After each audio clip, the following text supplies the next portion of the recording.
Good evening, ladies and gentlemen. Welcome to Super Bowl Game Saturday. Back on Saturday at 7 p.m. Eastern Standard Time. Our normal time, but yeah, whatever time it is, if it's Saturday, if it's Friday, and it's gonna be Friday next week, just to let you know early. This is your weekly stop for classic gaming goodness. Tonight we're back to Tomba for the PlayStation. We're completing the game tonight. Last time we cleaned up a bunch of the events. We have about 30 or so left to go. We got some of the evil pigs taken care of and sealed away in their color-coordinated bags. We're in the Mushroom Forest now. Tom was waiting, sitting there. I was holding the PlayStation 3 controller, getting it set to do the charging. Make sure we're all set for the show tonight. See, we're running Tomba again on PlayStation 3. We'll talk more about other stuff when it comes to this for tonight after we're done, because I don't know if we're going to need the entire 5 hours that the show usually goes for. Well, fine, as far as how the multi-part stuff goes. And, of course, we have all our previous parts of Tomba below in the link list for the YouTube site, although, as we're recording this now on Twitch, the last part is up there, which was actually only a couple weeks ago. But I said I'm not making you wait any longer for the purpose of the finale of this great game requested to us by OneTrueL, and I'm so happy to be continuing the game, including it tonight. Now, let's take a look at our events, because what we got is we have... Oh, fine, that's the items. Fine, the sequel goes into that, and we might actually show the sequel off a little bit. Maybe. We'll see.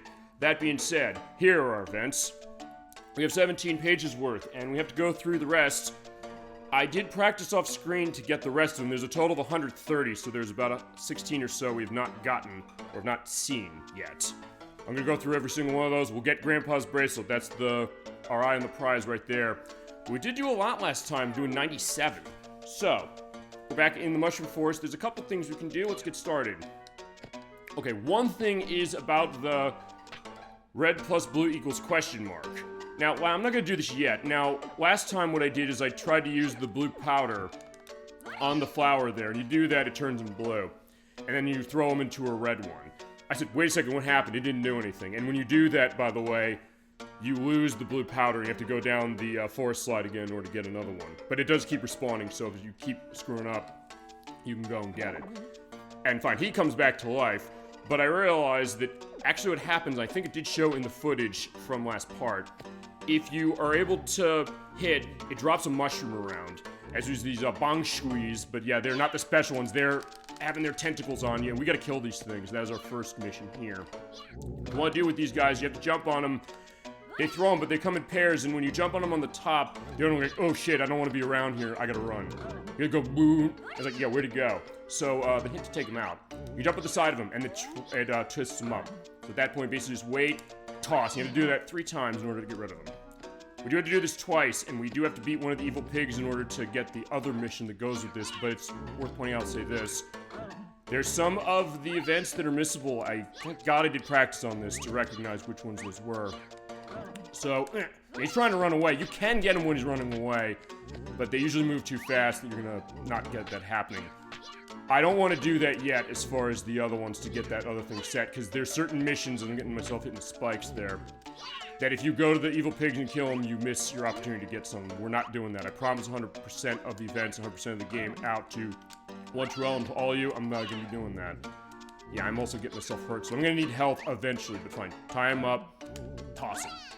It took me some time to figure out how does this work, and also the idea is that they'll kind of go off screen. He'll go behind the spikes. I didn't actually ever see that happen, but if they do get out of the way, you can jump back here, jump on top of him, he's gone, and come back here, and they'll be back in their regular place. So, and by the way, you can't throw them in the spikes. You think, oh yeah, you kill them that way, go the Mortal Kombat direction, but alas, you cannot. So, the other thing you do is, since you can hang them on the side, they'll keep being tied up like that as long as you stay there. So at that point, you can get ready and toss on the other one, ouch, and then throw in. It's actually harder to do than it might. Actually, I don't know, it probably does look hard to do this. And you can do it on both of them and tie them both up. As long as you have one tied up, he ain't going anywhere unless you miss. He goes, ooh. You can still hit him. Thank God I did actually still hit him from that. So he's showing some skill question mark I guess in question mark and also in quotation marks, because I'm not the expert of this game. I mentioned that when I said to OneTrueL, hey, we're gonna do this game, because we always take the viewer requests, ouch. And I'm letting myself get killed pretty easily, or getting hurt. But, there you go, monster hunts. They're dead, thank God. We do need to do that now, in order to go back to Bacchus Village. So, we got them, you toss them in, and I got a bag. That's the Rise and Shine powder. Actually, we can use that right now. Although, actually, I don't know if I want to do that quite yet. Actually, no, we can't use it right now because there's something else we need. Hello, everyone. Hello, Dollyfin. So good to see you tonight for the finale of Tomba for PlayStation. We're almost done. We have 30 so of the events left to do, and we're going to be getting the golden bracelet of Tomba's grandfather back and being the rest of the evil pigs. So good to see you tonight. Hope you're doing well. Feel free to go into anything else you got on Tomba, other stuff you might be playing, or whatever else you have on your mind game-wise, and we'll go into it. Most of tonight is going to be us doing the cleanup of the events, and also beating the rest of the evil pigs and completing the game. That's going to take, I don't know how long it's going to take. It's not going to be like the full 5-hour show, I don't think. If it is, that'll be one thing, but what we are going to do is we are going to at least end with reading of the instruction manual, because remember, running the PlayStation 3 version, we do get the digital manual included with the purchase, only on this system. So at that point, we'll have a read over and say, like, hey, remember the instruction manual, what did it look like? I always promise that. There's something else I might do depending on how time permits. But what we're going to do now is we're going to go to Box Village, and we're going to talk to the guys in the bar. When you defeat those enemies, it says, oh, I thought you saw somewhere before. This triggers that. It's worth pointing out. You do have to trigger some of these events, and I actually had to look ahead, as far as on my practice, to do this. And the game doesn't always give you the best guidance on where to go to do that. Okay. You're the one we met at Phoenix Mountain. Yes, we did. He was the guy who was saying, hey, the Phoenix flew away. He's sick. We don't know what to do with him. So we got through that alive, yes? What are you talking about? This is the guy that got rid of the monsters in Mushroom Forest, which is where we came from. He looks so young. Yeah, don't underestimate Tom, but he definitely has skills where it counts. I don't even pose, but now that they're gone... Can you do us one more favor? Sure, what do you got? There's a fruit called the Fruit of Death. It kills all the other plants in the forest, and it's a nasty bugger. Can you get rid of it? Yes. Alright, so that gives us Death Fruit Juice. That is... I don't believe that is a required thing to do, but I do know what we gotta do. We have to get a weed killer. But we can't get rid of them outside of that. Alright, so I guess it's Roundup or Ortho or any brand of weed killer you want. Or, I don't know, Tomba brand weed killer. There are 5 of these in the forest, so we have to go back there and kill them. Their face looks different as far as what they are. Kill the right ones. Yeah, so the game is not gonna sugarcoat the idea that these things are gonna be dying with extreme prejudice. But it's worth pointing out that when we go back, I think we saw this last time we played. There were these weird ghost faces that were around the forest that were kind of transparent.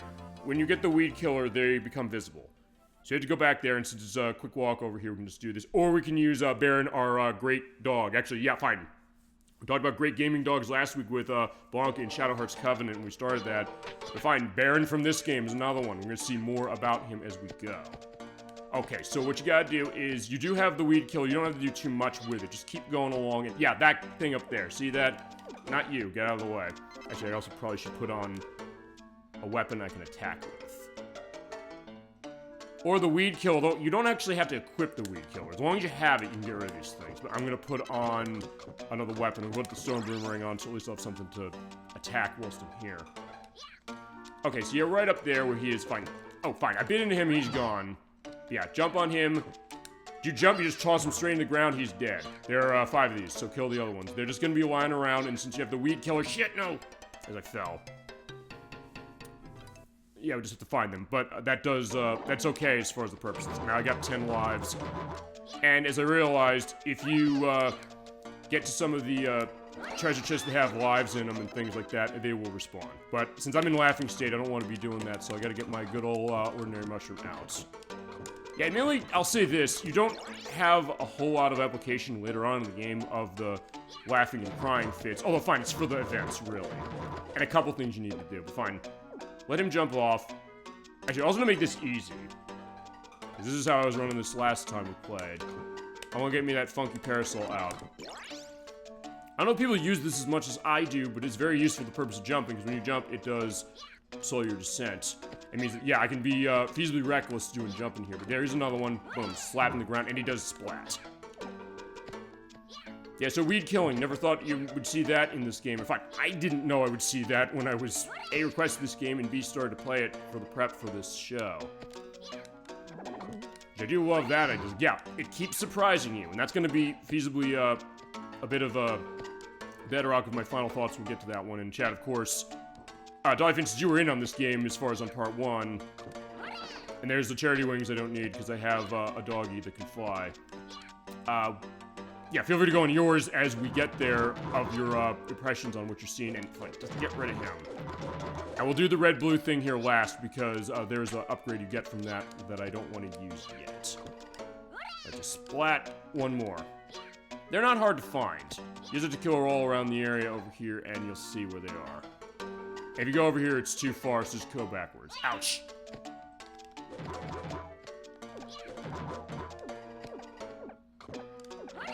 That's charity wings again, we don't need them. Okay, I'm gonna go this way.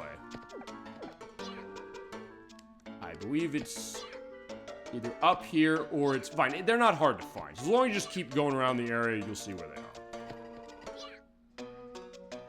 Okay, there it is. All of them crushed. Okay, and when you hear that, go back to Bacchus Village and talk to the people at the bar, and you'll be set. So go do that and get that off of the list.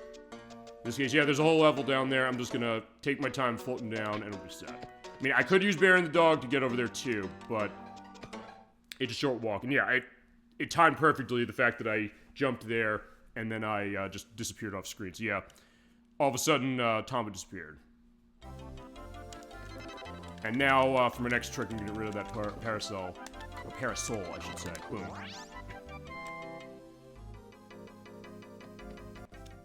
Okay. Okay. This is kind of what we're gonna be doing, as it is, just to make sure everything's set. And as I said, I'm gonna do most of these, except for the ones that I have to do for, what is it, for the evil pigs. So that's death. The death juice, or whatever, death fruit juice. You did it. Yeah, we did do it. Okay, so that's done.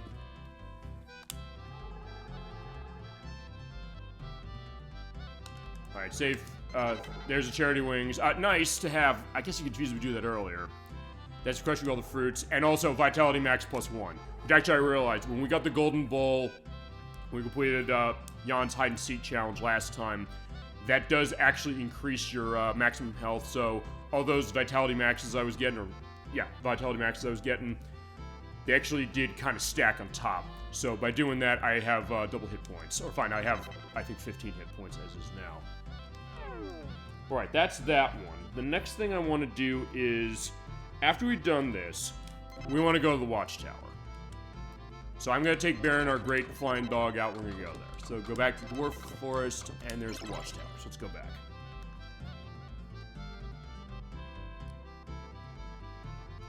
And you do have to complete Death Fruit Juice in order to do this.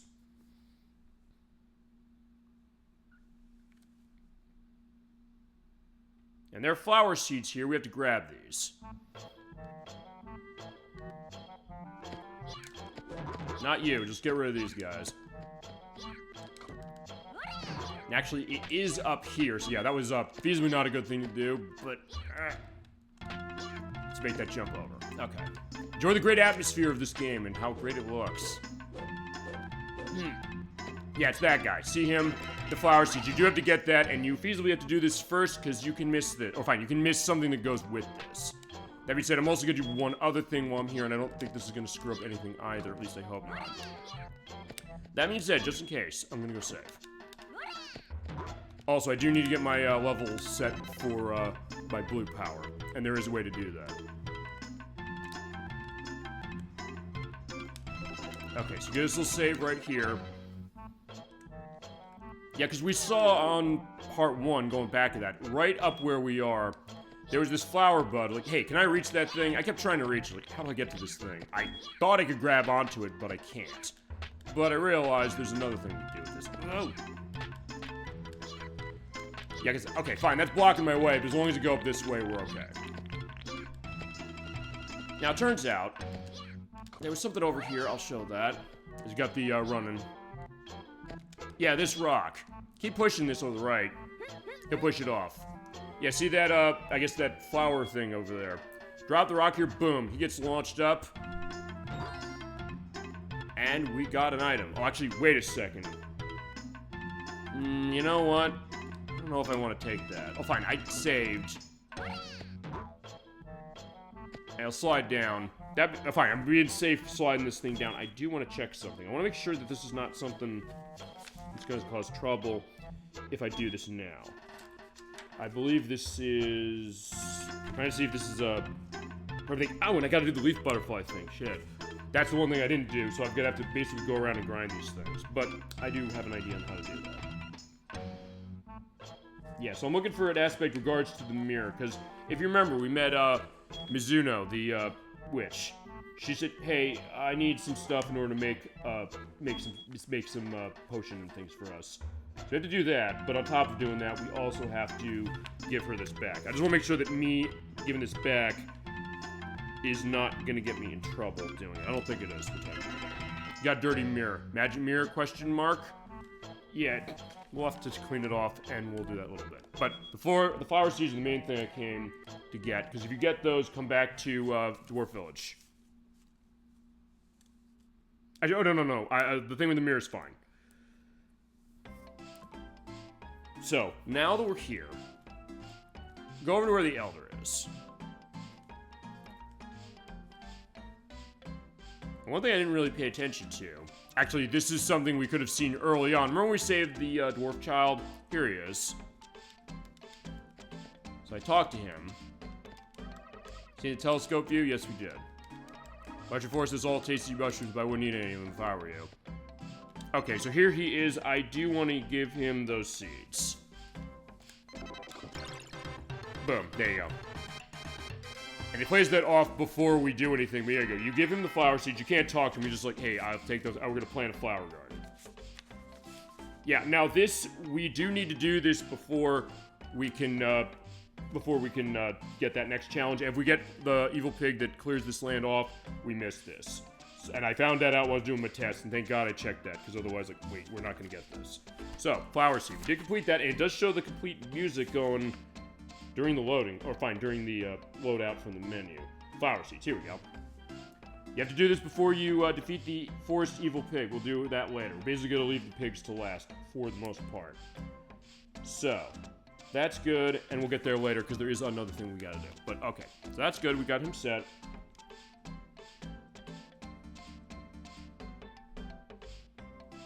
So one place I'm gonna go is I'm gonna go to the Forest of 100 Flowers.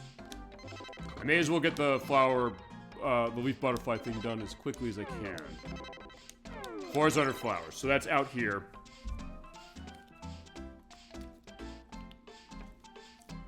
Yeah, Baron's gonna always be there for us for the purpose of the flight.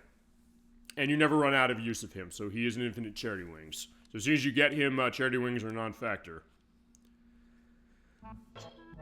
Now, we're back here. Now, one thing I want to do is I want to check my number of the leaf butterflies, wherever they are. Or I should just probably sort this by items. Okay, so let's see what we got. Cheese. Actually, there's something else with cheese. We got the 10 of, we needed, but actually if you give him more, you get something else. We'll do, actually, we should go back and do that soon, but I just want to see, where is it? Oh, wait, because I gave it to him. Oh, wait, no, I didn't give it to him. There's 5.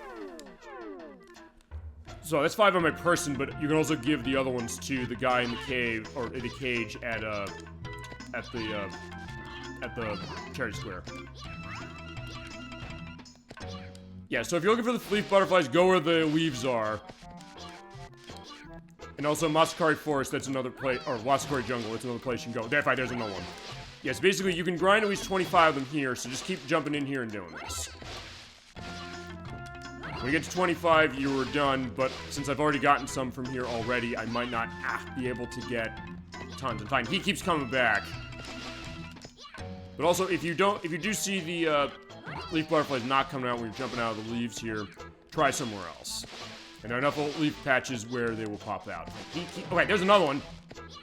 Okay, where do you think you're going, butterfly? We gotta catch you. Oh, wait, there's another one. Crap. Wait, is that it? Oh, there it is. Come back. If he doesn't come back, you don't lose it forever. I don't think you do. Or if you reset the area, you'll be set. Fine. It's kind of random, I think, what'll come out. Wait, I got it? Oh, hold on.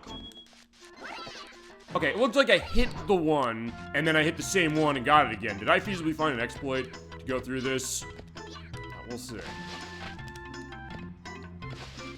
keep going around the leaves. And by the way, when you're down on the leaves, Tomba cannot move. So you gotta just jump your way out.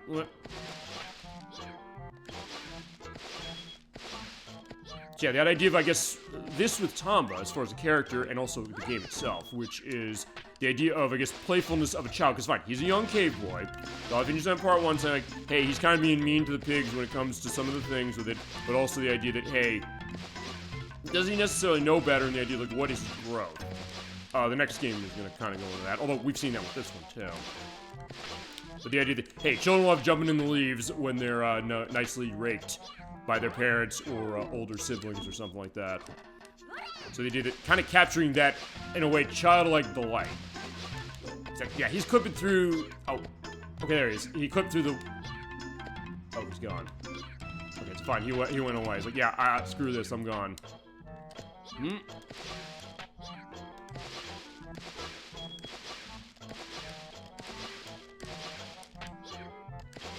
I do get a nice rumble of the DualShock 1, 2, or 3, depending on what console you're playing this on.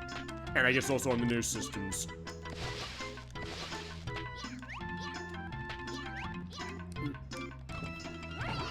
Yeah, you see sometimes they've been appearing as far as when we played this just randomly in the leaves. That's what's going on. Let's keep going and we'll see what's going on. But yeah, okay, there's another one. Yeah, I'll take a look at my number and then I'll also go back to Charity Square and say, hey, wait, how many do I have? I also go to Muscariville, or Muscari, Jungle. I see forest, it's jungle. It's dangerous there. So that's probably the distinction. And if you do, yeah, try this area as well. It is a bit of a tight fit because of where the spiked thorns are. So, like, let's jump. Ow. Okay, it doesn't look like anything else is coming out of that one.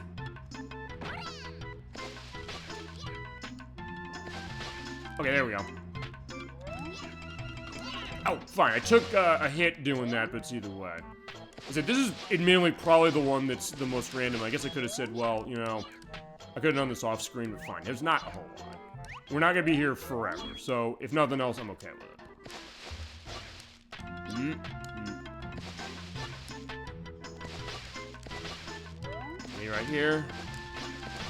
There we go. Yeah, because, oh, by the way, the reason that's happening, you're wondering, why am I getting myself hurt? Fine, I'm getting myself hurt because I'm hitting the thorn, that's obvious. But if you're wondering, like, why do I jump down it really quickly, it's because when you jump on an enemy when you're in the air, fine, jumping to do the bite, Tomba will drop basically instantaneously. So at that point, that's what's going on. In that case, I was right over something, so it didn't count. Alright, there's another one. Ow. Come back, I want you. Fine, there's another butterfly. I guess that's the other thing, like, children chasing butterflies. That's kind of the idea, I guess, as far as something like that, too. Yep.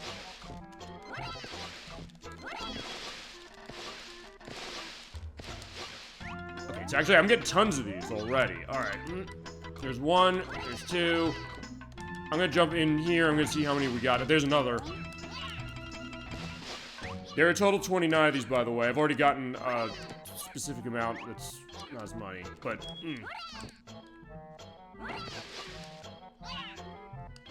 Also, the other thing is, if I'm hurting, I can also go back to one of the, village elders, and, he'll help out. I just want butterflies now, that's the idea. I'm willing to die for butterflies. And so far, it's going well. It's like, yeah, I guess I haven't mined this area completely of them. Alright, let's take a look at how many I got. 22. As far as how many you need 29. I might have enough. Maybe I didn't mind these things completely as far as what they were, because what'll happen is when you drop them in that cage at Charity Square, they'll go into a bank, so you don't have to have all of them at once. Now, as the case, fine, I'm just mining all these in this area, so I'll tell you what I'm gonna do. I'm gonna go back to... I'm gonna go back to where the old man is near Village Hall of Beginnings. As long as I don't get my ass killed on the way. But fine, as long as I get over that hill. Okay, now I'm set. We go back here and see the great bouncing of the rope. Talk to him and he'll tell us, hey, you know, you're not looking so hot, so here's some health.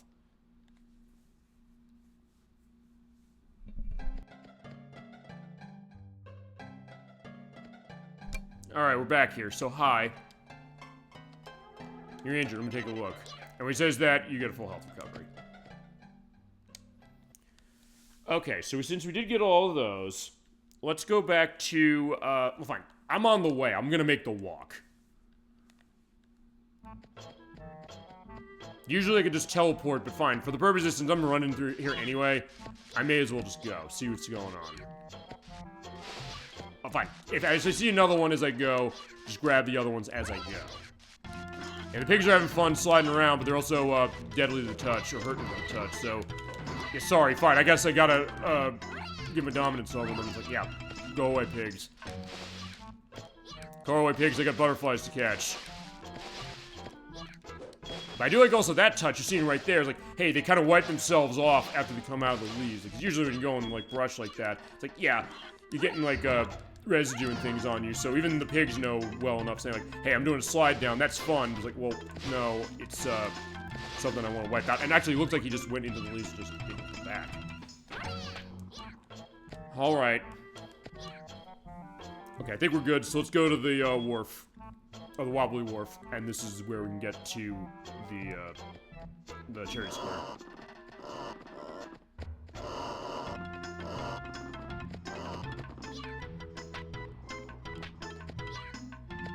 In that case, I just jumped through the door right before it opened. But okay, so we got everything set. Let's talk to him and see if we have enough. And we will, by the way, Dolphin, you said first part, how do we get the fountain working? We're getting the fountain working tonight, I promise. Hi, how you got? We have 7 so far. This is enough. We got them all. So, because we got 22.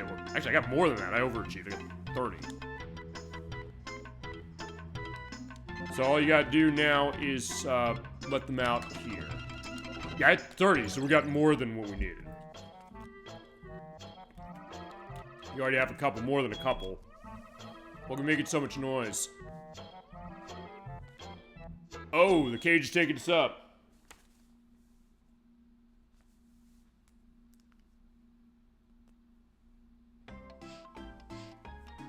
It takes us up here. Actually, Finally found me. I've been through hell. Okay. So yeah, there's no mild language tag on this, even in the new version. Okay. Anyway, flying through the air. Next thing I know, the insect cage is broken into itty bitty pieces. Before I can figure out what happened, though, I fell over there. But I give up. Who cares about some stupid butterflies with blue wings anyway? Where'd they go? They're over there gathered around some kind of egg. I'm getting myself out of here, though. But where am I? We are at the, hidden village. Gotten the golden leaf butterfly. So that's that one done. And that's something I don't think is going to come into factor as far as it being a problem. Because actually, there's something we have to do with gold items. So we're going to do that. But we got the gold leaf butterfly. We got that set. So that's good. So what I'm going to do now is... Where's Baron? We got to get ourselves off to the next destination. Okay, so next... Actually, I'm going to go back to Bacchus Village because I didn't talk to the cheese guy. It's because you realize that, hey, or you saw earlier that when we got 10 pieces of cheese, you talk to him and you complete the some cheese please event. But if you have at least 5 or more after that, and there's enough cheese, you're going to have way more than 10 if you keep looking. You get something else. Hi. We gotta find any cheese? He does ask that again. Like, wait a second. That's a lot. I'll give you something really special now. This is the golden fruit. Yeah, we have to get those 5 golden items, and the gold medal, by the way, is one of them. But we'll do that a little later. So, next up... Baron, we gotta take another flight. Let's see where the next place to go should be. We can't do Planet Flower Garden yet, because we have to beat one of the evil pigs to do that. I don't want to do the thing yet with the gold medal. I do want to get the event that shows about the gold items. So, actually, for this one... okay, never mind. We do have to go see Mizuno. So, actually, we're going to go back to the Village of All Beginnings.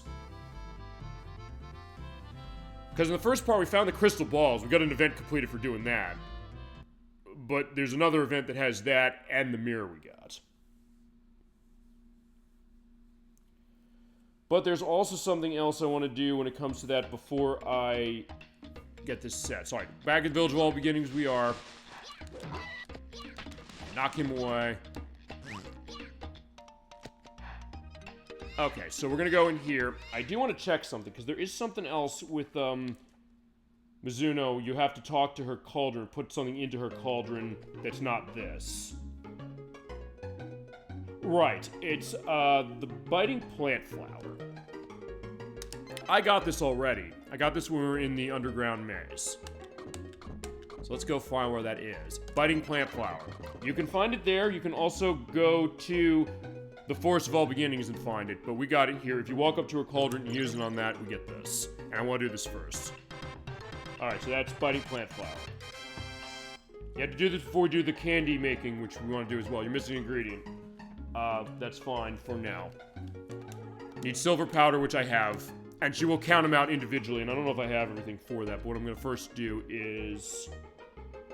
I just want to check this, make sure that there's nothing I'm going to miss doing this. Yeah, I think I could do the thing with the crystal ball and with the mirror. So where are those crystal balls and mirrors? Because I have them, I just didn't give them in. Bunk flour, cheese...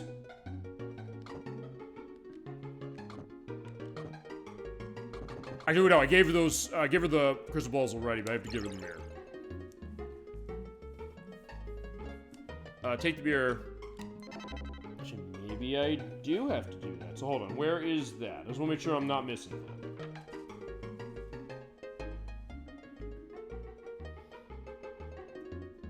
Oh wait, I gotta do the let's make candy thing, so hold on. Okay, I have to, hold on, I talked to her for this one already, yes. Fine, let's take a look at that, because, it's... Yeah, this is what I'm looking for. You haven't? Never mind. I'm just glad someone found. Now you can make what you want. You're curious what it is? Take some time, so, make it. What the witch lost. There you go.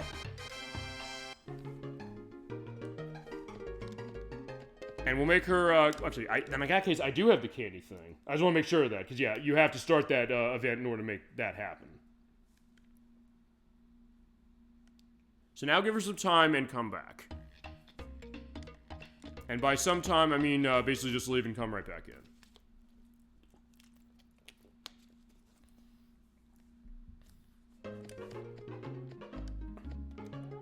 There you are, I was waiting for you. Here it is, magic mirror. And that's magic mirror done.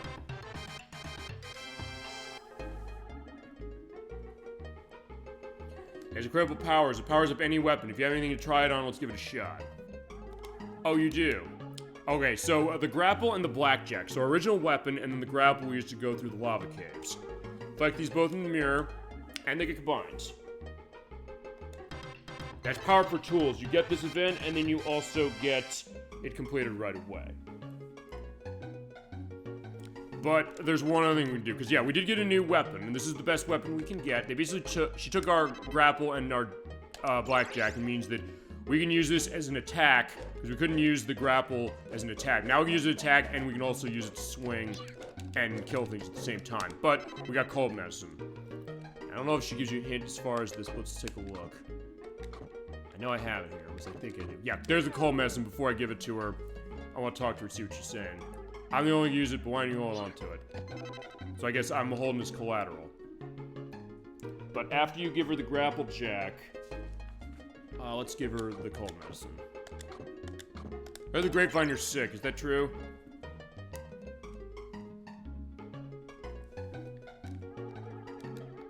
Wait, did she? I don't know. I used it, and it doesn't look like it did anything. Unless maybe I have to do the candy creation first.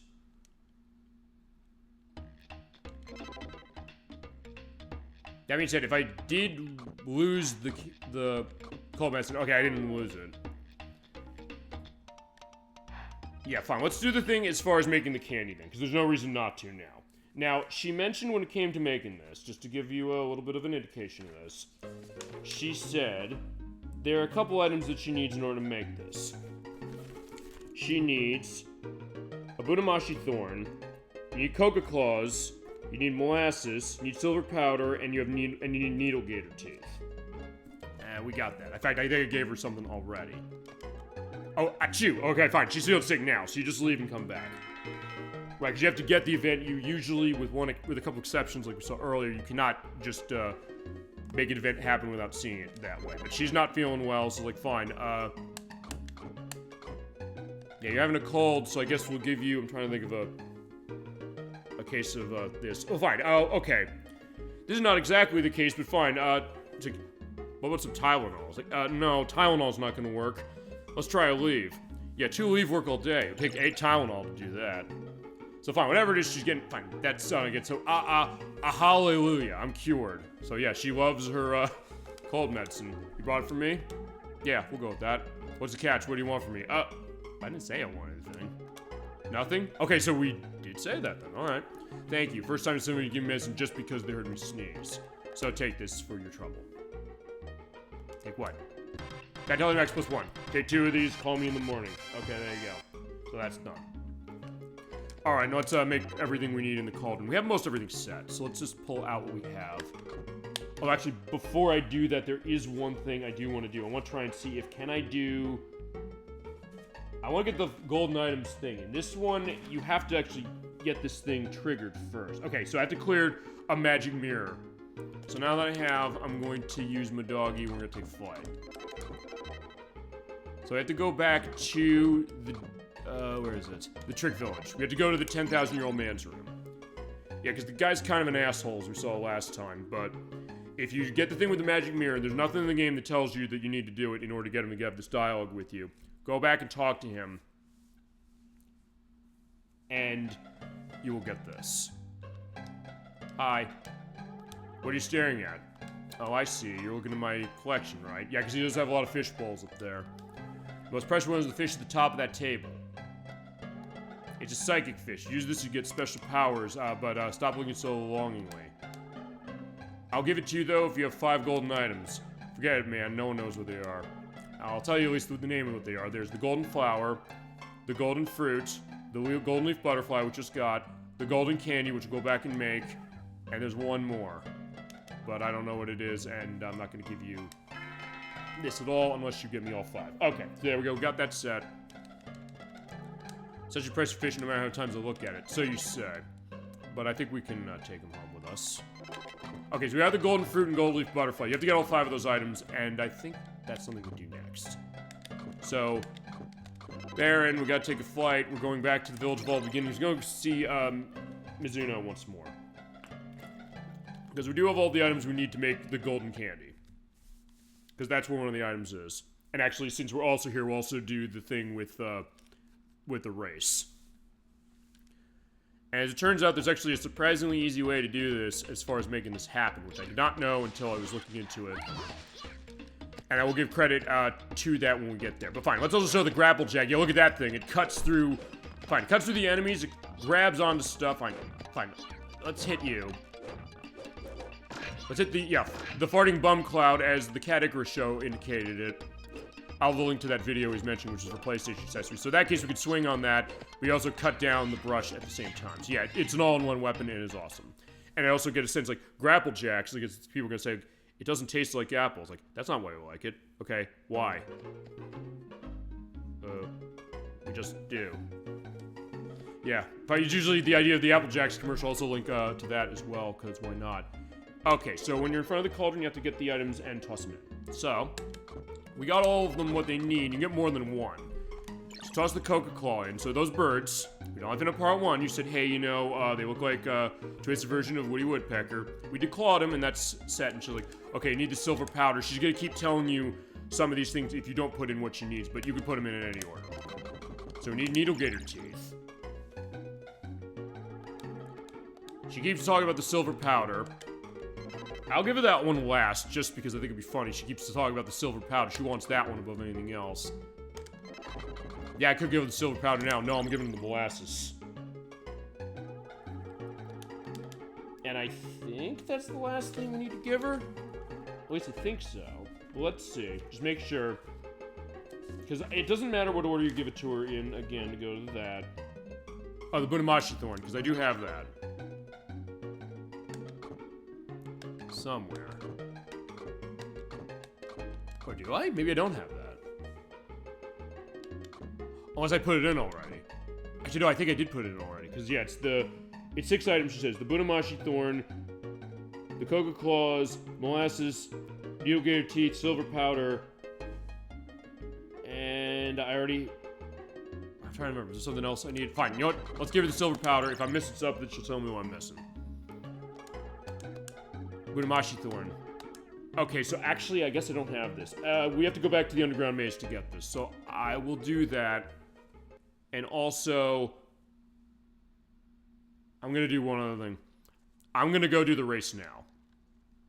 That'll take us over to the river where I'm gonna be able to get my experience instantly raised for my blue levels. Because my green and pink level's set, but I need my blue one set. So yeah, let's get the boost-powered car once more and fill it up, and we'll be able to run. So once again, toss that fuel bar in, and we'll go. Now, last time we got the other medals that we needed. And I've heard conflicting reports of if you actually have to get them in the order of bronze, silver, and gold in order to get the events, but I didn't want to take chances. As far as beating that time, which is 24:96, in order to do that, there's an easy way to do it, and I will give an indication of the video that kind of goes into how that works. I think they used the special edition that came out recently.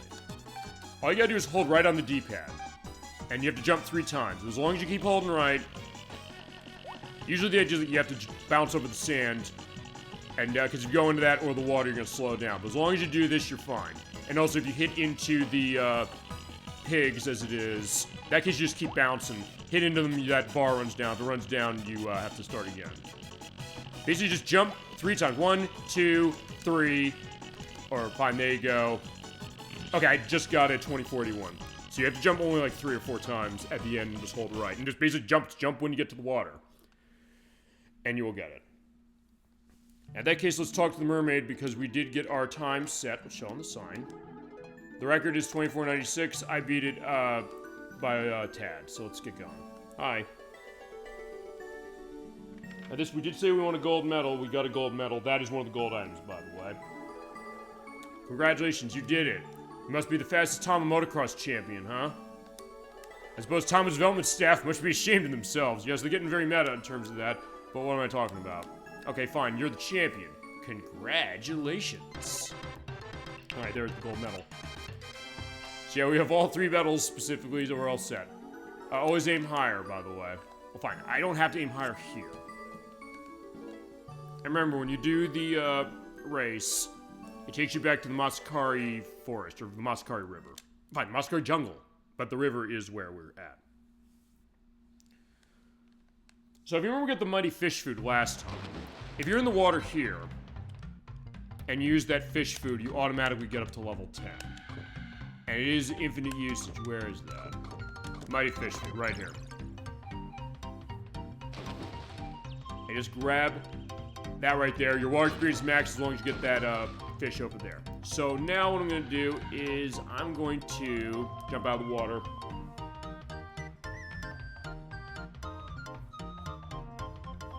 I'm going to go to the Haunted Mansion.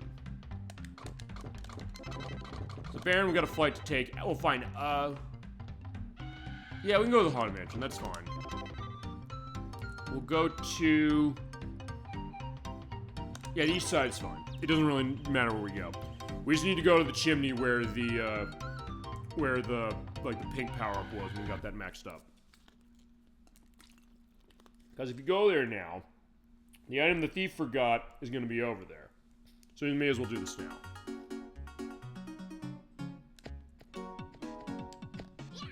In order to get up there, we jump up this way.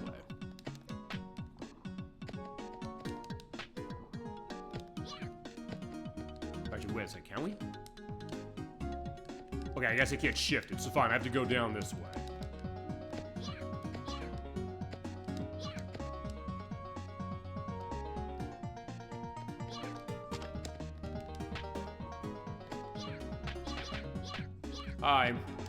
Can you believe it? I lost it again. Okay, first I was like, I'm running in place. I don't want my boss to find me because I think I lost it right over there. I don't want to go down because if he sees me, he's gonna be mad. Well, actually, you left it in the lava cave, but yeah, you said, what you forgot. Here you go. Found it. Thanks a lot. No problem. There's what the thief forgot. Now, I want you to have this. It's for helping me so many times. You get more cheese. So yeah, if you didn't do the cheese quest, or either one of the 2 cheese quests, because you do have to get that golden item off of the other guy by giving him more cheese. That's it. So fine, he's off, but we do want to go see his boss. His boss, by the way, is south of the building, so that's going to be down here. So take a nice slide. We have to go where the smiling door is.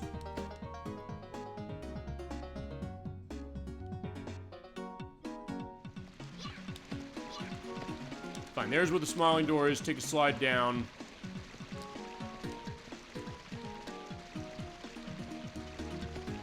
I believe he's in here. Actually, no, that's... Okay, no, that's not right. Actually, that is... Okay, we do need to go there.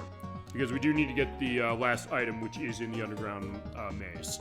So actually, we do need to go there, but I was thinking a little ahead, because I do need to go to where the boss was here, which is actually behind that smiling door. So if I did it a little out of order, but we do have to come back down there, because that's actually a quick way to go to the mines. There's a lot of stuff in the mines we have not done, and we're going to do that next. In this case, we do need to get our laughing stuff going on, so let's get the mysterious mushroom. Remember, first usage of it is always laughing when we hit the square button.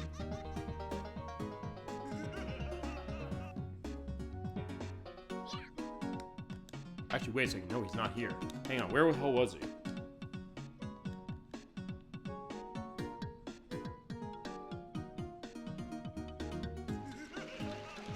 Oh, wait a minute. No, okay, it's near here. Fine, keep laughing. I'll let him laugh. Why not? He is in one of the doors over here. I don't know if I said that one. Okay, here he is. This is it. So fine, it's not behind the laugh door. It's behind that door that's over there. And honestly, it's worth pointing out, it was not easy to necessarily tell that. I found some guides that went into it, but also cases where some stuff with maps, as far as some of the guides I used, and one of the guides was actually pretty good, as far as what it was, but I was like, wait a second, where is it? Okay, so here is the owner of the thieves. So he's like a pirate guy. What was your name? Tomba. My treasure? Yeah, have him give it back to me. How about you? Want to see it? Oh. I lost it. Side and stuff too. It's gone. But it's probably lying around somewhere. Find it, you can have it. Must be that important to me. So take you, thief. Oh, wait a second, that's me. Alright, he, by the way, is an invisible wall. You don't get that. So it's the boss's treasure. You have to really just jump on the chest and we get what the item is. There's the boss's jewel. I don't know if it does much, but we got it. And now we're gonna go back to the underground mine because we do need to find that last item for the cauldron, and also there is a lot of stuff we do have to do underneath that for the plot. That's also where the evil pigs is, but I'm doing those last. We're sliding down. It's like, yeah, Tom is definitely having the time of his life. Okay, because remember, we go through here, we have other cases. He looks like a Wishnik. Oh yeah, going back to that as far as the troll dolls, which fitting case to bring that up again. Thank you so much for indicating that, as is the case. The idea of what's the inspiration on this game, and I did look around saying, were they taking that into account? I didn't see that it did, but the idea that, hey, I don't think there really was a game based on the Trolls dolls or the Wishnik dolls of that era. I think there are some based on the Trolls movies, which are kind of sort of connected a little. Fine, this is for helping us, but that's fine. We'll just take the elevator down. But yeah, good case as far as that, and hey, fitting for this show. I was like, hey, we always talk about like older retro stuff, but sometimes it fits as far as what it is, you know? I mean, fine, I talked about the Little Bits and Samurai Pizza Cats on last week's show because it tied into stuff we were talking about with the voice of Nikolai in Shadow Heart's Covenant. People saying, the Little Bits, it's one of the things when I was looking through the notes on that, I said, it just popped up to me, and it was one of those things, and then I started remembering the theme song of that show. I was like, a long time ago. Yeah, exactly, you're right, but also that case that, fine, everything old being new again, is one aspect, but also the fact that sometimes just kind of brought something back. It's one of the things, like, as far as like, hearing the Little Bits, that name, I was like, I hadn't heard that name in years, and I started remembering the theme song of that show, and I was like, wait a second, I remember seeing this, like, once or twice on Nick Jr. I was like, it was anime on Nick Jr. Like, it is? And then I realized it was kind of, in some way, maybe my earliest exposure to anime. Okay, so what I gotta do in here, I do want to do a few things, because we do need to find the, what's the horn that she needs? Fine, that horn. but I did need the razor wire, the unbreakable wire, in order to go through. And there's the digging guy. He's here. It's Whale Life. Underground is where legendary treasure is stored. Okay, that's the underground treasure. That is something that does go sort of the plot. In that case, we open the door and we're all set. Because, yeah, when you go in here, this is where we get something we do have to do for plot. That's not a door I can open, so let's go in here. But I'm going to ignore part of, well, sort of what's going on in plot. Because we're pointing out in here is one of the evil pigs. We are not going to fight him. Back there's the door over there. But there's the million-year-old man. Yeah, none of the other elders are pressed. Oh, well, no wonder they were. Well, one wasn't. Very beautiful, very pure eyes. Okay, definitely the idea of the purity of a child, I guess. He's seeing that out of us. He may be the one. Okay. So, evil pigs, we'll deal with them in a second, but remember, they took our gold bracelet, or find his grandfather's gold bracelet. So what happened? They collected gold. The source of it comes, of the real magic comes from this. Collecting more and more, they unleash more powerful spells, which is why they're looking for gold so much. Long ago, evil forces reside in gold, but it's too dangerous to allow them to keep going on like this. So it's source of evil magic. That is a plot important thing, and you do get that by meeting the million-year-old man here. That was source of evil magic. I just want to make sure I got that one down. We have to stop before they get too much gold and power. We have to steal the pigs one by one in the evil bags we've caught so far, which we have been starting. We've been to all 7 lands already, so it's not going to be hard to find all of them. If you haven't found them, you have to go to the areas you haven't explored, and then the door will open. We got the million-year-old key. This lets you open the gold chests. Alright, so a million-year-old wish. That is our next thing for plot. And by talking to him, we do get... yeah, the Steel Forever. By the way, not jumping in that door there. I do not want to fight that boss. So off we go.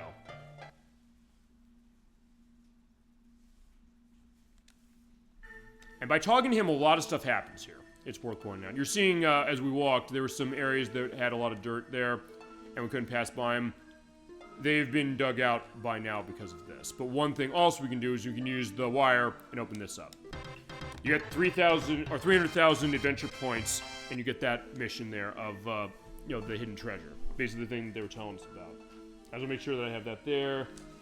So hidden treasure, hidden treasure, hidden treasure. I don't think it's something that's required for the plot. I don't think, yeah, underground treasure is not. Because, yeah, you can ignore this totally if you want, but... yeah, I promised OneTrueL when I said we're going to do this game 100%. Everything. We were going the whole way. Yeah, but by doing this, we do have some of these areas open. Like right here, this was a lot of dirt there, but we can go through now. Dig like a mole. That is for plot. You do need that in order to go in here. But that opens that one up. So dig like a mole is done. And next, we're going to talk to this. There's charity wings that we do not need, but they're nice to have.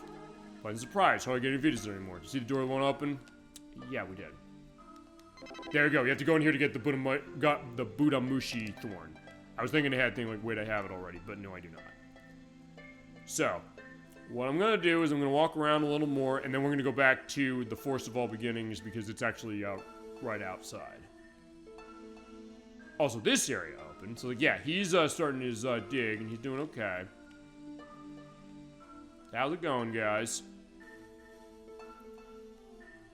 And this guy, fine, he's still digging as well, so just keep going. So we're going to run our way out to the west, and that's going to take us back, and then we're going to go and get the gold candy. Oh, fine, we'll have it made. Fine, but I don't want to go in there because that's a dead end, but over here is not going to be that way. Go down this way. So yeah, the fact that everything's interconnected actually comes in handy right now, because like, hey, we have to go back to a bunch of different places. Some are pretty close, like a good Metroidvania will do. The idea is that everything's interconnected, and so that means that backtracking usually will not be that, ouch, much of a problem. By the way, it's worth pointing out, if I did not get the, I'm trying to remember what item it was. Right, the biting plant flower. It actually was here at the beginning of the game, I just didn't get it. But you can get it here if you do not get it in the mines like we did. So you do have a couple ways to get through that. Alright, so make the jump on the building, and let's go back and put the last item in the cauldron.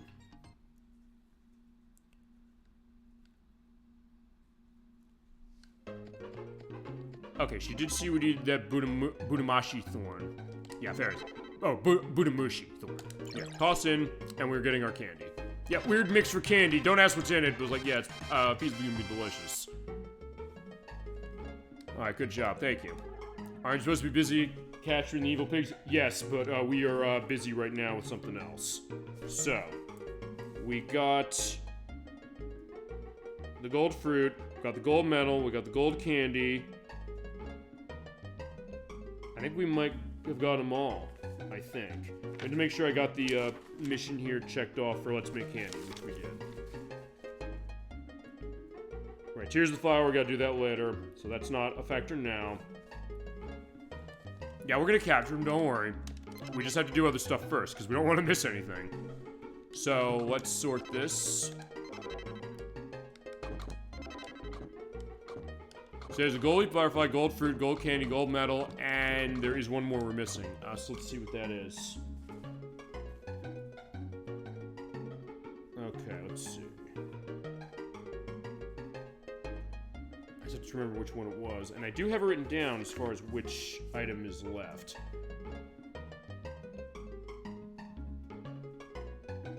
Wait, did I not indicate what they were?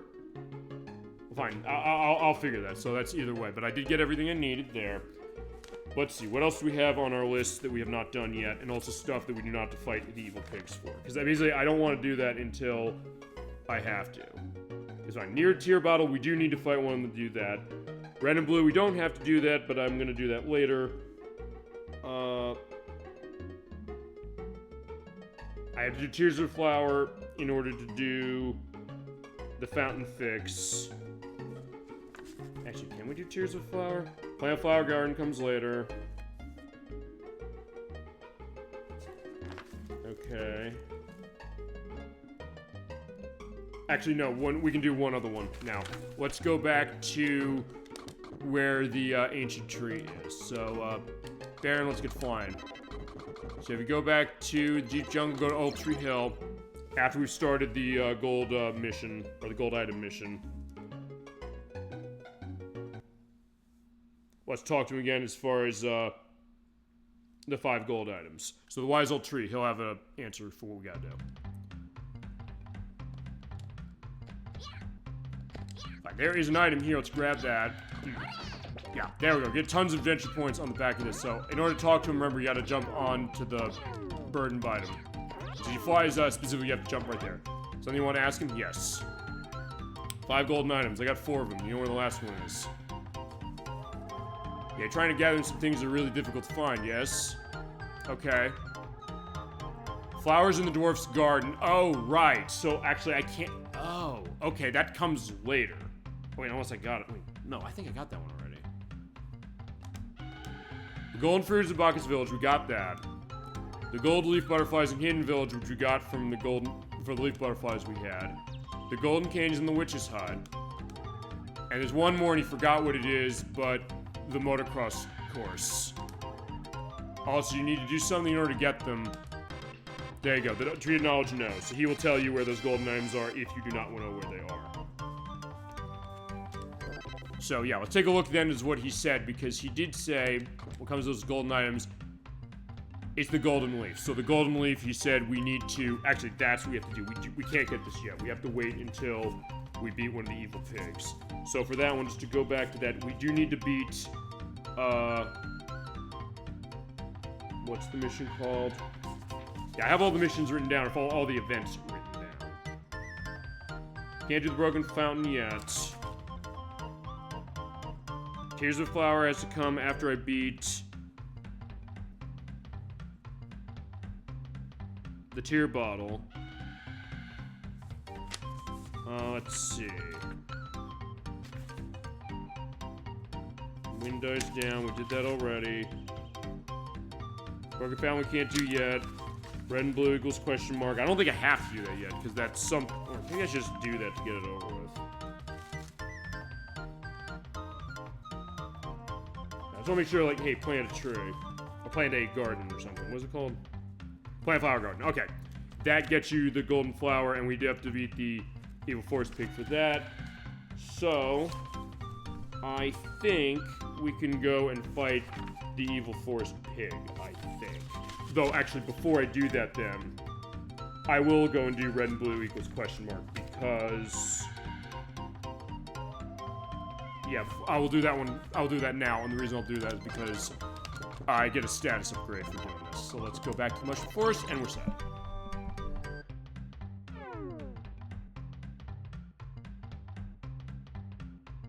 Okay, so one more flight. We're gonna do what I tried to do last month. I'm doing that now. Now, there is a very specific place you want to try and do this.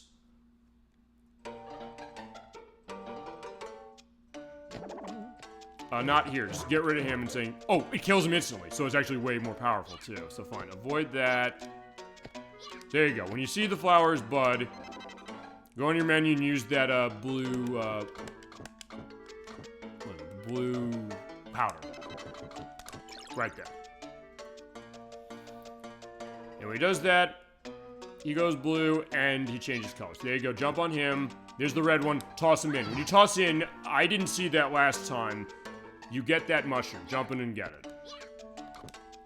Okay. Wait, where? Okay, there we go. I don't know why it didn't trigger right away. That's red plus blue equals question mark. It turns us into... Actually, see, it's funny. I was gonna... I made a joke off screen whilst I was doing my audio test on this. Thinking, like, wait a second, is this something untoward? Which actually... maybe it is, because... This is the taboo status, as I am behind this and I'm dead. So actually, I lost it already. So fine, so much for that, but what taboo status was, just to let you know, it did turn me all black and white like that. But what it does is it lets you run faster and jump higher, and you do not have to use, the running button on the circle button in order to run. So fine, me getting my ass knocked off as far as that, I didn't even get to show how it was operating specifically, but if I do want to go back and get the, what was it? I'm trying to think here. If I want to go back and get the blue powder again, I can show it again, or I'll do one better. I will edit in... I'm going to save here, but since I do have the save that's right here on the backup card, or the backup set of this, I will edit in about here the actual show-off of what that is. Although it does actually make it harder to maneuver, so I'm just not good enough to actually run it, but I'll show what it's looking like here when I edit. And that's the taboo status. That is what they call it. So, with everything set that way, and I got red and blue equals question mark, so I do want to mark that down on my map, or my lists. I have to make sure there's nothing else that I can't get that I haven't done already. I think it's mostly just, actually, better idea. Oh, fine, don't hit triangle for that, I keep forgetting that. One thing the sequel does better is that it does let you look at your events on the overall screen when you go into the menu. Okay, we have, only 15 events left to go. So of these, let's see, the main one.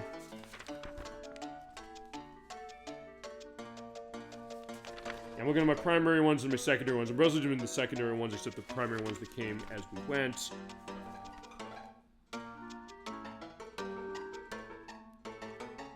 Okay, so next... I think we're... Yeah, that's later, that's later, that's later.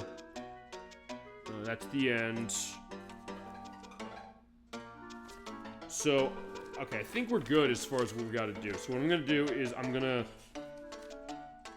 go to the one that I need the tear bottle for. So I need to beat the Forest Evil Pig. The Forest Evil Pig is maybe not in the forest, because remember, even though they have the stuff going on with them, that does not mean that it's the Forest Pig. Fine, there's the Deep Jungle Pig.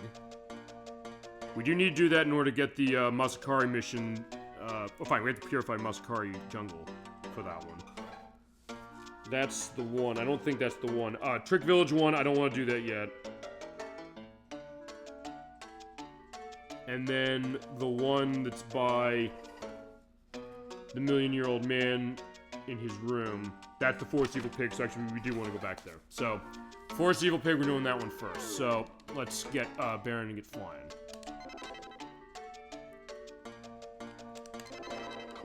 And remember, you can transport directly to any of their rooms, so if you go to... Where is this?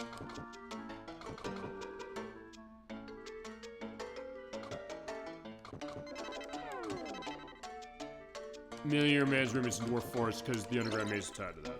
Okay, I was looking for the underground maze, but I don't have to. So now we're gonna go and we're gonna fight the Forest Evil Pig because this is gonna be what we need to do in order to get a bunch of these things. But I do have everything set. There's nothing we can miss. I don't think. So yeah, we haven't seen the evil pigs yet, so let's take a look and fight one. Why not? Fine, we have to do it, so we don't have a choice. Oh yeah, the sky is blue, so beautiful. Okay, so actually this is one of the harder ones to do, so this is interesting. Alright, so thank you for coming to my concert. Let me thank everyone for coming to my concert with another song. Sorry, we're not fans. How long have you been standing there? I was like, yeah, I can't sing with you there. You heard me? Okay. What do you think of my angel-like voice? Fine, it's not voice acted. Fine, I'll be an asshole this way. I'll say it's better than the voice acting in this game's sequel. You may want to hold on to that one. Anyway, I'm just kidding. I'm not kidding when I say that. I don't like being embarrassed. I'm afraid this is a serious matter, so we gotta fight him.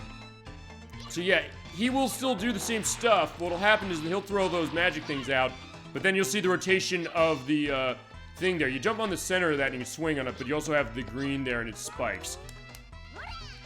And you don't really have a way to kind of get closer when it comes to, you know, the evil pig here. So you have to jump on him and then basically just wait until you got the bag and get him on the side. There we go. Again, one throw is all it takes. And he'll be gone. Alright, so the 100 Flower Forest.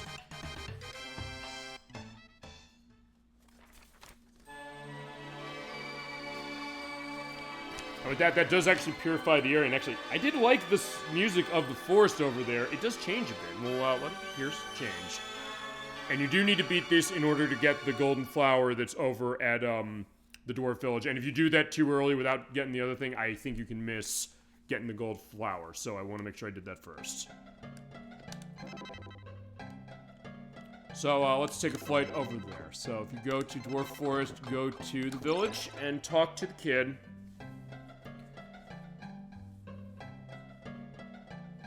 Everything will be set. Because I believe he says, I don't know why he wasn't doing anything when I talked to him a little while ago.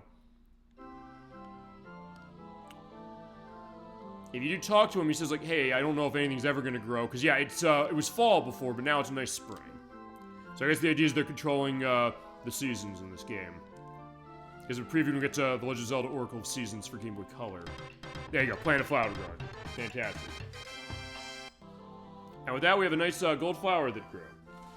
Alright, so we're going to plant that, and the next...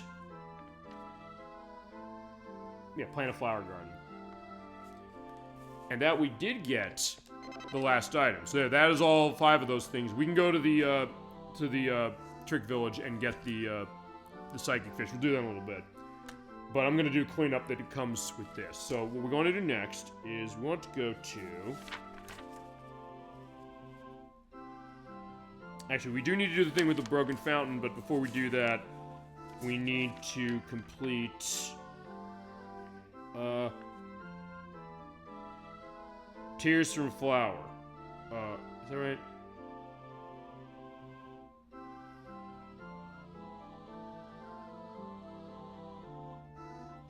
Actually, wait, no, that's not right.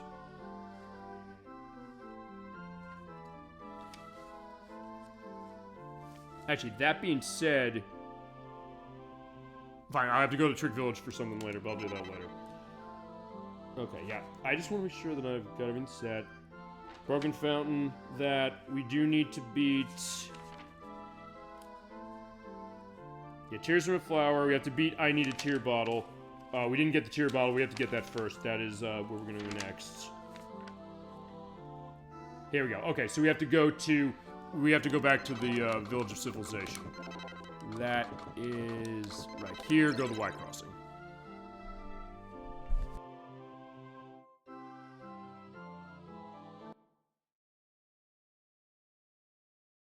Alright, when we come back here, go to the left. Fine, we do have to go to the right for another evil pig. We're not doing that yet. Oops, I went into the menu. I was like, yeah, I did that. I was like, wait, I realized I hit the triangle button as I was doing that. But either way, you have to talk to the lumberjack. He's over here. Here are the flower tears. You can get them from flowers in special, or the special bottle mushroom forests. You can get this bottle of the yellow bangshgui. Went in the mushroom forest years ago, and they put a spell, but if you break it, you can get through, and there's only one flower. It's the one that hasn't bloomed. Okay, so I didn't necessarily have to go here. Oh, right. No, yes, I do. I need the bottle. Okay, it tells you about the elevator, so never mind. That was a waste of time. But either way, this is not going to be that long, honestly. I'm realizing probably finish this maybe within the hour or hour and a half. So what I'm going to do now is we're going to go back to... let's see. We do need to go back to the mushroom forest. Because we have to get the tear bottle that's out of here. Because we had to defeat the other of those enemies. Because there's the yellow ones now. So we have to get the tear bottle off of killing them. And they will appear after we beat that pig we just defeated.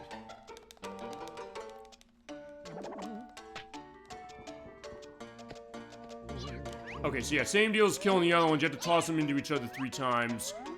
Jump on the side to get them in a stun state, then hit them. And hit them against each other 3 times to get what we need.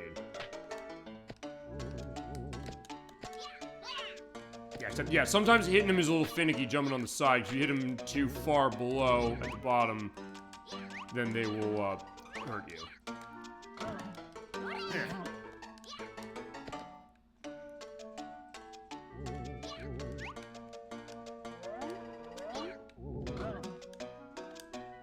Got him. There you go, because we did need the tear jar. We got something off of the last set of these we killed. That's I need a tear bottle. I'm gonna hang here. So I need a tear bottle. And we thankfully have one. We do need that in order to get the tears of the flower, which is over here.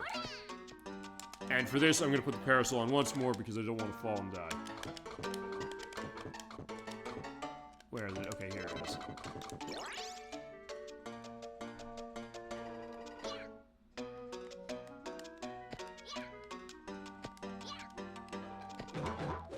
Get him out of the way. There's a yellow flower you have to find, and it is... Fine, that's not it. We don't need what's in that box.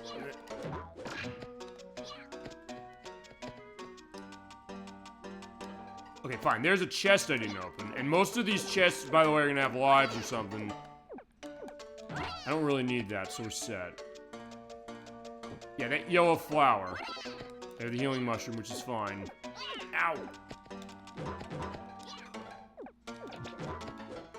Okay, so now, to get this thing to cry... Actually, I think I might need to talk to someone to make this happen. So yeah, there's a lot of, you have to go and talk to these people in order to make this happen.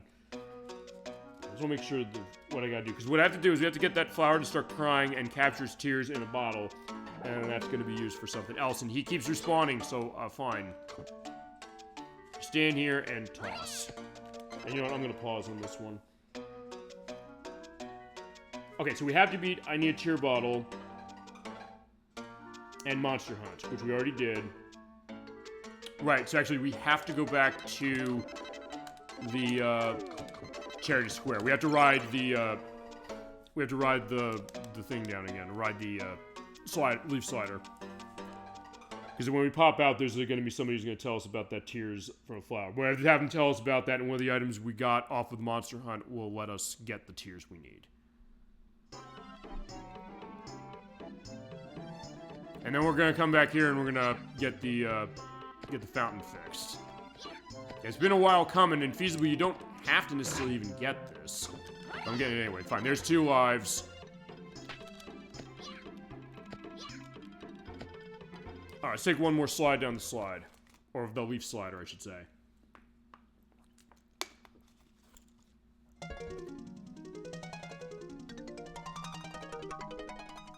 I believe since I already lost the blue powder, I got another one. So actually, I could show the boost state again.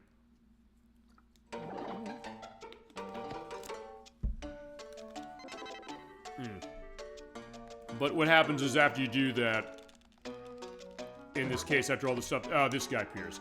I need some flower tears to revive Charity Fountain, but I don't know where to get them. I do, because I already told you, but in that case, we have that set. So here we go. So So, go away. So, yeah, we're gonna use that Rise and Shine power we got at the beginning of the card tonight. Now, there it is. Very creepy in the sense, like, yeah, he's gonna start crying. So let's get the tear jar. Actually, no, I need the tear jar, so actually, getting circles not good. Oh, no, not blue powder. I'll use that in a second. Tear jar. So actually, if that's the case, I'll say, like, fine, we're not gonna edit for, what it is. Yeah, just walk into it and get tears from a flower. And that's gonna be that one.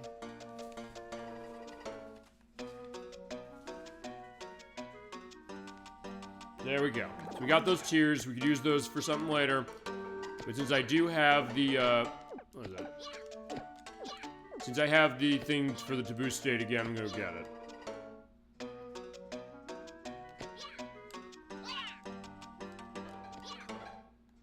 Yeah, I may as well show it live if we can show it live.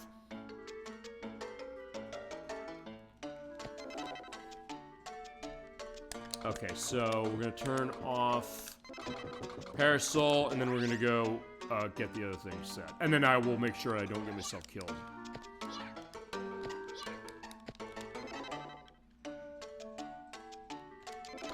Alright, blue powder. Because you can keep doing this anytime you want.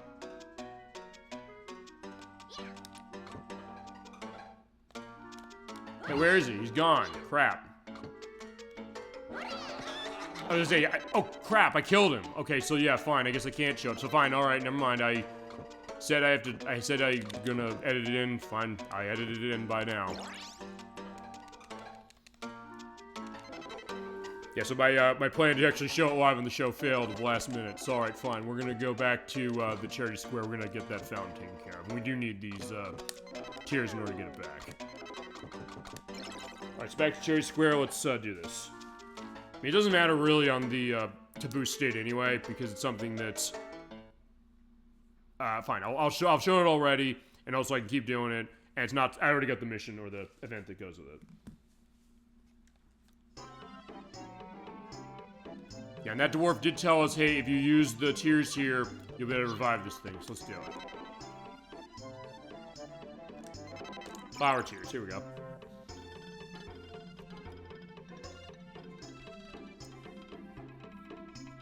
So there they go, and they are peeing to the ground. We're set. We got the broken fountain fixed. And by doing that, there's something else they're doing. They have magical urine, I guess, because they're making the flower tower. I'll just find out where the mission for this was. Not the flower tower one. I know where that is. Broken fountain set. Flower tower. This is running on your adventure points. You need at least 1 million to enter here. I have over 2 million. We can go in.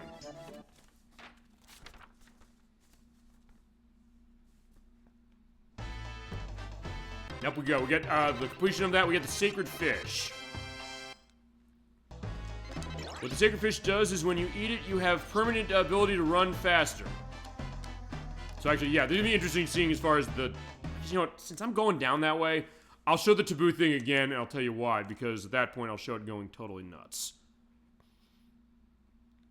So yeah, by eating that, you have permanent, faster movement when I'm just walking. But you can make it even faster, like, whoa, whoa, whoa, look at that, going crazy when I hold that circle button down. So yeah, it's like, yeah, he's a hyperactive child saying, like, I guess he got, a pound of sugar and a super soaker. He's going ape shit. But either way, let's, have a slide down. And fine, in this case, I'm gonna actually get this thing so much so that I'm gonna say, hey, I'm going to just use Baron to get over there to the other side. Because when you use Baron or the Charity Wings as a warp, it goes to where the sign is. And I have nice red pants as well. So, Baron, we got to move over to the right a little bit. And now he comes in as the dog going, woo! I can make that happen, Tomba. Well, fine, they don't give him a voice. Yeah, I'm not looking forward to the next game when it comes to the voices. Fine, it's not for nothing they give you an option to turn the voices off in the next game. And actually, at this rate, I'll tell you what I'm going to do. I'm probably going to give a preview of that second game. So fine, let's get Taboo State once more, so I won't have edited in. So fine, talk about being a fucking tease when it comes to that. But either way, like, fine, I didn't know. I was like, wait a second, I'm kind of on the way. Just do this. So blue.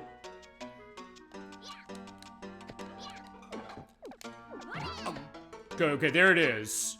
No! God damn it, no! This game really doesn't want me to actually show that. Okay, fine, Fine, I'm not gonna try again unless I come back this way. So, never mind, alright. That's gonna be the joke of the part, saying, like, fine, it's like, if you're familiar with the term coitus interruptus, I guess this is taboous interruptus, because I keep wanting to try and show this, and it keeps, you know, saying, no, you can't show this. It's like, no, I did show it once, but I just got myself killed. Okay, so fine, we're done with that. I'm gonna be taking Baron for flight. We're going back to Trick Village. Since we have all those items, we're going back to see the 10,000-year-old man.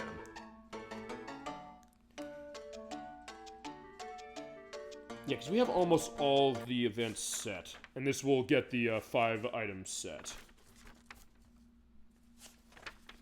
And then I'll go get the,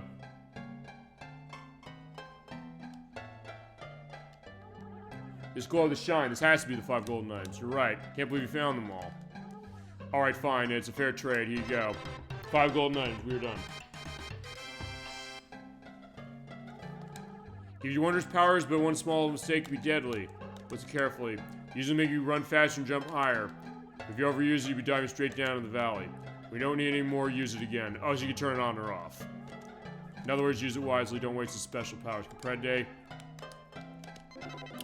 Yeah, we'll go with that. So let's use it. Okay, fine. It's equipable. So, oh, wait a minute. So I get taboo status anyway. Okay, so that is how we're showing taboo status. Here is taboo status. You get the psychic fish. You have that ability permanently on your person when you have it equipped. So, there we go. So, okay, I got to show it, but not in the way I showed, and so at that point, I now officially will not have edited in what that is. And I'll probably have some things like, yeah, I'm not editing here. Like, why not? Well, you'll see. Stay tuned. That's gonna be how it'll go when I edit. Okay, so... Actually, one thing I'm gonna do is I'm gonna go down in the water. There is an evil pig here, but I don't want to do that yet. I do want to look around and get the chest that's under here. There's a million-year-old chest, and by getting that, and I'm at level 10 with my blue power, I get one more thing. But yeah, the thing about taboo status is you run really, really fast, which is good for making this trek back. Yeah, it's in that chest. Oh, no, it's right next to the chest. Okay, there you go. So that's the blue power. I'll show that a little later. And there's 2 lives. Okay. So, for this one, I got the blue hidden powers. You had the Jewel of Water. So let's show that. Actually, wait a minute, at the beginning. It's actually fine. We can turn off taboo mode now. So fine. Here's Jewel Water. Oh, no, never mind. They stack. Okay, so fine. The Jewel powers and the, and my taboo state, or whatever, fish state I'm running, they stack on top of each other, so...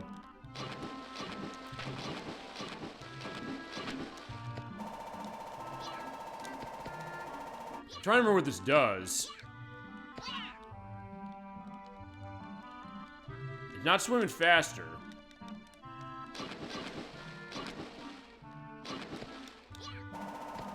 I think it's for attacking.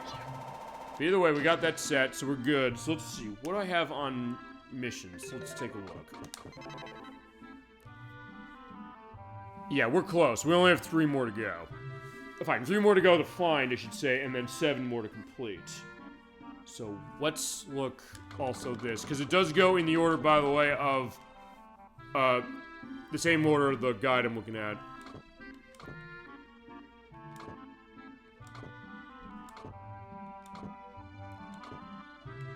Yeah, look at that. Actually, I think... Actually, that's all the secondary events. We're done with all the secondary events. So the rest of the stuff is going to go to plot. Okay, so Trick Village, Million-Year-Old Wish. And then there's 3 others that go to stuff. And the rest are all required for plot. And Grandpa's Bracelet, that's last on our list. So, Actually, at this point, we just need to go after all of the evil pigs. So, the next evil pig, the deep jungle pig, he's by the village of all beginnings. So, Baron, we're gonna take a flight. Oh wait, we can't use Baron when we're in the water.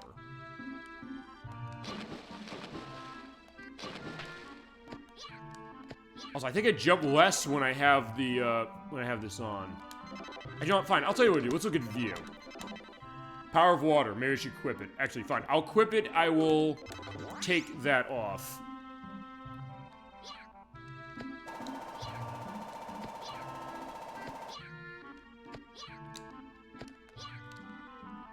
It's probably something I can kill things with. But we also have nice blue hair. So what I want to do now is we're gonna fly to.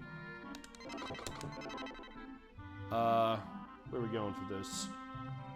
We want to go to where the village of all beginnings are, but we actually do have to go back to. Fine, I am gonna take another slide down the leaf slider. Why I keep forgetting what it's called.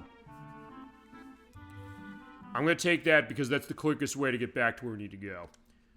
If you remember when we went down behind the mansion at the village of all beginnings, there was another door that we couldn't get in. We're going to that door now.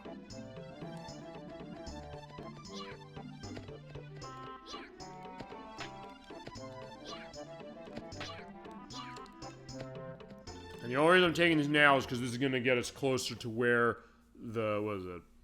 where the boat we have to take to get back over there is. And you can only go that way, so it's a one-way street. Alright, so we got more blue powder. I will not show that off because I already have the ability to turn Taboo status on and off at will.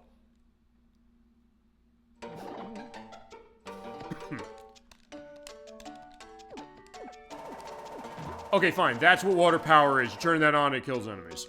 Okay. Pretty nice, but I think I'm actually not gonna use the jewel water or the psychic fish. Actually, you know what? I'm gonna turn those off. We're just gonna use Tomba the normal way. Sorry, the pink hair is kind of his deal, so we have to have that going. I guess any of these bosses give me trouble, which honestly they're not that hard. Then I guess we could use it. Hi. Meet again. You want to ride? Yes, we do.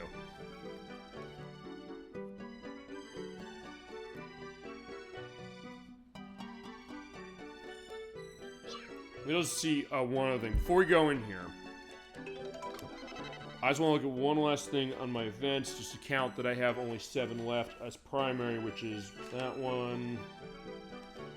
So Grandpa's bracelets.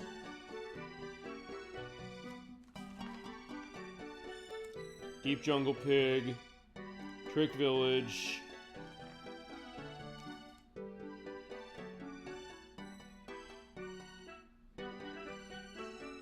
Okay, that's it. I got them all. And other ones will come in just a second when it comes to the plot. Yeah, that's...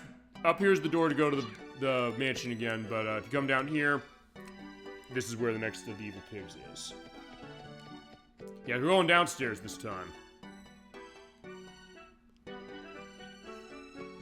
Yeah, what's in the basement? Oh, yeah, a door.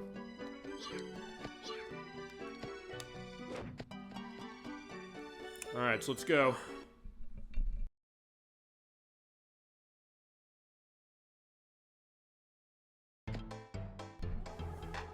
How dare you disturb my nap? Yeah, it didn't look like you were asleep to me. And for God's sake, put on some clothes. I have pants.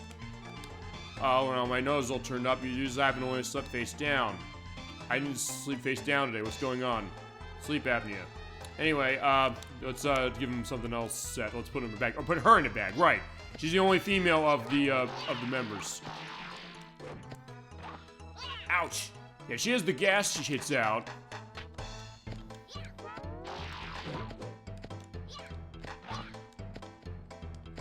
Same as the other ones, you have to get her in the bag, but it's also a case, yeah, hold her down. Which honestly looked really wrong, honestly, given how that was. But fine, I didn't make this game. So either way, Yeah, because you also catch her on the lip of the bag, but it's also something that... Alright, fine, I can hang on.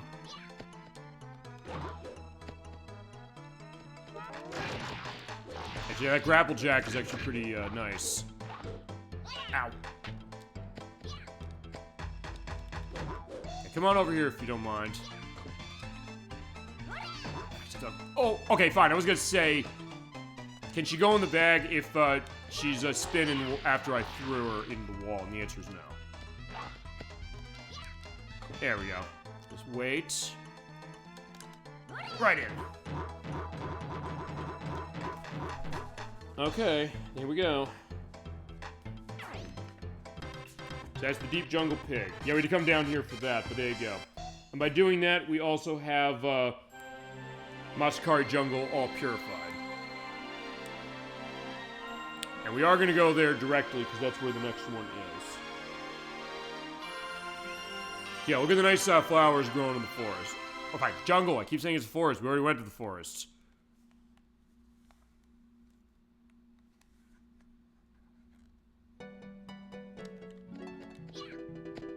Okay, and the one thing we are going to do before we go over there is, since we can go, by the way, we can come through here and beat her. This closes for good. Now go through here, because we haven't been able to open up all the chests, so I may as well, now they have all of the powers of all of the, insert number of, years old men here. Yeah, this is the last one we didn't get. 3 lives, Jesus. Okay, look at that. So yeah, this game is giving you lives like candy. You just have to know where to look, as is the case. So that's good to have.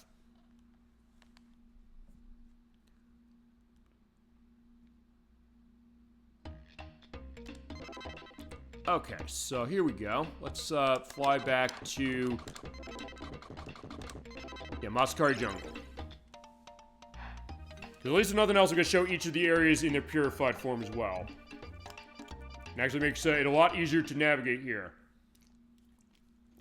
And it also has one other detail I did not know until I was getting ready to do the show.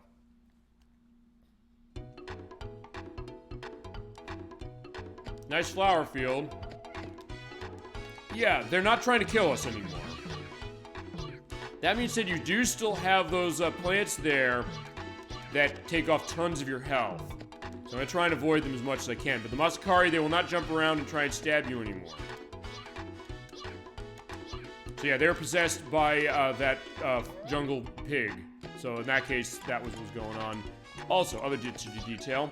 Remember around the cage, if you go in here, you get locked in into death? Not anymore, it's not.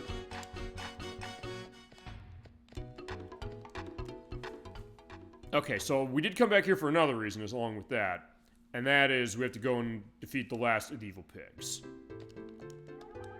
I just came at the village all beginnings, which was Mizuno. Yeah, we met her already. But if you go to the clock tower over here, the last of the doors is going to be at the top. I do love, yeah, the great Calypso music here. My god, it's so good.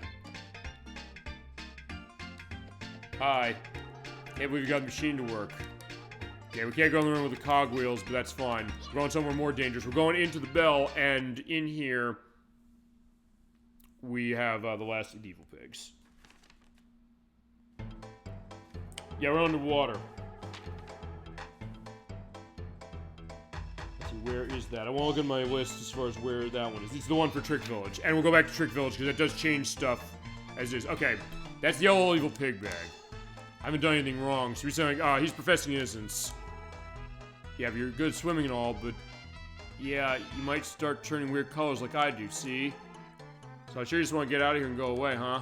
Alright, fine, but I can be anyone who comes to anything water. Actually, he's really easy if you know what to do. Jump on him and just toss him right in the bag. Actually, this is actually further than I actually got as far as seeing what he does before when I was doing my test. Oh, no. Because remember, in the water, you have to hit the X button in order to dive down onto him, onto his head.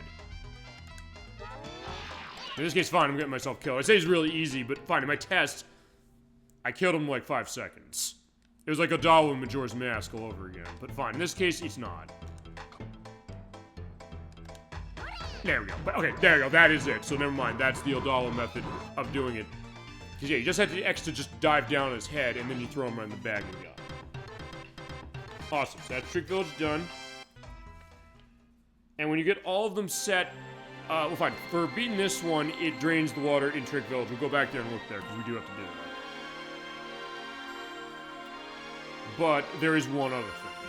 And when we defeat all 7 of them, we are taking it directly.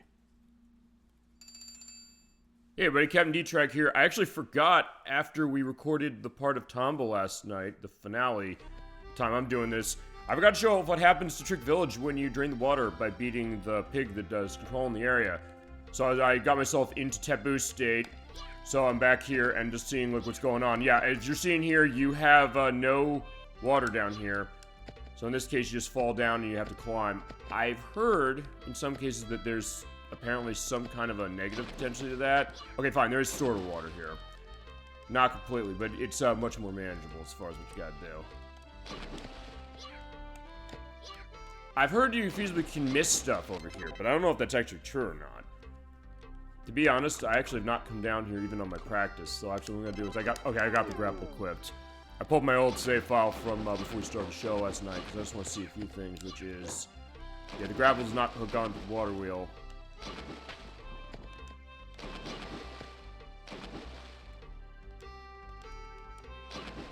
Yeah, but this is what it looks like. I just want to give a sense of that because I forgot to show. Alright, fine, I can bring that down and see the polygons going, because fine.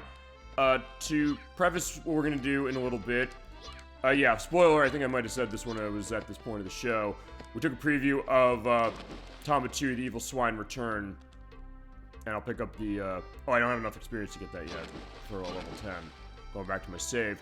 I looked at Tomba 2, I said, hey, you know, this is a game that's all about its 2D sprites, but that's kind of not true, because this game is using polygons for stuff like the backgrounds, and also kind of for Tomba himself, in that his model is kind of a sprite, but does have some CG aspects to him. So do always want to correct the record on that, but also the case that, fine, spoiler warning, I don't know if I think very strongly on Tomba 2 at this point. Like I said, I'm going to give it more of a chance when we get to it closer, and also when that special edition comes out. And hopefully, later on we'll decide, hey, we're not going to rush it like the rest of the last one. Yeah, they still haven't fixed the problems with it, as I'll go into later. But yeah, I do want to at least indicate that, because yeah, I said this game is running all sprites the whole way. Not completely true. So just taking an edit that way, as far as how it is. We'll also be able to show off what Trick Village looks like after you drain the water, and also music change. Because there's unique music when it comes to each of these areas after you've purified them from the evil pigs. It's almost a little bit of like a western sound to itself, which I do really like. And here you can climb the wall, so they're saying, hey, there's stuff you can miss in here. I don't know if that's true or not, because, fine, one last thing I guess I'll go, because there's not going to be much of an appendix. There's been kind of questions in terms of how much can you miss, ouch, as that's there, and hold on. Fine, that, oh, I can't even walk over that. But anyway, oh, damn, they're just tossing me over, so I'm going to get in trouble doing this, so thank God I'm in taboo state to make this. I was going to say, there's a bit of confusion, I guess. It seems like inconsistency in terms of what I've seen with guides and things with this game. Even with the new version out saying, hey, there's certain events that are missable based upon what you do, and I've heard there's certain cases that some of the things are missable in here, but I don't know. At least as far as missable when you drain the water. Fine, talking about the million-year-old man who I hadn't gotten yet, but... And he also does recover my health, but... Either way, I just want to show that off, show what's going on. I'm also gonna go on the water wheel one more time. Yeah, so yeah, he's like running on the hamster wheel. Ouch! Fine, those trees there, they're so spiky and really hurt. We're also seeing the great aspect of the polygon stuff, so fine. Preview to Tomba 2, when we get to that. Frame rate's halved. The polygon stuff is a little chunkier. I'm kind of just running on top of nothing, so that's good. Yeah, keep going, Tomba. Just keep doing your animal dash and you'll be good. This is looking a lot better, so yeah, there you go. For all his rage, he's still just a rat in a cage or outside of the water wheel. So yeah, fine. My point is that game doesn't look as good as this and seems not as smooth. But I said we'll figure that when we get to that one eventually. But I said I'll mention this later when we look at that and have one other thing that I will not give away now. And that is, I'm gonna look at that special edition and see if maybe they make it better for certain things, maybe with frame rate, maybe clean up the graphics to the point where it makes it look a little nicer. Make sure it works, unlike the Tomba Special Edition for the first one. And also add both of the soundtracks, because I'll mention them later. There are 2 soundtracks to Tomba 2, The Evil Swine Return, and sort of with this one too, but only for the opening and ending themes, which I'll have link list items for when we get to that and when I mention them. But alright, there you go. So that's your look at Trick Village with the water not flooded anymore. A nice peaceful case. So there's Tomba doing the swim. Alright, so I'll leave it with that, and hope you enjoyed the rest of the video, everybody. Yeah, you're taken here. This is actually in the underground mine. I think I showed this last month, but if you go down a specific area, we get an 8th one. I was like, wait a second, didn't we defeat 7 of them? Yeah, you're taken here automatically, and mirror your wish. So we did get them, so that's 2 missions set, or 2 events set. So there you go. By defeating all the evil pigs, their statues are placed on those buttons, they open the door. How could this be? All 7 pigs was sealed, but you got another evil pig back there. There's another evil pig gate. So, yeah, there's another evil pig. It's not just 7, it's 8. That was just a rumor till now. He's the ultimate evil pig, he or she, I guess. But the gate's right here. All you need to do is go right in. Alright, the real evil pig, that is our next mission. Or next event. But wait a second, those are not statues. They're living. No way you're up at the door now. Says, fine, come back, my soldiers. And took them off the buttons, and yeah, we can't go in the door. Must the weak follow the strong. Yeah, test of wits. So we need 7 people to stand on the door to open it, but what are we gonna do? We need 7 friends. I get it. We need to find 7 friends who are willing to help us. I want you to come back, so tell your friends to come straight here, and we'll do it, and then can't get into 7 people, come back here anyway. Okay. So this is the last part of the game. You do have to go around and feasibly talk to everybody you've met in the world to see who's going to be willing to come by with you. We only have 3 more missions. In fact, we have all missions set. So we do have them all ready to go. Just want to show that. So yeah, there's Grandpa's Bracelet. We're getting that by beating the game. 7 friends and a real evil pig. So those are the last ones. And now we just have to go and find everybody where they are. I'll also just show where we are here coming out. Yeah, because you're in an underground cave, or the underground mine, and you come down here through that door, you're able to go through that, and you get over there. So what we're going to do now is we're going to take a flight with Baron. I know where everybody is, so we're going to go talk to them. We're going to go to the Dwarf Village. So the entire game, the whole point has been saying, hey, you know, at the beginning of the game, the 100-year-old man said, hey, you know, you should make friends. We reference up part 1, How to Make Friends and Influence People, that book. We're doing that in real time now, and that's the idea that, hey, you know, Tomba's showing, you know, that he's gotten strength and he's all set and he's made a difference in people's lives and they're going to be willing to help us out. So let's talk to you. What is it, Tomba? You and I are friends, by the way. I'll be right behind you. There you go. That's 1 friend. We got to get 7 of these. The next one is over in Bacchus Village.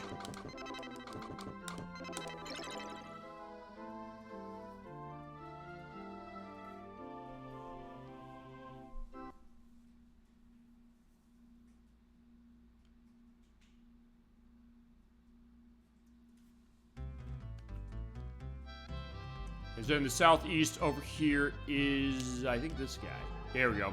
Fine with pig, no problemo. I'll take care of the bozo. Thank you, appreciate it. Next, actually, we're not going to take a flight. I was going to say we flight, but what we're going to do is we're going to go back to the Haunted Mansion. Because if you go to, let's see, the keyhole door that was behind the mansion, there's another friend there.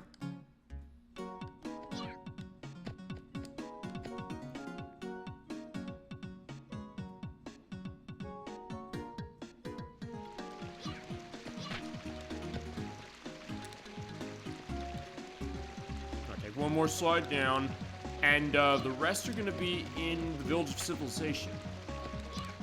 After we get this guy.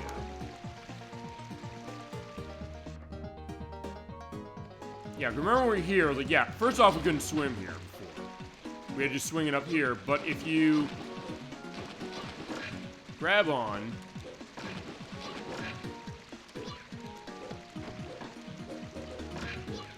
can do that. Or just swing, do the old way. It's like at the beginning of the game all over again. Yeah, we have to talk to him. He'll help us. Heal pigs, gold, I'm in. I'm scared, but I'll go. So yeah, that shows the idea that he's willing to help us out. So next, Village of Civilization. Everybody else there. Oh, fine, we gotta leave here, and then we can go there. Because I guess Baron can't fly in doors, or fine, in these doors. But he can in the mine, so yeah. A little bit of inconsistency, but either way, we'll go.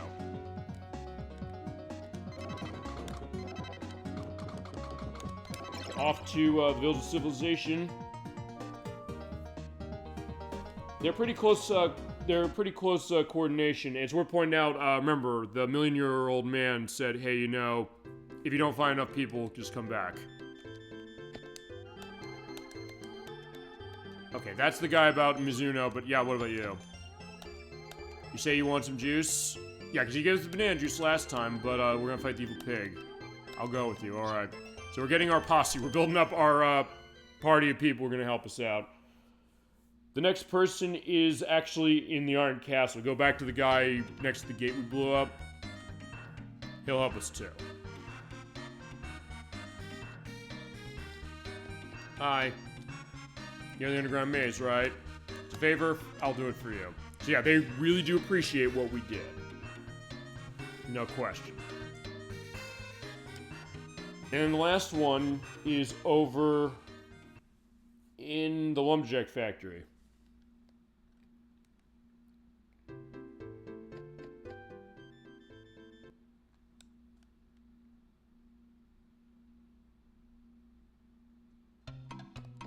Him. Done a lot for me, for sure, so I'm willing to help too. Thank you. Alright, with that, we're gonna take our flight back. Let's go back to Dwarf Forest. Let's go back to this strange small room.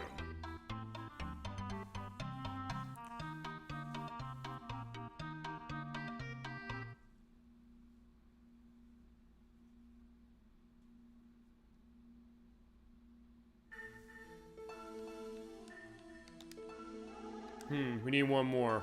What are we gonna do? Oh, Baron, the dog. He is our 7th friend. Thank you, Baron. You're such a great dog. So there you go. That's 7 friends completed, Baron. Yeah, he's been a good dog to us. He's Tomba's friend, too. So basically, the idea is that you do have to have Baron specifically, otherwise you're not getting through. So Baron's coming with us, though. So alright, here we go. We're gonna fight the final boss. We only have 2 more events to go, and we're getting them all. Alright, so here we go. Here's the final of the evil pigs. So this is the last boss of the game. I'm the evil pig, created all the other ones. You have fun fighting the others? Actually, yeah, I kinda did, actually. I made them for people like you to have fun with. So this is a game. Okay, and look at the gold there. It's like Scrooge McDuck's Money Bin in DuckTales. With you, Tom, the whole world is like a gigantic toy box. You're hard to stand right now, but we'll have some fun. Come get me if you can. So he just loves the thrill of the fight. It's alright. Same deal. Fine, I'm stuck on that. And these chests are nothing. So basically what we gotta do is just, same deal. Oh, he stops me.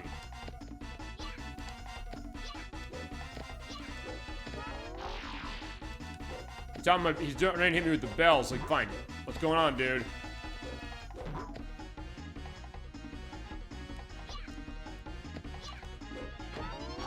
Yeah, because he freezes me with his powers. So you have to time it just right so you can toss him.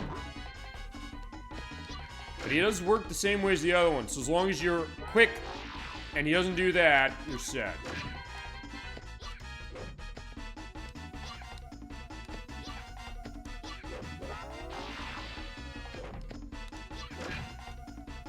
I kind of just want to be right around here.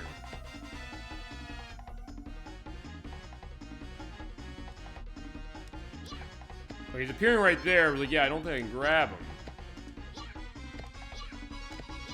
Oh, there we go, but he's hitting me with the bell and it's not doing anything. Yeah, this is a game to him, pretty much. Yeah, I'm too high. So I have to go down.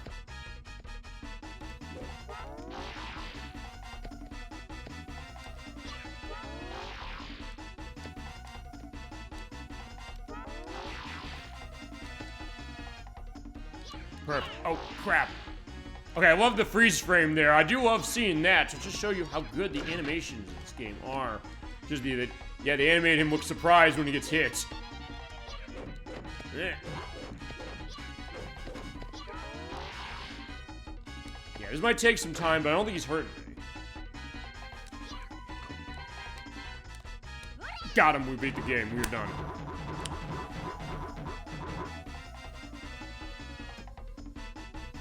Okay, so there you go. That's the real evil pig, and we're also gonna get our grandfather's bracelet back, too. So that is Tomba, and we beat the game, but this place is collapsing. We're gonna fly our way out with our great doggy. So yeah, there's the island we saw last time from the distance. We went underground to get there. The place is coming apart, but we're gonna fly our way out. Yeah, look at that. And we get another great anime cutscene. God, it looks gorgeous.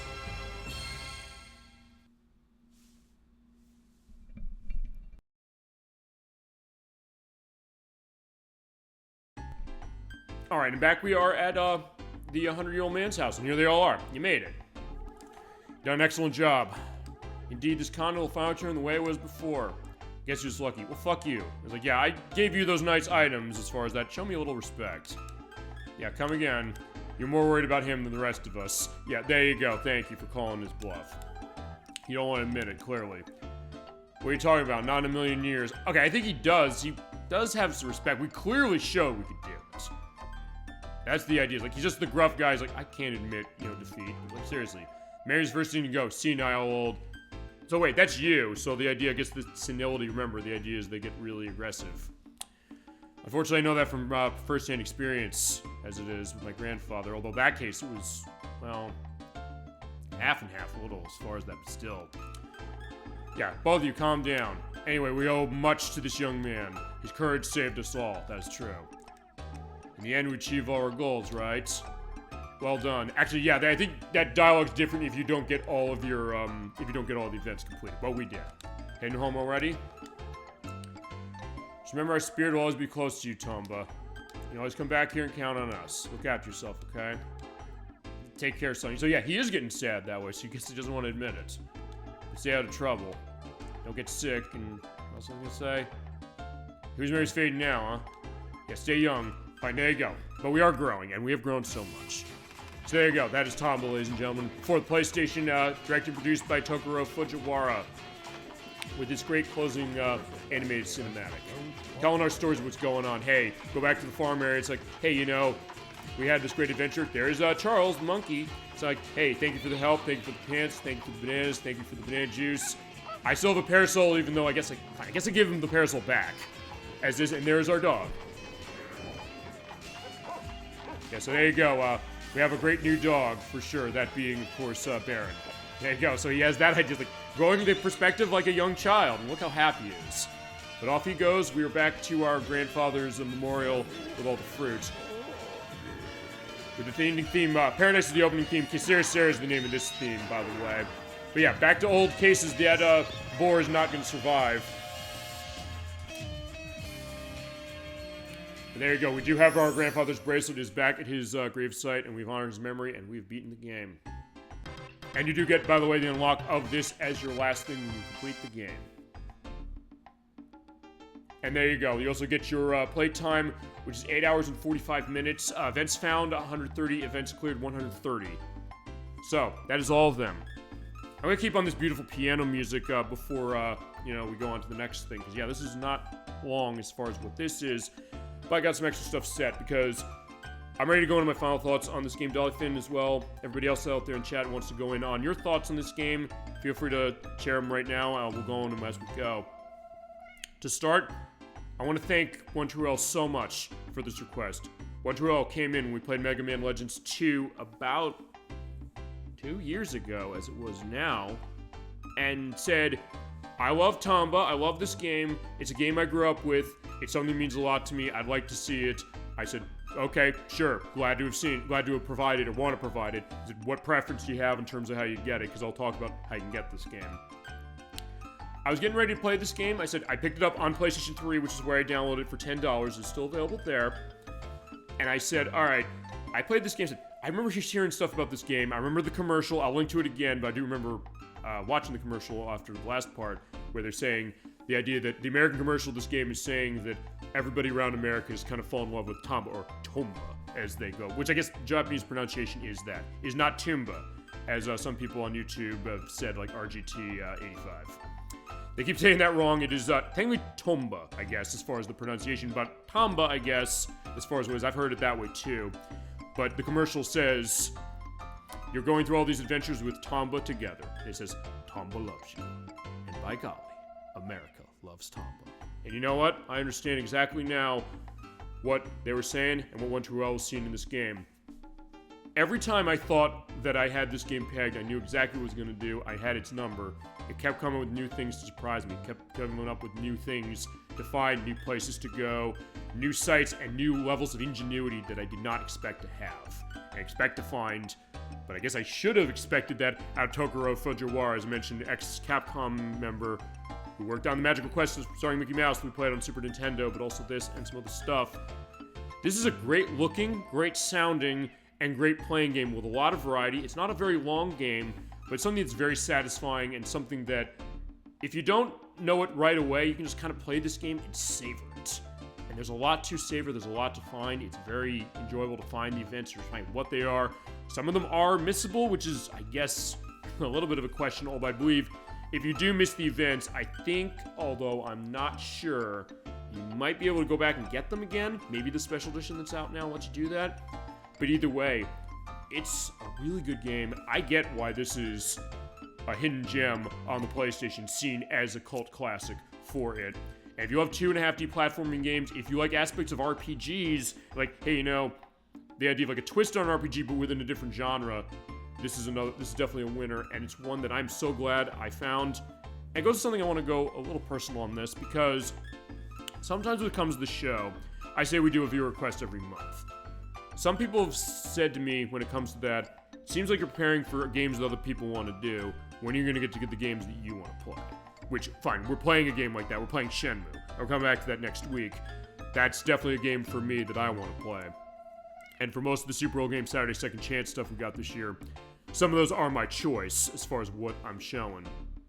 But it's something that, honestly, I really like when people come in and say that, hey, they have memories of the game and they want to see it, and I want to play it. And Tomba is honestly a great example of that, because even though it's a case that I'm playing it for someone else, because I said, hey, I want to give the game to you, I want to do it right, I want to go 100% like I did, it's something that I get this great experience that all you might have had that maybe I didn't have. We're all going to tell our own unique stories when it comes to gaming, in terms of what we played, what games we grew up with, what games connected with us, which ones did not. And I said, I always get a lot of joy out of that, even when it's a case where it's not a game that I'm choosing to play. And it's also the case where I always say that I will play any game you want on the show that I can, which usually is everything, unless it's cases where there's a content reason why I can't show it. I have a little update on something for that, as far as something I'm going to have on some weekends this year that I'm not going to be around. I'll talk about that in the schedule as we get there later tonight. And other cases where, hey, they're licensed music, or hey, I got to figure stuff out. Or I guess the guy game, which technically would be illegal for me to show because it's technically child pornography. So in that case, that's when I had to say no, but it's not because of a case where I'm like, oh no, I'm not going to play this. Because I'm going to be honest with you.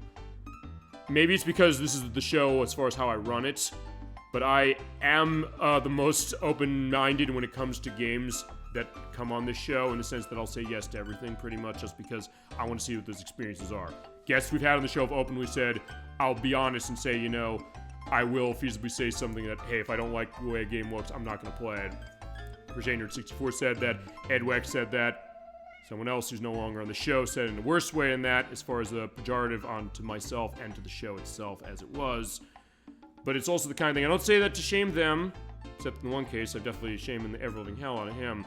But I do say that to give a sense of why do I want to necessarily give everything a chance, because I'll tell you this. I said this in part one. If I were to take an attitude saying, like, hey, I don't want to play this game, or like, hey, you know, who cares about your experience on something like that? I'll just play what I want to show. I wouldn't have played a game like this. I would have missed this. And I did miss this growing up because I didn't have PlayStation. And nowadays this game costs $150 on the PlayStation. This is expensive. People want this game, and I get exactly why people want to have this game. It's a terrific game. It's something that, if I did not get that request, I might have not played this. Maybe I would have been curious, saying, hey, they're bringing this back, because they did bring it back with Special Edition last year. I would have thought, okay, fine, I'll take a look. Maybe that would have gotten me going, but maybe the fact that people come and say, I love this game, I want to see it, that's the push I really need, just to kind of bring it to them, which is obviously what that's about. I want to do that for them, specifically. It's the thanks that I give you, saying, you want to come to the small show we do every week, you just love a game, I said, I'm going to give you that perspective as well as I can. I know it's not going to be the same as if you were to go out and play this game for a stream yourself. You'd probably do a better job than I would, because, say, OneTrueL grew up with this game, I didn't.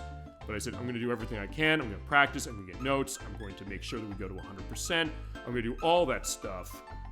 And that's kind of where it comes down for me, and why that even something like this, it kind of is something for myself, and that I get to play a game that I might have missed, build my experience in gaming. I have another story to tell. I have a case where people said, oh my god, I love this game, and I have experience that I'm going to be able to tell for the rest of my life, saying, I got people coming in when I was doing gaming streaming, saying they want to see this. I said I want to show it. I showed it. I had a great time doing it, and I found a great game on PlayStation. And that was also what happened with Parasite Eve on PlayStation that Anetics wanted to see. I said, I found another favorite. This is one that every time I hear that name now, I'm going to think Tomba. Yeah, that's a good game. And it's that kind of thing. And I came to it late, but the idea of, feasibly never too late to kind of come to something like this, and to kind of give it that perspective and that new look that maybe someone coming to it for the first time like I did before, we did the show. Well, fine, before we did the show I practiced, but the idea of not having that much experience, just hearing the name, having that insight that maybe is unique that way, but of course not going to be the same as someone who's been playing this since 1997 in Japan, 1998 for the US. So at that point, I really appreciate the idea of kind of just going through these things, looking through what you want to see, and kind of getting a sense of what is your story in gaming. That's the idea with OneTrueL. That's why I said I want to give this game to OneTrueL and to anybody else. So hey, Tom, was like, people come in, it's like, oh my god, I love this game. I grew up with this. Or like, oh, I always wanted to see this. I never heard of it. And so it's, hey, it's really good. Dolly Finn, when we were on part one of this, you said, hey, this game looks great. It looks like a lot of fun. It's something that I never heard of this, but looking at it, it's kind of, as you said, a hoot of a game. Like, yeah, exactly. I think in that way, kind of exposing it to new people, and I guess a good case because we have the new version that's out, the Tomba Special Edition, as the case. But yeah, my point, I guess, to this is that it's not, to me, a burden or a case of saying, hey, it's something that I feel like it's work to do a game that's not something that I would be picking right away to play. Somebody comes in and says, it's like, let's do it. Let's put it on the master list. Let's play it. Let's go through it. And that's kind of the joy of it. I find new stuff in gaming. In fact, I think I saw on one of my YouTube feeds a video that's saying something along the lines of, is the era of discovering new games gone in the modern days of gaming? To which I say, I don't think so, because I think there's tons of games to play. There's tons of stuff that gets re-released, tons of new games, but also stuff that probably slipped through the cracks for you. And I've often said, with a couple exceptions of systems, it's rare you're probably going to be able to play every single game on a system.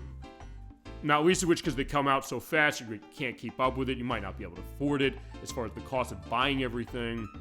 We don't have as much of a rental case anymore as far as that like we used to.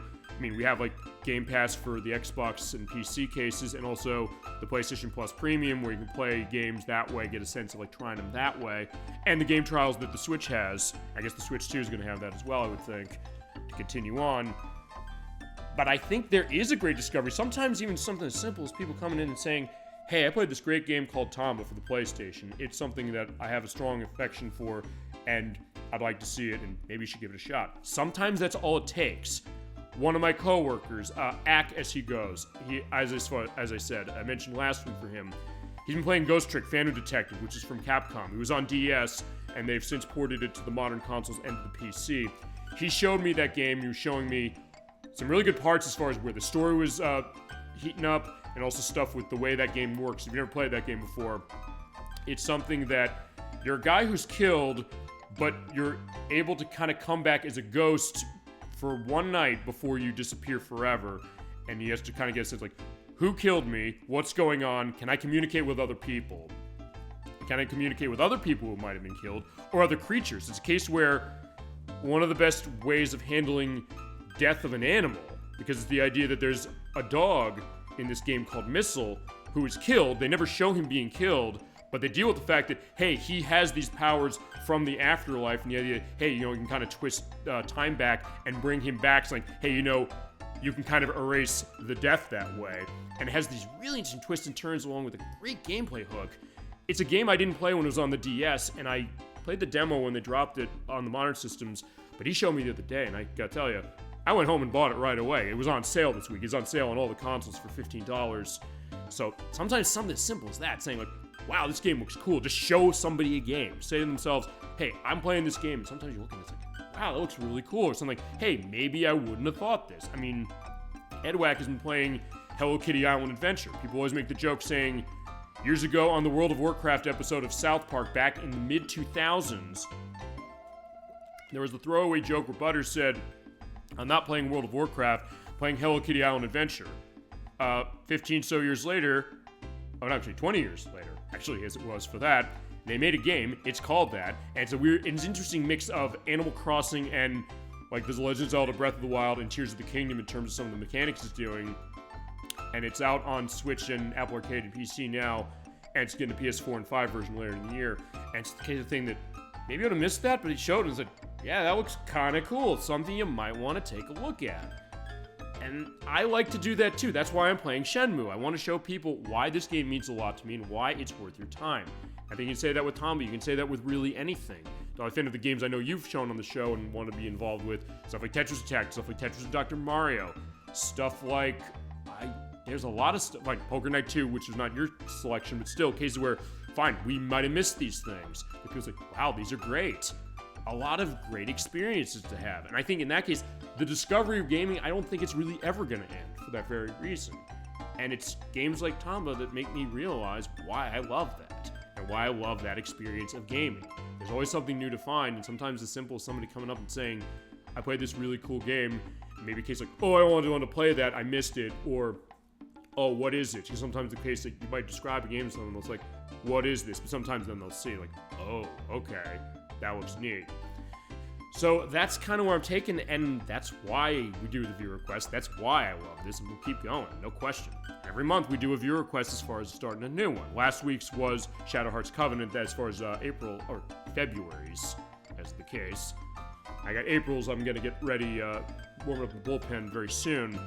I'll go on that in a little bit. But yeah, that's the idea, and yeah, so we got that way with Tomba. Okay, so let me just see one other thing with Tomba as the controller turned off, but that's fine. Yeah, they do leave the game over, but it was like, fine, the game is just over. It's not like you died or anything.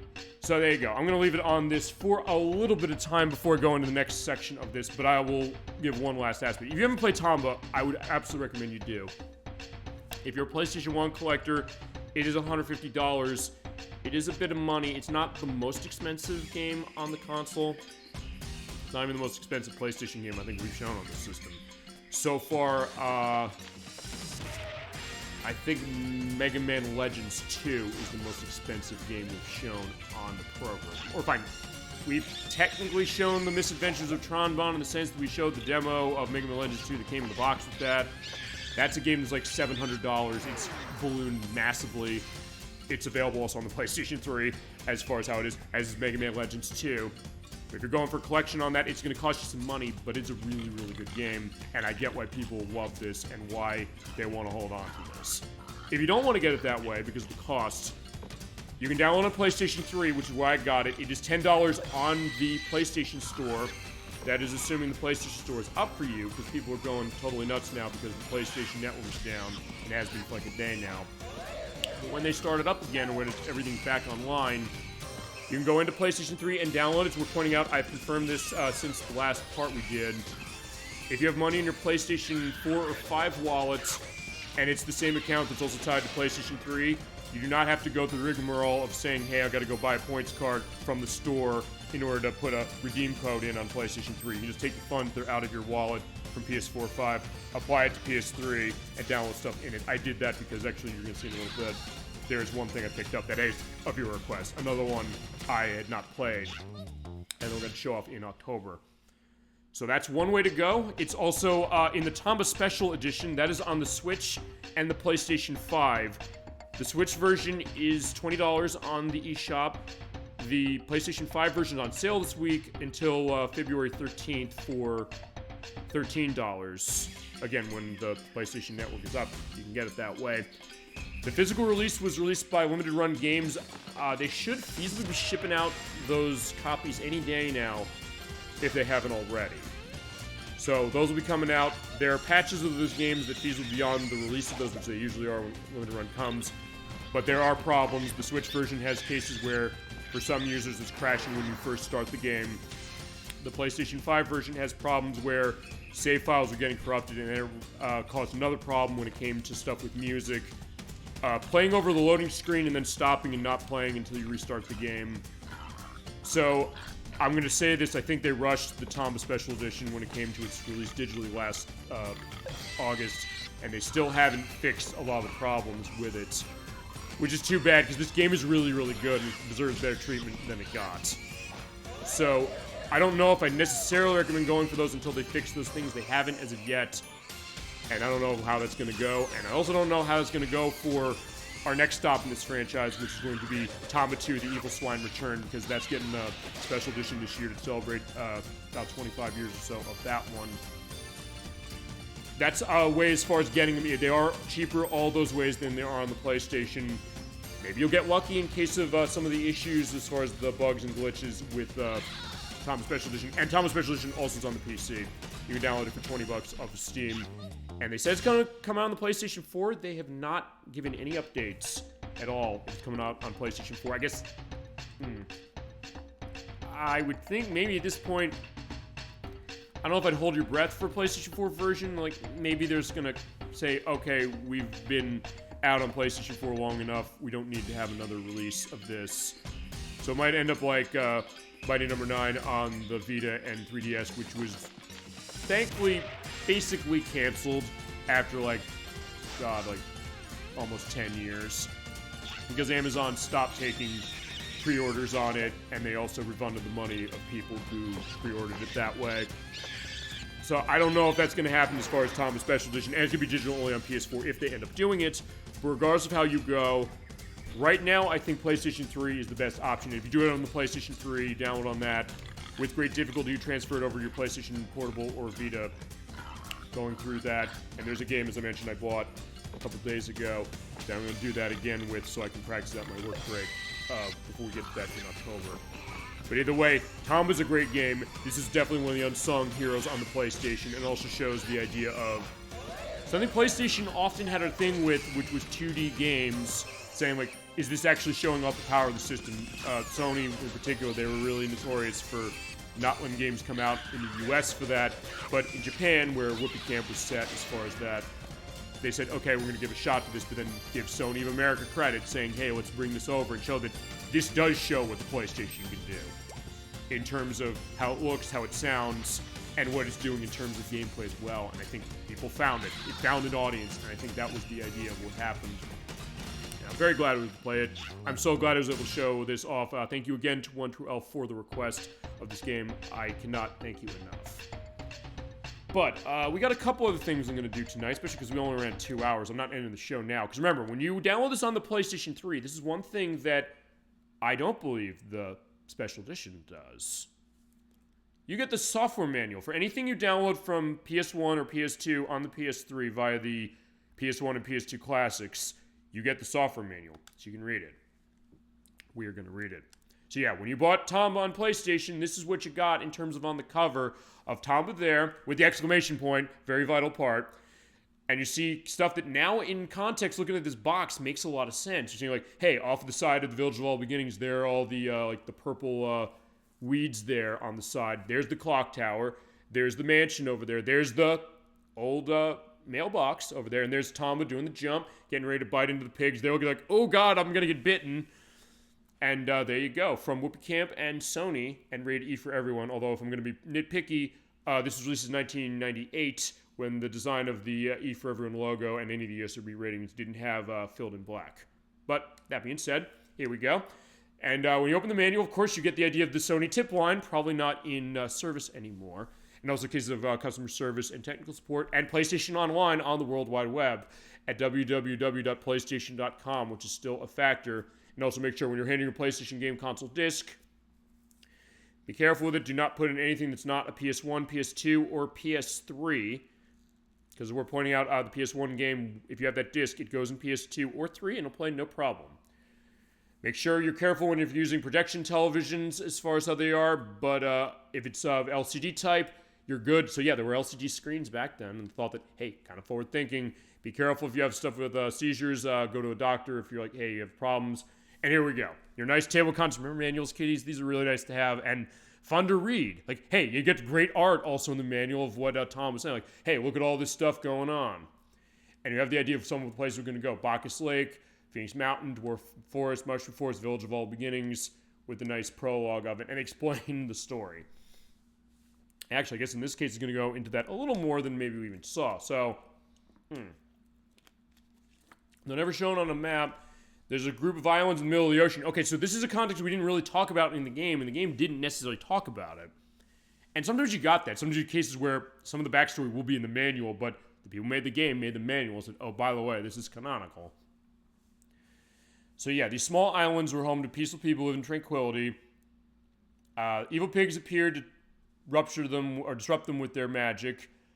Flowers withered, birds disappeared, and the coma pigs are the evil pigs that were there, playing mischievous pranks. Tom was born on one of the islands that was ruled by them. He's raised by his grandfather, and he hunted and played in the wilderness, but his grandfather passed away, and when that happened, he took great care to protect his grandfather's grave and never moved the gold bracelet. Okay, so that idea of, even though Tom was a young child, that bond he had with his grandfather was very sacred. And he said, okay, fine, I'm going to hold to this. I'm going to go to his gravestone, and he'll always be there. And then when he ran off, as far as going on at the coma pigs, as we saw in the intro, the bracelet was stolen. They just wanted gold. They didn't know the context. He knew, and he's like, uh-oh, I can't have this happen. And perhaps he'll capture evil pigs, destroying evil natural beauty to the unknown islands, and he'll grow, gain experience, and new skills as he does. Indeed, he did.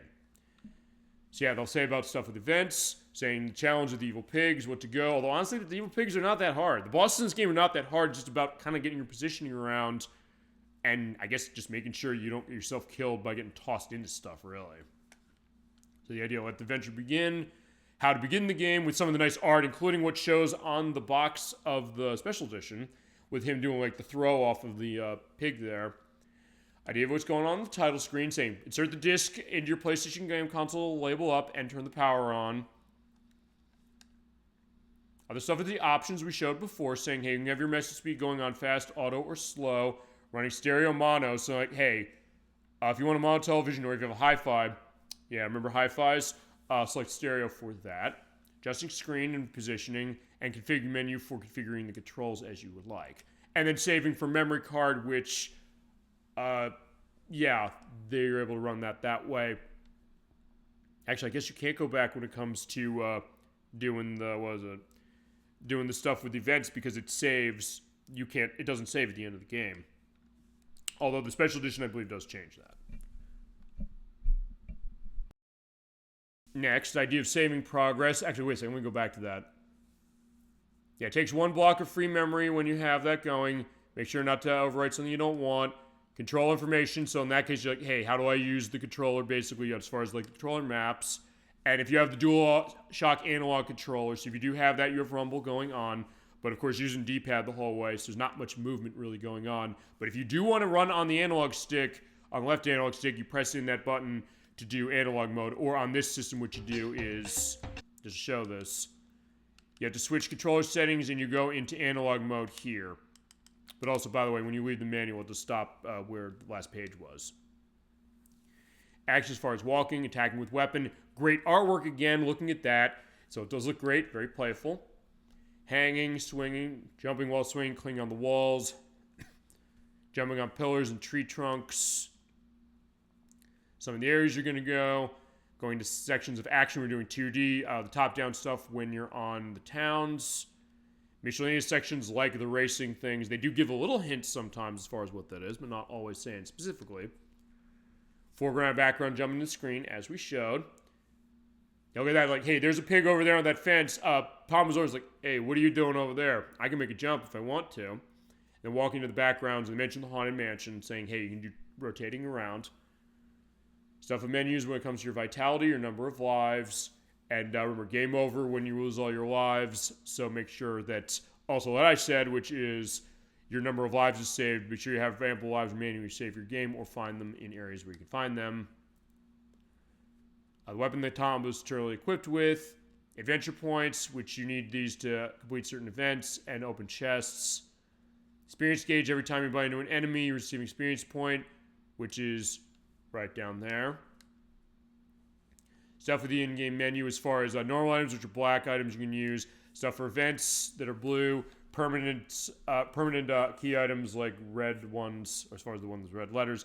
Equipment you can equip with green, and weapons for green as well. The list of events. Actually, does it say how many events are in this? Because it's 130.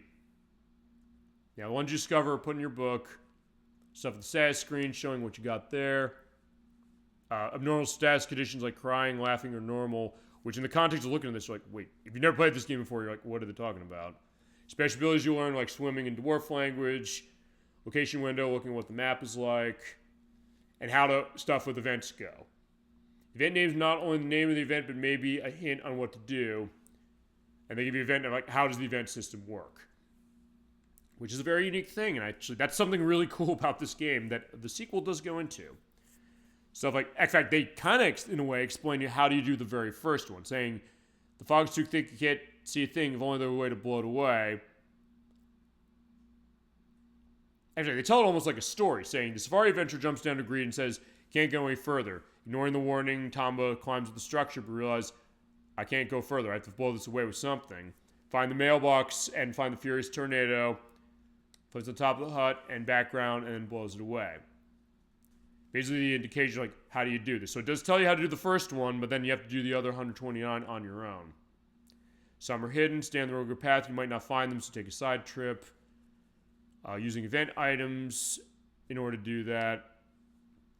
And the weapons you pick up, like the blackjack, which is something that Tom's grandfather told him to use as a weapon to do hunting. But with this, you can't defeat it alone until you mix it with the grapple, as we showed.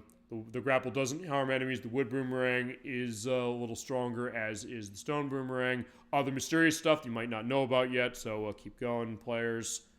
Item list as far as charity wings, the healing mushrooms, the lunch boxes, the crystals, as we have the element, the chicks that we ate and then spat up but saved and fine, the bananas, the furious tornado, and the other characters, the coma pigs, the coca birds, Jan. So there's actually good artwork of Jan right there.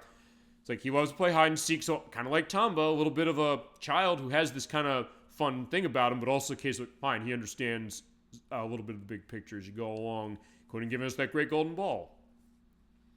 And there's stuff like Needle Gator. Actually, fine. Okay, the Needle Gators are the things we saw in the mountains that had the blue pig gas coming off of them, and also the spikes on the top as far as shell. Charles the monkey, he teaches stuff as far as it, but of course he needs payment. The dwarves, the gentle tribe living up in the mountains. And then, of course, the credits. You do have aspects as far as what they are in here, as far as who directed the game, who did the music, all that stuff. What happened as far as getting it released over here by Sony Computer Entertainment of America, who did testing. The theme song of Paradise for the opening and Que Sera Sera for the ending. And actually, yeah, one thing I do remember, going back to that quick, I think, I'm trying to remember if on my notes, I'm looking back on my notes on this. Right, okay, because I knew I took notes down on the opening and ending theme as well. The opening theme, Paradise, was done by Tokyo Q Channel. The international version of this game, okay, this is it. There were vocals to that song in the Japanese version. The US version takes them out. I'll have a link, by the way, in the link list to the Japanese version of the music, but it's worth pointing out the Japanese version did have some things that were actually fixed for us, and also for the European version. Those being the fact that The loading is better, the graphics were enhanced, the controls are a little tighter, but the vocals of that song Paradise are gone. And I don't think Kisara Sarah had vocals to it. If it did, I'll link down below as far as having the Japanese version. Pay attention to that, because that's also the case with the next game in the series. And there you go, 1997 Whoopee Camp, there you go. And also remember, warranty of game, you have a 90-day money-back warranty. If the game does not work, be sure to call Sony, and they'll give you a replacement or a refund, or however that is, and also the place where you bought it. So there you go. That is Tomba for the PlayStation, ladies and gentlemen. This would normally be where I'd end things, but I may as well give you a little bit of a preview of the next time we come back to Tomba, with its sequel. Also, for the purpose of the live show of this, you're like, yeah, why is it show Elgato no signal? Remember, the PlayStation 3 is a case where when you do feed cuts for certain things, it's changing resolution of the PlayStation games. PlayStation games ran, generally speaking, at 240p. Modern TVs don't know what to do with that necessarily, so it shows on the capture device that, hey, it's lost signal. When I edit this, I will cut that out, and it'll be a little more smooth. But I'm doing this so I can go back into the PlayStation 3 menu to show off the game's sequel, but I also will show one other thing, which is stuff I picked up recently. I picked up Fatal Frame 3 The Tormented, because this game costs a ton of money, and it's like $10 on the PlayStation Store. As far as how that is. So, like, yeah, that's going to cost some money. So, like, fine. I also want to have a set of that. But fine. I also did that because I wanted to test, as I mentioned earlier, the fact that you have PS4 or 5 funds in your wallet that they go over to PS3. They do. So, that's how we also have Medieval. We're going to be playing Medieval for the show starting in October. I had to figure this out. It is a Gothic 3D platforming action hack and slash game with Daniel Fortescue. He is the skeleton dude there with Gothic elements to its graphics, and it's something that I'm laughing to death wanting to see. We're going to show this in October again, but I did download it because I said, hey, I want to show this game off. We'll have the digital manual show off on that. Anytime we show off anything from PlayStation 3 like this that I have downloaded, going through my list of stuff we've got, I will show off the digital manual for them. And the only cases where I'm trying to think games I wouldn't show through PlayStation 3... I don't know. I mean, I don't think there's any of these that I wouldn't show through PlayStation 3. Fine, we didn't show the Mega Man Legends games this way because Nocturne has them physically. And since I'm going to be the one controlling Misadventures of Tron Bonne when we get to that, I will probably edit in at some point looking at the instruction manual off of this. Because, by the way, if you want this game, it's $700 on PS1, I should say. It's $6 on this. So get on this. For the love of God, get on this. Especially because they have not re-released the Mega Man Legends games as of this recording.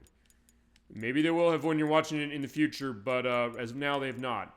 And also stuff we have coming up when it comes to later in this year, just to go into this. Let's see. We are going to play Castlevania Chronicles on Halloween night. This is something Lekfirst wanted to see. I've got it here. This is how we'll show it.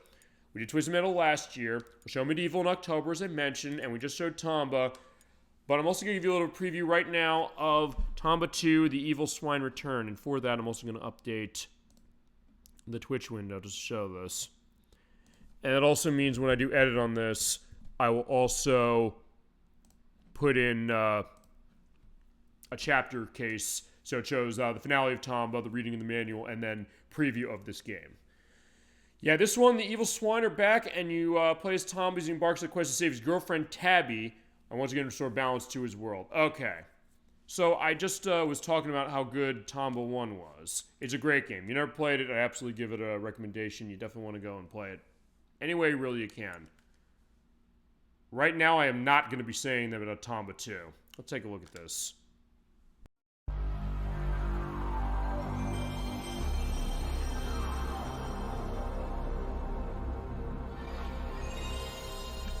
Okay, let's take a brief talk on Tomba 2, The Evil Swine Return.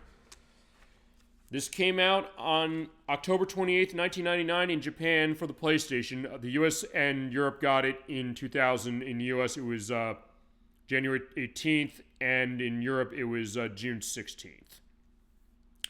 This was not directed by Tokuro Fujiwara. It is still Whoopi Camp who's deving it, but it was Kuniaki Kakua who did the direction on this, who was designer on Deadly Premonition. And you still have your element of the Whoopee Camp logo going, because they still make it. They still need to publish it, but they don't have the flourish when it comes to the logo of Whoopee Camp. Also, the loading is really long, by the way, right here. I'm not touching the controller at all. It's going to actually take a shockingly long time to even go away from the screen. When I was doing the audio test today, I thought the game was broken. I said, the game's scratched. Like, wait, this is a digital version. No, it isn't. There's no way this is broken that way. But it takes a long time just to load that.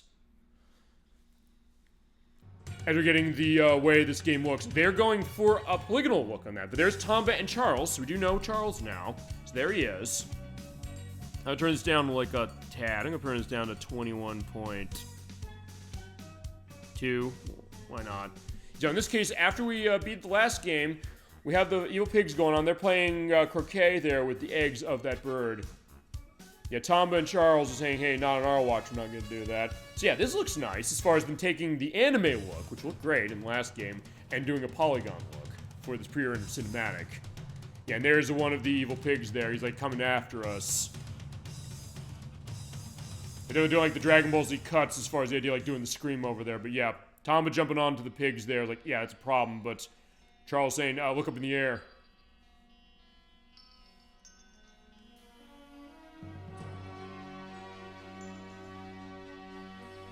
Okay, and they are still in the same area because they're over at the Village of All Beginnings. That letter is going over to the mailbox.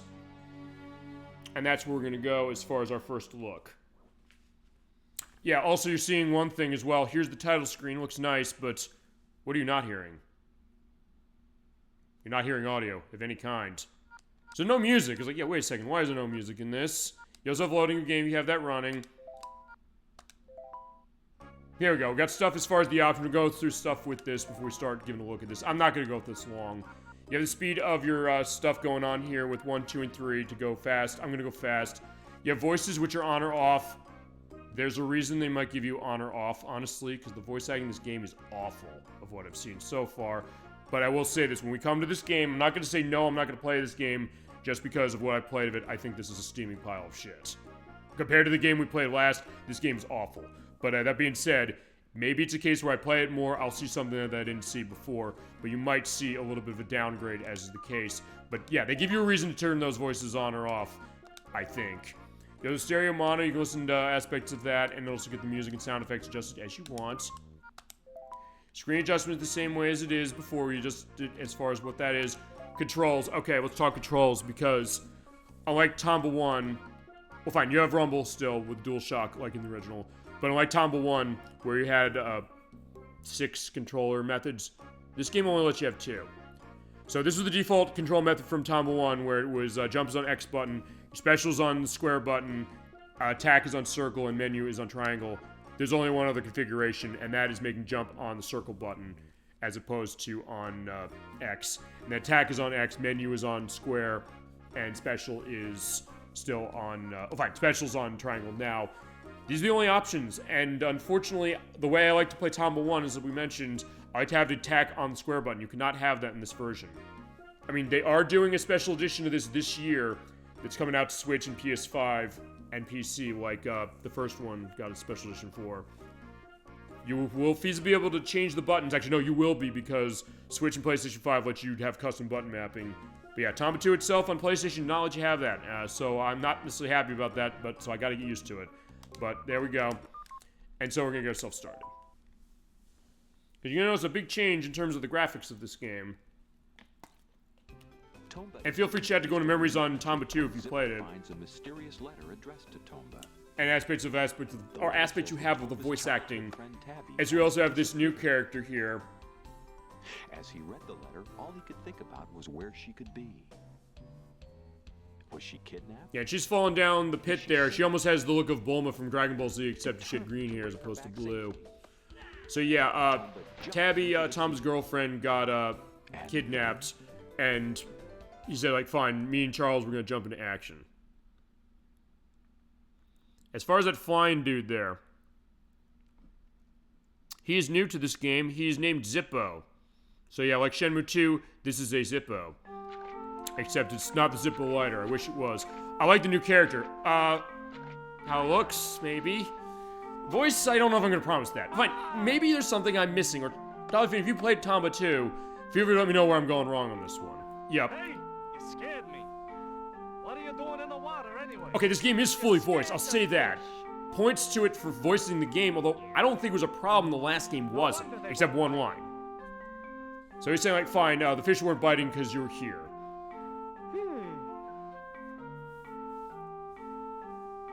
Do you smell something burning? So this is Zippo. It looks cute. Yeah, it does look cute, to an extent, but fine. Here's the other thing. Fine, we're seeing here, unlike the last game was hand-drawn sprites. They went into 3D polygons for this one. And they did give the reasons to why they did that. They said, okay, we want to have more freedom as far as what this game was doing, although I don't know if they necessarily didn't have freedom the other way. But there's a fire over there, and there's that crab that's crying for help. We gotta help him out. I mean, it does play like the other one, so I'll say that. But I don't know, I mean, you're seeing the way these graphics look. This is more traditional PlayStation 3D graphics in the sense that everything's a polygon. Some of the artwork of Tomba is online of that, but even his hair kind of looks a little weird. But fine, maybe that's the idea. It's the jump from 2D sprite graphics to 3D polygons. Like, what does that look like? Either you're gonna go with that, or you're not gonna go with that, perhaps. And it looks like there's something inside the house. There's something on the house that's fire. I love the colors. I mean, I like the colors too, but then again, fine. We saw the last game was also great colors, but fine. Okay, fine. And you still have the stuff with the vents. They're still here. We still have that inline on Burning House. This is unknown territory here. Before we go. Alright, so we have to take this as far as what we got. Okay, so he's gonna give us the adventure This journal. is an adventure journal. This is where your progress will be recorded. Press triangle to see. Alright, yeah, the adventure journal is acquired. Let's hurry. We need to go to the house on fire. fire. Okay, fine. No, the game is one thing they do give you is they give you the animal dash right away. So in the last game we had to earn it, Let's go. but in this case, if you hit square and use D-pad, you can do the run right away. Okay, so here we are as far as how that was. So yeah, you're right as far as the color. It does still have the color that the original game had. So there's nothing to be said about that. But you're seeing also how the way the graphics are looking seems like it's kind of wavy, which fine. Wavy stuff with polygons. This is kind of how PlayStation looked to a certain extent. I get that. And same deal as it before. And they tutorialized this one more. It's like, hey, you don't want to read signs. This is the town of the fishermen. And when you do that, you get a save. Let's put a save down, because why not? It's still one block to do a save. You still have the clips on music. It's worth pointing out one thing about this music. Well, two things about it. As also, they do have, like, the, actually, no, fine. I want to read that sign again, because, fine, I'm going back to the save screen. I will show that. It does show the picture of Tomba there. Let's select that slot. So, fine, that's a pixel graphic. Fair enough. Fine, we can quit this. Yeah, to go back to the thing with the music. The music of this game, the Japanese music is different than the US music. It's Shina Ozawaki. No, Shina Ozawa did the music for the Japanese version, but the US version and the European version, they redid the music entirely, so it's totally different. It was by Ashif Hakik, I should say. He did music for Sly Cooper and the Thievius Raccoonus for the PlayStation 2, Crash Nitro Kart for PS2, GameCube, and Xbox, and Fantavision on the PlayStation 2. That being the Fireworks game that was the launch of that console. And he's kind of doing like the Sonic the Hedgehog thing as far as like doing his moving of his legs. And I'll say this about the special edition of this game which comes out. Maybe they'll have both soundtracks. I don't know if people like the other soundtrack that way, but yeah, you still have the thing as far as the blackjack. It's still there. You just still hold it down in order to do the toss. But you're also noticing another thing. The frame rate. It ran 60 frames per second on the original game. This is 30. So they cut down along with going with polygonal graphics. But they do give you something I do think is kind of helpful. I'll admit this. They give you arrows when you have going to cases where you can go to the back of screens or go through doors. The adventure journal automatically records your adventures. Things you've picked up are under items. And they keep talking about, you know, stuff. Fine, it is fully voiced. I just don't think the voice is good, but also, maybe it's just me. Maybe it's a case of, fine, there's something I'm missing about this game. Though, to be fair, of what I've played of it so far, it does play like the other one, but it does play a little slower in terms of what it is. I mean, fine, the colors are there. I get what that is, but fine, we mentioned with Shadow Hearts Covenant last week. The guy who did the art design on that game was told by the director saying it's 3D polygonal models in that game as well. He said, hey, with the 2D artwork for this, we want you to match that, or match the 2D artwork as much as you can to the 3D graphics. And he said, how am I supposed to do that? That's impossible. And looking at this game, it's like, fine, this is translating those things to 3D too, but I don't know. I mean, maybe it's a personal preference in this case. Like, maybe I don't know. I guess I think this looks worse than the last game. But it's also a case of, fine, it is a different technical thing, so maybe it's not fair for me to say, hey, you know, the hand-drawn stuff's gonna look better. And that's not to say that, oh, the hand-drawn stuff is always gonna look better. Sometimes stuff with polygons looks better than in the stuff with 2D. If you ever played any of the Grand Theft Auto games in your life, the 2D Grand Theft Auto games are not very good, and you got chick from an egg. That's another one of the missions on this, events.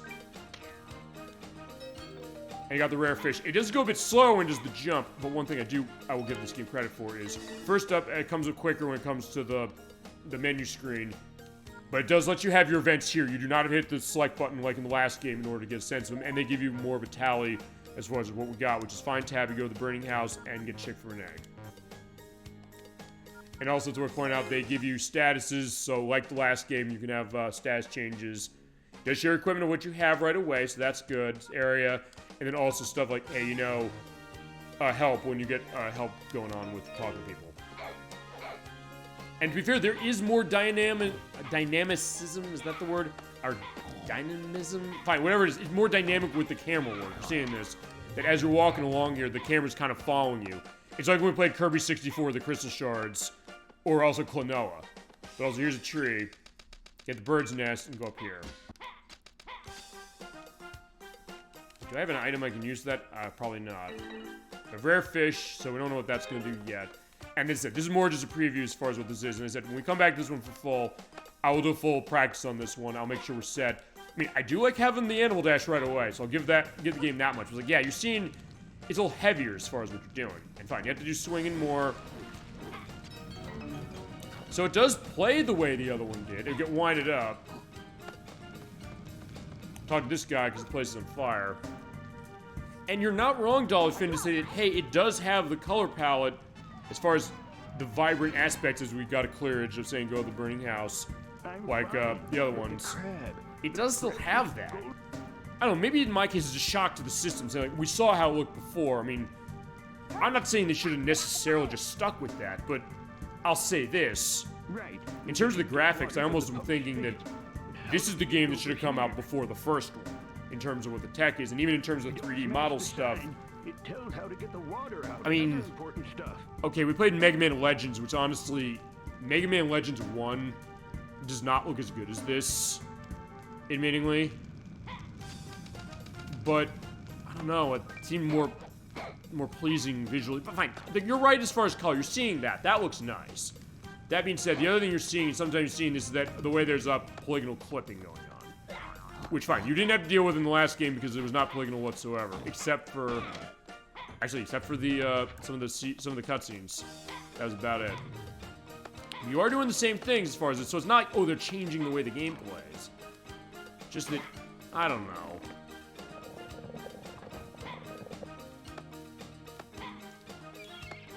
Is it? I don't know. Maybe it's just the case that, fine, I really like the other game as far as what it looked like, so fine, that's one thing. It's like, I don't know, I don't get the sense completely that this is much improvement. Is that, fine, maybe that's the thing.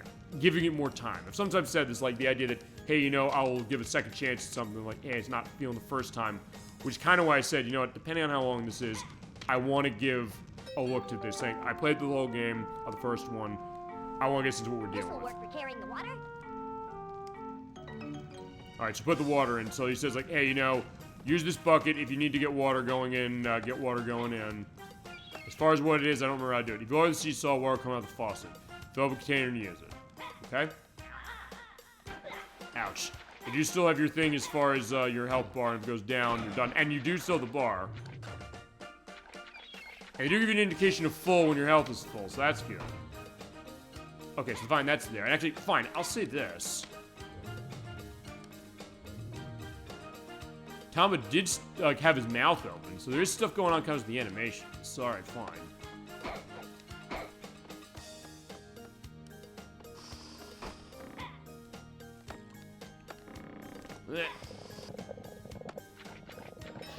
Okay, good. Got water from the faucet. Okay, so I didn't need to do that in order to get that, in order to put this fire out.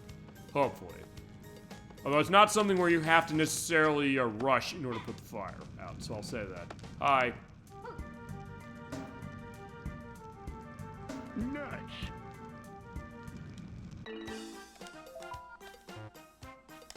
Okay, pink items, by the way, are automatically used when we get to a point, so fine. Can I put the fire out from here? I guess not, but yeah, that was it. The guy, the crab needs help. I always try and get the crab set. Ouch. Okay, fine. I'll show that. That's one thing I will say, is that, fine, because of the way this game is set up for it, it sometimes seems like it's harder to kind of judge your jumps, even though the game is trying to give you assistance, saying, hey, you know, jumping and fine, the camera's pulling out. It's like, hey, you can see it, but I don't know, for some reason, I keep missing jumps on the pigs in this that I don't in the original. We're way too big to crawl inside. Yeah, I know where we are. The tiny mice are cute little things that live all over this continent. They're far smaller than me. Yeah, so I guess it's kind of like the members of Bacchus Village when they were transformed in the last game. I guess we were in the same place because we did look at... No, fine, we jumped off that island and went somewhere else. So, hey, what about you? Fine, you're just doing fishing.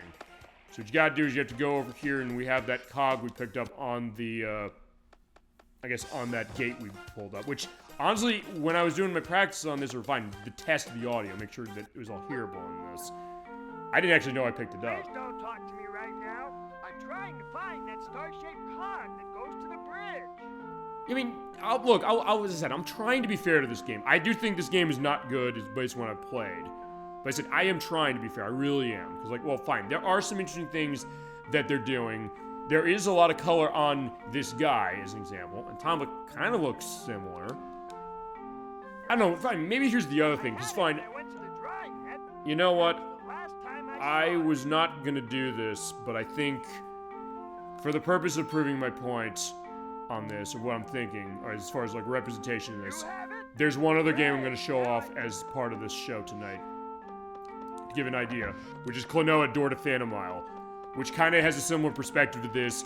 It does kind of run stuff with polygons, sort of, kind of, and I think it's more appealing than this. So I'm going to show that briefly after I show a little bit of this one. And that's a game I want to show on the show at some point, and for now, I think I gave a good reason to give a preview of it. Because why not? I said, I will be fair to this game. It's like, hey, that's the thing about this. Even when I play a game that I don't like when I first play it, like, sometimes that's the idea. Like, sometimes, I'll say this, and Dolphin to you, and to Chad as well, let's go to this discussion. Sorry, I'm skipping the thing about the crab stuff. And remember, buckets are for water, baskets are for crabs. Don't get confused. Alright, so he's saying that if you're going crabbing, you better use a basket as opposed to a bucket. The crab basket? That's right, a crab basket. I believe I saw a winged pig with one not too long ago. Okay, we'll do that. Okay then. First, let's go get that crab basket. Let's do that. Okay, you get another mission. So yeah, you do get events kind of coming up pretty quick in this one. Fine, off he goes. I get a boomerang, and fine, he has that. Fine, you're seeing right there, like, I'm trying to make that jump. But it kind of seemed like it was harder to jump on him. Okay, so let's see what's on the sign. Waterfall of the Heavens. I'm not going to save that much because I just want to show as far as a little bit of demo. So fine, let's get the basket, which is right here.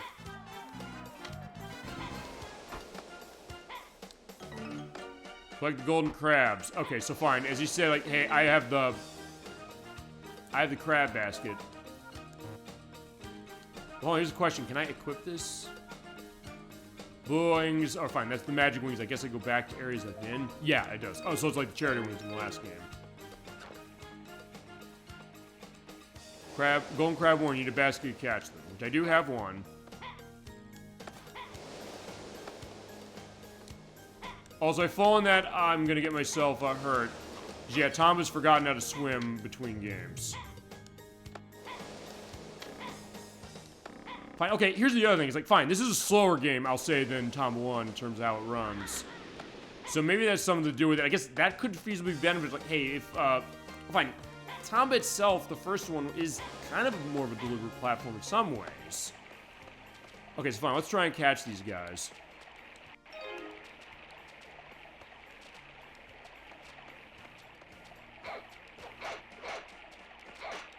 Yeah, bird, get out of the way. I want these things. Okay, so fine. It's like the chicks in the first game. I have to jump on them in order to get them.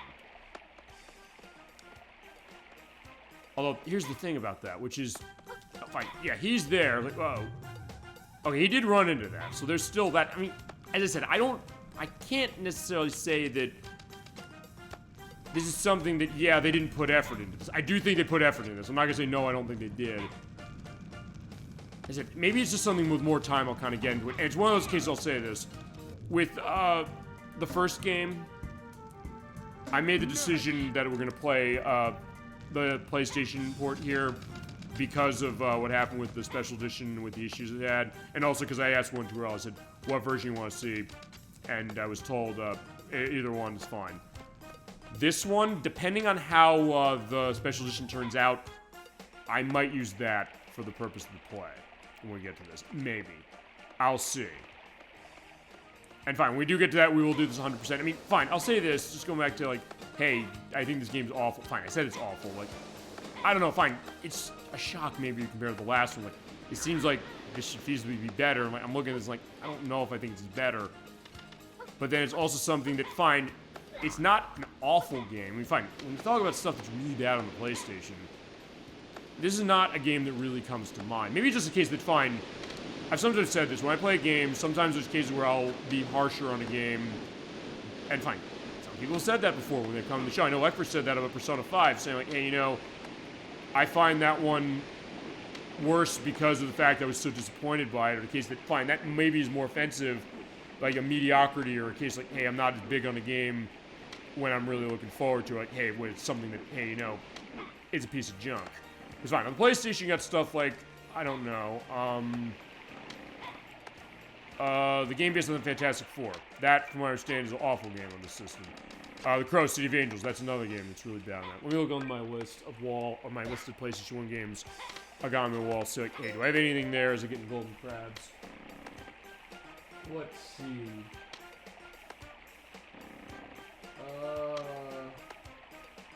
I picked up tons of stuff, like, hey, how good is this really? Okay, I'm not seeing anything on my wall that comes right to mind, except maybe, and I mean, I'll have to get a sense of this again, Star Wars Masters of Terrace Cassie, which is a fighting game with Star Wars in it, or with Star Wars involved. Ouch. And fine, apparently tossing back here, you go down that and you get yourself hurt. That's not cool. But, yeah, fine, I guess that's the closest, like, hey, it's a stiff fighting game as far as Star Wars, and they put a lot of effort into how it looked, but maybe not in the aspect of play. Although, fine, I grew up playing it and I rented it, and I thought it was fun.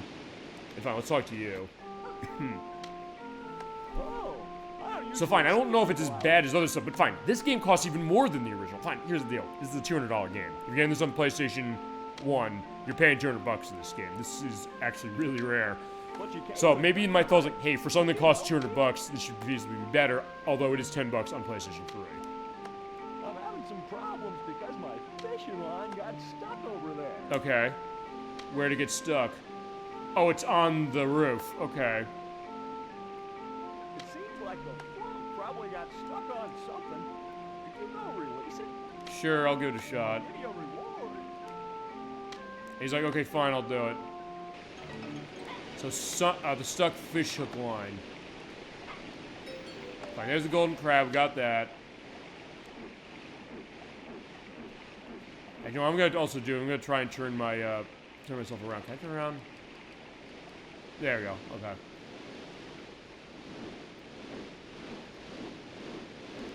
Actually, wait. Okay. Oh, wait a second. Oh, it only goes up one way. Okay, so that's an interesting idea.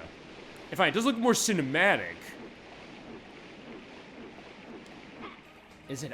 I don't know. I mean, I just love the first one so much in terms of what it looked like. It's like, hey, wait a second. Ouch.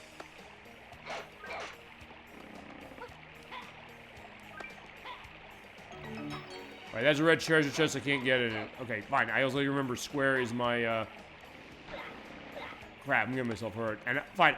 Actually, wait a second. I'm gonna die doing this. Unless I can make that jump. Okay, fine. There we go. Oh, no! Fine, oh crap, I'm gonna die. Whoa, no. Okay, good. Thank God I lived. can I get that line off? Whoa! Okay, there we go. I got it. But, oh, fine. See all my head clipping through the bucket. Great, you released And you also see, like, the flickering textures over there. Fine, that's the other thing. Like, that maybe is a problem. I guess the idea is that, because they go to polygonal graphics as opposed to the 2D sprites, that creates more issues when it comes to it, even though it does have the color palette the original game had. Alright, well, there you go. We help him, though. I got this a long time ago. Take it as a gift for helping me. What is it? Bird clothes. Learn these clothes will float to the ground. Give it a try. Alright, let's give it a shot, because actually I've not seen this. Well, what? Hey, the fish hook's gone. Huh? It must have flown off when the fishing line got stuck. Uh-oh. I think you're not holding me accountable for that. I can't believe it. It was a gift. Oh, my gold fish hook. Yeah, the tiles over there are like Scrabble tiles. Yeah, you're not wrong, actually. That's a good way of looking at it. Fine, let's also use that, let's equip the bird clothes. Okay, I'll say this, like, you can equip more at once. It's quicker to do that than in the last game. Oh, you have, like, a transformation.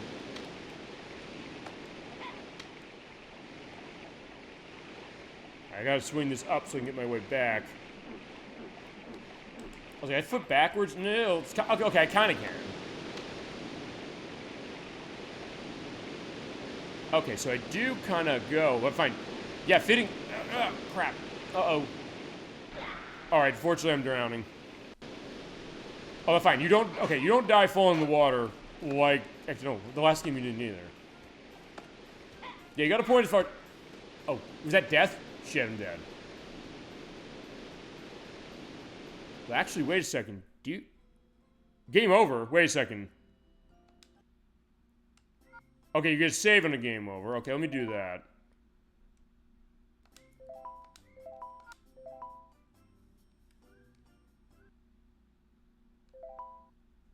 Okay, continue. Alright, look, you have continue. Okay, so fine, you have continues in this game. So it's one life in game over, but you have a continue. Okay, so there's no lives in this game.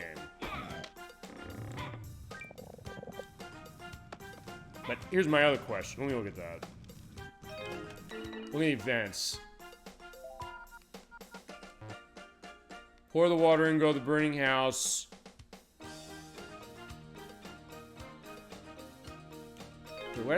Wait, I have the water, right? I at least want to try and get the fire out if I can do that. But I don't know, I can't see where to pour the water in.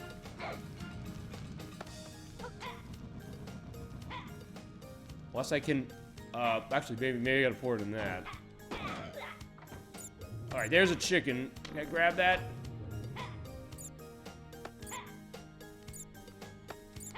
Ow. A red chick. Okay, where's the bird's nest? Okay, I know the bird's nest is over here.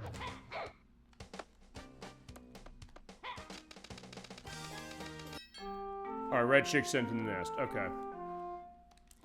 Alright, so at least I can rescue the birds. Alright, so yeah, going to the Scrabble tile thing. Fine, there is a game based on Scrabble on the PlayStation. I never played it. In fact, maybe we should have like a night of like games like that, like board game and game show games. I've always wanted to do that. Actually, there are a lot of them on the PlayStation. And they don't cost much money either, so it's a case where, yeah, they're easy to get.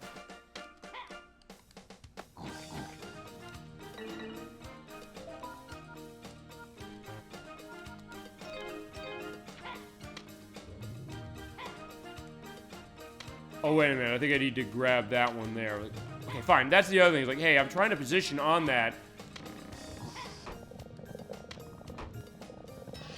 Alright, water's coming out of this faucet. Okay.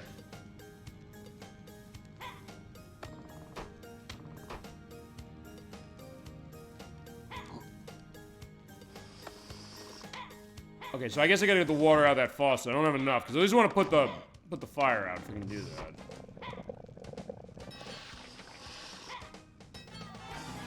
Alright, poured the water in. Awesome, got it. Bucket turned to water bucket.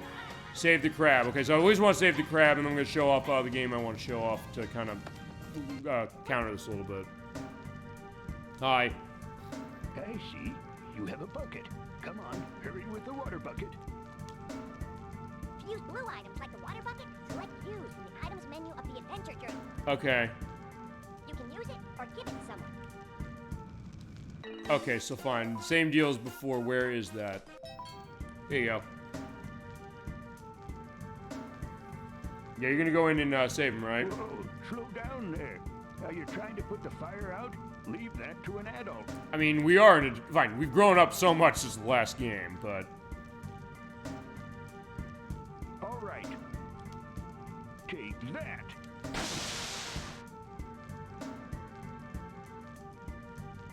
Is that enough? Oh, no, this it's isn't not. enough. Need more? Oh, yeah, he's not looking good. We need one more bucket of water. Alright, fine, I'll go get that. He's fine. I always want to put this fire out.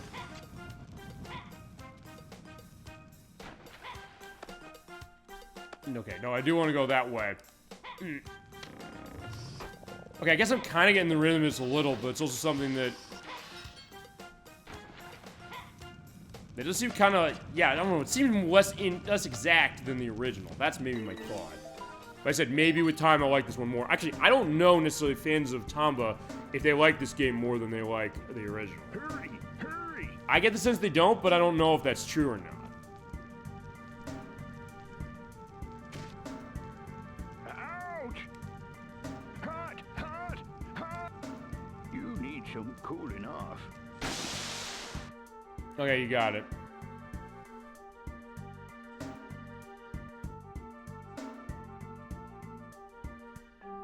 Good job, Tomba. It's finally out. Alright, there we go. Save the crab.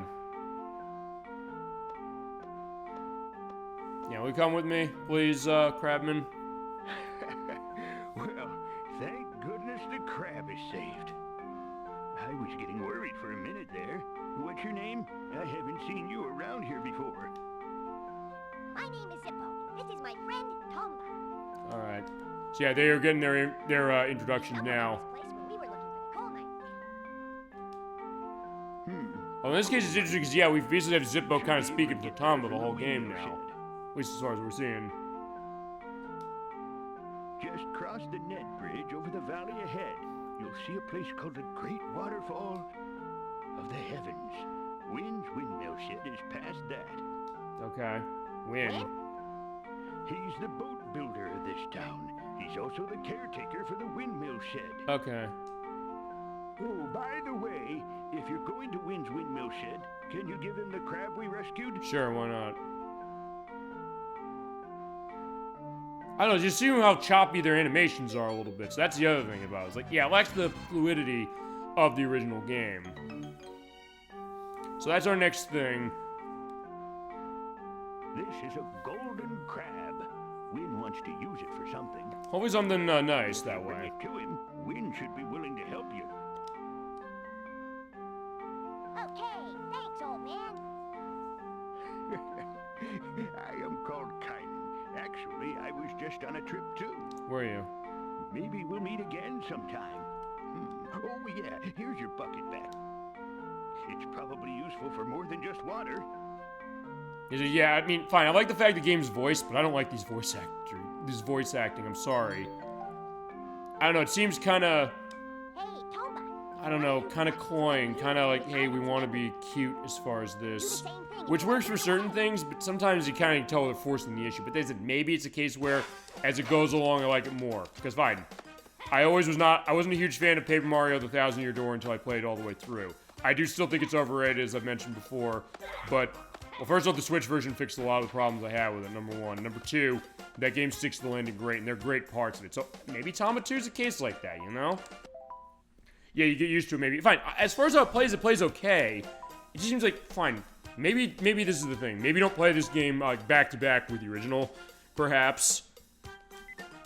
Perhaps, I don't know if that's maybe what it is. But I don't know, but that being said, I was glad to show this as far as like, hey, next time we come back to Tomba, we're going to play this game fully. As despite my bitching, I will definitely be fair to this thing. Cause I'm trying to be fair that way. I don't want to say, like, hey, this game's awful just because, you know, it's not the other game. I mean, fine, it's not the other game in some ways, but in a lot of ways it is the other game in the sense that, hey, Tomba plays the same. It is on path system. It has a lot of the stuff going on. So it's not like it's completely moving away from the concept, it's completely alien. It's just that, I don't know if I... Yeah, you're very fair. Thank you. I try to... Look, it's hard sometimes. I know that. But it's also something that... Maybe it's the case that sometimes it's one of those cases where when it comes to a design case or something like this, I don't know if I think this is a better design choice than how the original was, but it's also something, fine, maybe there's people who's like, hey, they like this game better, and that's also I like hearing that idea, like, what do they think? Fine, well, even when you hit down the square button, says he does kind of a crouch, so I'll give it some credit. Fine, as I said, it just costs a lot of money. I wouldn't say pay $200 for this thing on the PlayStation. I'd say either download on this for 10 or wait for the special edition. Maybe that's the case, because I mentioned Paper Mario: The Thousand Year Door. It's a good game on the GameCube, but the Switch version came out last year. It does enhance a lot of the things that I had problems with, so actually I do kind of like it more. So I'll give it that much. And same maybe with Tomba too here. But if nothing else, like, hey, it is an interesting experience and to get to look at it. But one thing I do since I did say before, I said, hey, there's another game that kind of has a look like this that I think maybe is a little more appealing. I want to give a brief preview of that. And we're going to do that now. Okay, I didn't necessarily plan to do this, but that's also the idea of why I love the fact that I've made the show improvisational, because the idea that, hey, we'll just talk about something will come up. Since I'm playing this on PlayStation 3, I can just say, hey, I've got another game I want to show that's similar to Tomba, well, 1 and 2, but especially 2, that I think is a better case of it. And actually, it's a game that costs even more than Tomba 2 or 1 does. In fact, this game costs more than both of those games put together. This is Klonoa, Door to Phantomille, and I'm going to put the update on this to show as far as what the name is.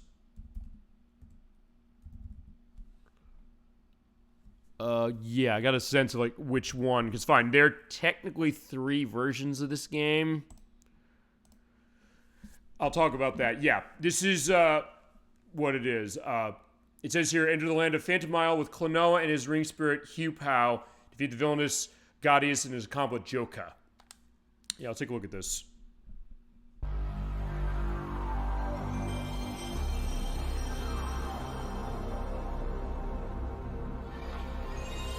Okay, let's talk about Klonoa, Door to Phantomille. This is from Namco. This came out in Japan in 1997. It was early 1998 for the PlayStation. It is a 2D platforming game, 2.5D platforming game, kind of like the Tomba games are. I don't remember if this beat Tomba to market as far as the first one, and didn't I update this to Klonoa?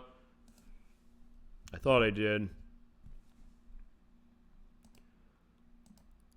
This is the original PlayStation version, which, by the way, you're never getting a re-release of this because they've remade this game technically twice. They remade it on the Wii in 2009, and they released Klonoa Fantasy Reverie series, which is on all the modern systems, and it's on the PC, which has the Wii remake enhanced a little bit. This is Klonoa. He's this kind of cute creature, and he has Hugh Pow, that guy there and he's running around with the ring, and he has a little hat that has Pac-Man on it, and they did intend that. In fact, I believe some people who made Pac-Man made this. I want to show a little bit of this, and I want to play this game for the show so much. There's Lex to the memory card, that's fine. Make sure you don't turn it off whilst it's being read. I'll select it on 2, just as far as what it is. We'll do a name brief as far as what this is. Also, if it's great presentation, it's actually, I'll tell you this, speaking of Namco stuff, you're seeing the way, like, the movement of stuff moves around, and, like, the way the letters are dropping. If you ever played Prop Cycle in the arcade, it is a Namco game. I don't know if the same people made Klonoa as far as Namco made it. It has this it's a game where you're literally riding on a bike. You actually do pedaling to fly around and bash into balloons, and it has a story mode in it, which I actually did not know until I saw the GameSack episode that looked at it. They did it at home port because otherwise the overhead on that would be a massive case. So you are going to have to emulate and pirate it, I hate to say it, on MAME if you want to play it, unless you find a version of it in the arcade to put some money into it. But as far as some of this way the interface goes, like, it has a feel of that, which is kind of something I didn't realize. Okay, set your options, where you can set your elements to jump on... It's only 2 buttons. It's jumping and you're throwing your ring out to shoot and grab things. In this case, it's X for jump or triangle for jump, or shoot on square or circle. You can change it as far as other options. So the way I'm going to do it is... Either way, it's like you just have the one way. You have the adjustment screen, you have sound of stereo or mono. The fact they have like the two things of the horns playing for stereo and the one for mono. There's a lot of charm the same way that Tomba has, and even Tomba 2 as far as what they're doing. Alright, I'm gonna start this game. I've been wanting to show this game off for a while, and as we're pointing out, on PlayStation 1, this game is over $400. This game costs a fortune, because it did not sell very well. And Klonoa, admittedly, has always been the thing that sold better in Japan, but we did get a couple games in the series here. We got Klonoa 2, Lunaty's Veil, which is on PlayStation 2. We got the remakes. We got 2 on the Game Boy Advance. There was a volleyball game that I believe Japan and Europe got. And I think there's one other one. It's actually surprisingly mature and thoughtful, this one, in terms of what the story is. As it compared to Tomba 2, maybe that's the other thing. I played this, and compared to Tomba 2, this thing is so much better. In terms of how it looks, in terms of how it sounds, in terms of how it plays. And maybe it's another case like, fine, another underrated 2.5D platforming. Fine, this is what this turned into. It turned into an inadvertent PlayStation 1 2.5D platforming showcase. Because fine, I wanted to show off the end of Tomba. I was going to show off the next one as far as we play, but then we talked. Now we got to show Klonoa. And I will play this game for the show, I promise, because this is something special. And this is a game I came to late because, again, it costs a fortune if you're going for the actual original version. Or you can get the remakes. Not that the remakes are bad, they're just not exactly the same as this. To the point where I'll say this. First thing I did when I had PlayStation 3, I got a used PlayStation 3 in 2021 for $100. I went on the PlayStation Store, I downloaded this game for $6. Yeah, this game is $6 on this thing. If you have PS3, do not hesitate to buy this. As I said, it's cheaper to buy the PlayStation 3 and download this game than it is to get on the PS1. And this game is really, really great. I'm glad they remade it. I really am. But there's also cases where, you know, this original version has validities to itself. And fine. Hardcore fans of Klonoa do not like that remake as far as what it is. For certain things, they change compared to this. But there's definitely interesting stuff. We're just seeing, like, hey, Klonoa is having a horrible dream about darkness coming to the land of Phantomille. Oh, fine. No, the land he's in, Phantomille is the other area. I'm not completely 100% on the show, this story as is, but also there's Hugh Powell, who's our friend, who I believe... I don't remember who it is who voices Hugh Powell. Alright, here we go.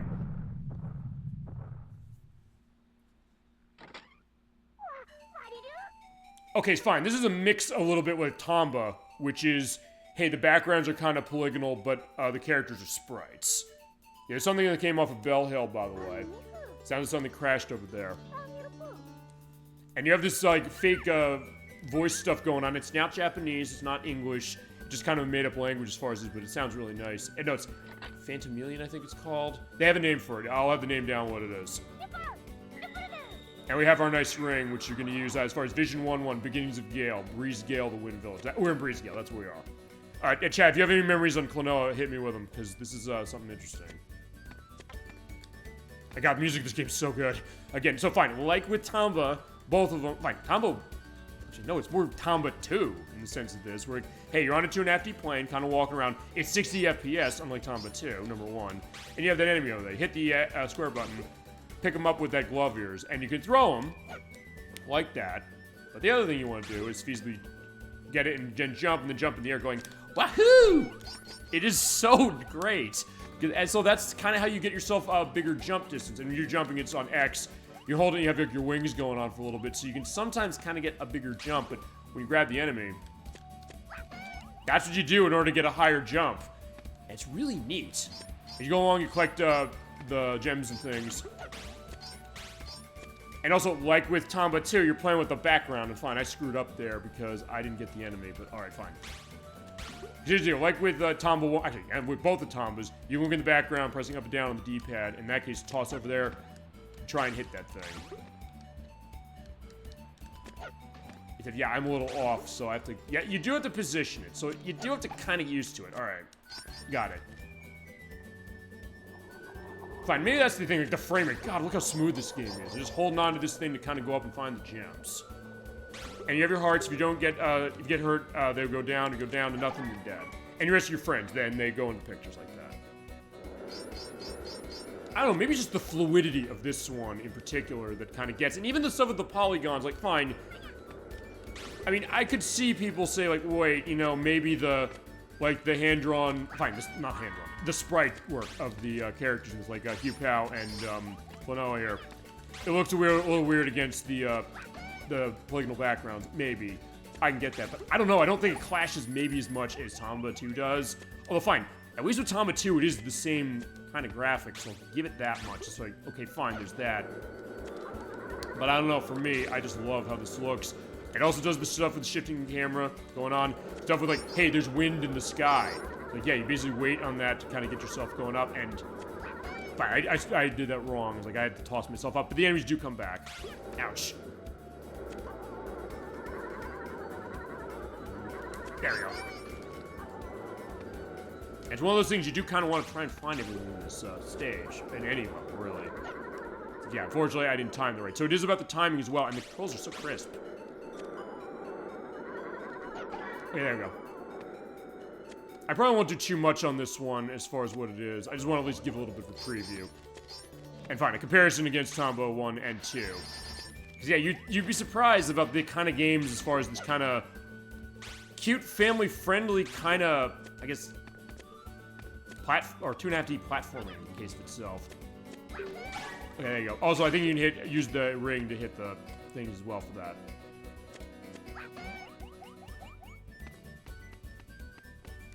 In this case, yeah, we're going into the tower. And you do get story stuff going on, so it is actually kind of like an RPG in the sense of how involved this plot gets. And that old man saying, "Why are you going to the tower?" without saying, hello. Hey kid, you shouldn't come sneaking around here, huh? He's like, well, I'm sorry. So yeah, Klonoa is very, you know, earnest. Like, okay, fine, I didn't mean to do that, you know. And yeah, there you go. You do have Pac-Man on his helmet, and it is supposed to be that. Alright, apology accepted. This is Balu.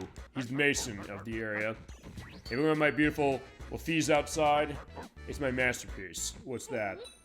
Oh, it's this. There you go. Don't know her? Oh, this is her. She's the legendary diva who sings the song of rebirth. But I didn't know that. Ah, you kids these days. You see this tower here? I'm building it so that I can reach the Moon Kingdom. That's where Lafi's lives. Yeah, there's definitely a lot of kind of, I guess, ethereal and kind of, I guess, space aspects, kind of, sort of. There's kind of like a Sailor Moon vibe, a little bit. Not least to which the Moon Kingdom concept. He's like, silence. Hey, also the expressiveness of the character when he does the yell, his head gets big. My wings on my head, by the way, as far as what Klonoa is, and also my tail, are kind of flapping in the breeze. He's like, yipe. Like, Jesus. Yeah, I think we should get going. Alright, fine. So yeah, for the sprites, they're kind of looking around each other as far as how expressive they are with the characters talking to, and also looking back. It's like, Hugh Powell, gotta go, right? But take care, okay? I will, thank you. Go it, Balu. Thank you. And off he goes. That being said, I am running out of health, so I need to get some health recovery soon. You can find health recovery as you go.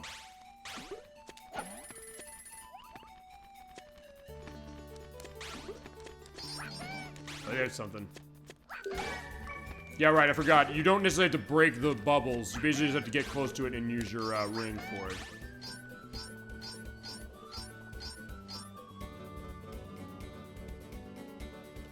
Oh, yeah, right, that guy's like, yeah, that guy's always hard to avoid. So, yeah, be careful hitting into him, because with my health as it is, I'm probably not gonna live. Uh-oh. Also, I love the sound effects in this and the way it's designed, because, yeah, you hear, like, the wind kind of going on. I was like, yeah, I'm kind of on a tall mountain. I'm climbing up this as we go along. Like, hey, you know, it's getting windy. I could feasibly get blown off. Not that you necessarily always can, but there's other cases like, yeah, you have stuff going on, you manipulate that way. Like, whoa.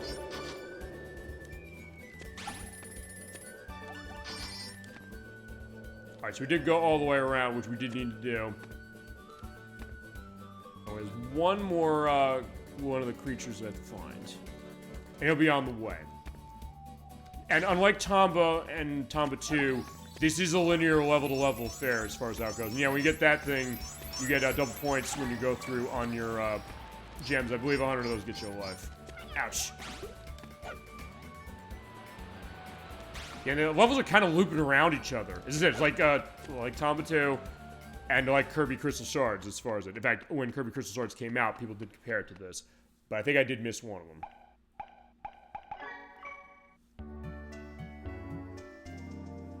But you can go back to levels that you've already completed if, like, hey, you didn't get everything.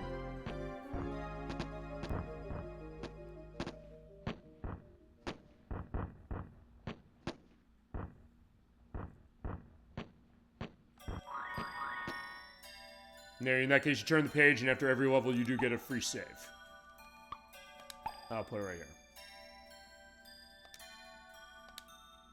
Also, I'll tell you about this game is that this is the thing as far as like why I'm not feeling Tomba 2 as much, because I played this.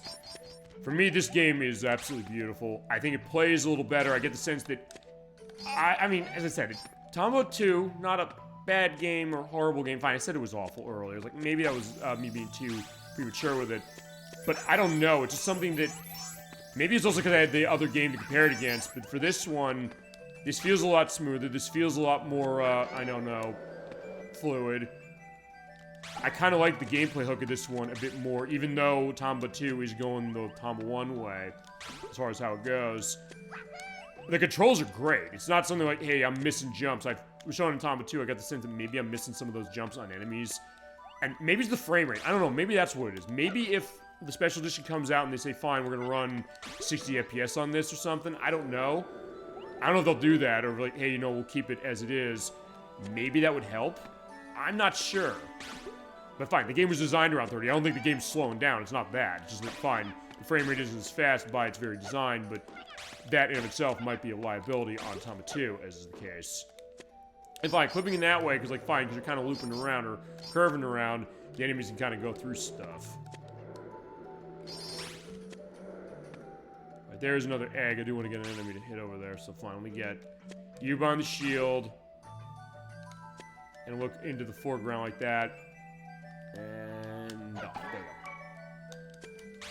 I mean, I guess that's the one thing I guess you could say about both the Tomba games and also about Klonoa here, which is that interesting thing is that Sony, with their aspect of like anti-2D game stuff, I mentioned that before for a reason, but the case that, fine, you had companies, and Sony in the case of Tomba saying they'll release that, but Namco in this case saying that, okay, fine, what can we do with a 2D game, like the stuff you played on NES, Genesis, and Super Nintendo and stuff like that. What can you do with the tech of a PlayStation like that? Let's have an on-rails section like this, where I'm kind of looking to the camera and jumping in and trying to get, you know, gems that go along. You couldn't do this on the old systems feasibly.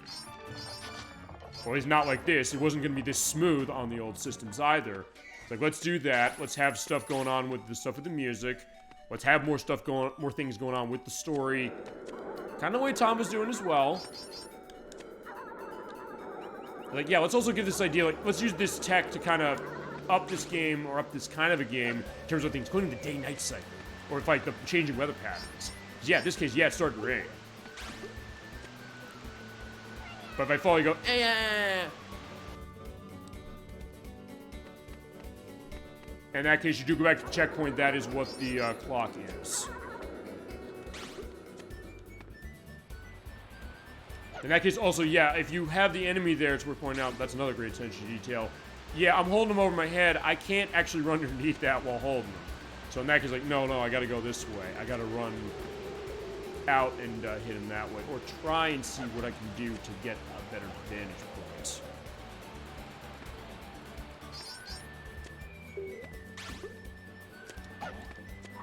Yeah, that heart, by the way, that is recovery from health. And I love this music. The music of this game, this area in particular, but also the game itself. There's such a beautiful quality to it. It's like, I'll tell you what this game is, and people have said this before when it comes to this one. It is the idea of when you're a child and you're having a bedtime story written to you, or read to you, I should say. And the idea of, like this fantasy kind of dream elements going on. The music kind of reflects that as far as what it is. It has this kind of great sense of whimsy, but also something that, where this game goes in its plot, is actually surprisingly emotional. You would not think out of this game that's the kind of thing you could feasibly bring a tear to your eye, but it kind of in its way does. because of how earnest it is, the same way that Tomba is. And even Tomba 2 is like, yeah, I can't get the sense that, you know, I might say, hey, the voice acting, I'm not liking it because I get the sense of trying too hard, but I don't think they're not trying. So there's something to be said about that. In some way, I guess that's what kind of binds these games together, and why, in a lot of ways, these are 3 of the underrated games of this type on this console. Though fine, there's one other one. I won't show this because I would have to put a disc in for this. That's Wild 9, which is also on this system from Shiny. I mean, I could. Because remember, the PS1 does play or the PS2, the PS3 plays PS1 games. Okay, I do need to find my way out, and I think actually I might have to go up there to get that, or I reach the dead ends. Yeah, because like Tomba, Klonoa cannot climb on walls.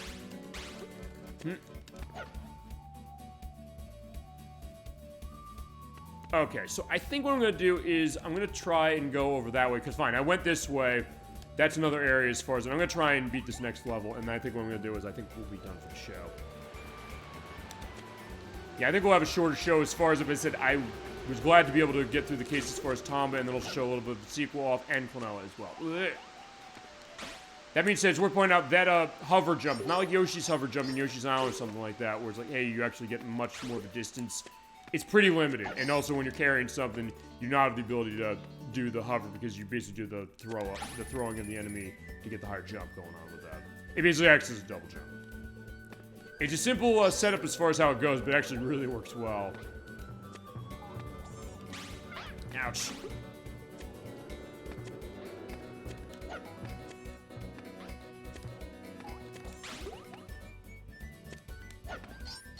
Okay, so yeah, there's something over there. I do want to try and go get that. Yeah, hit that and we're gonna knock that over.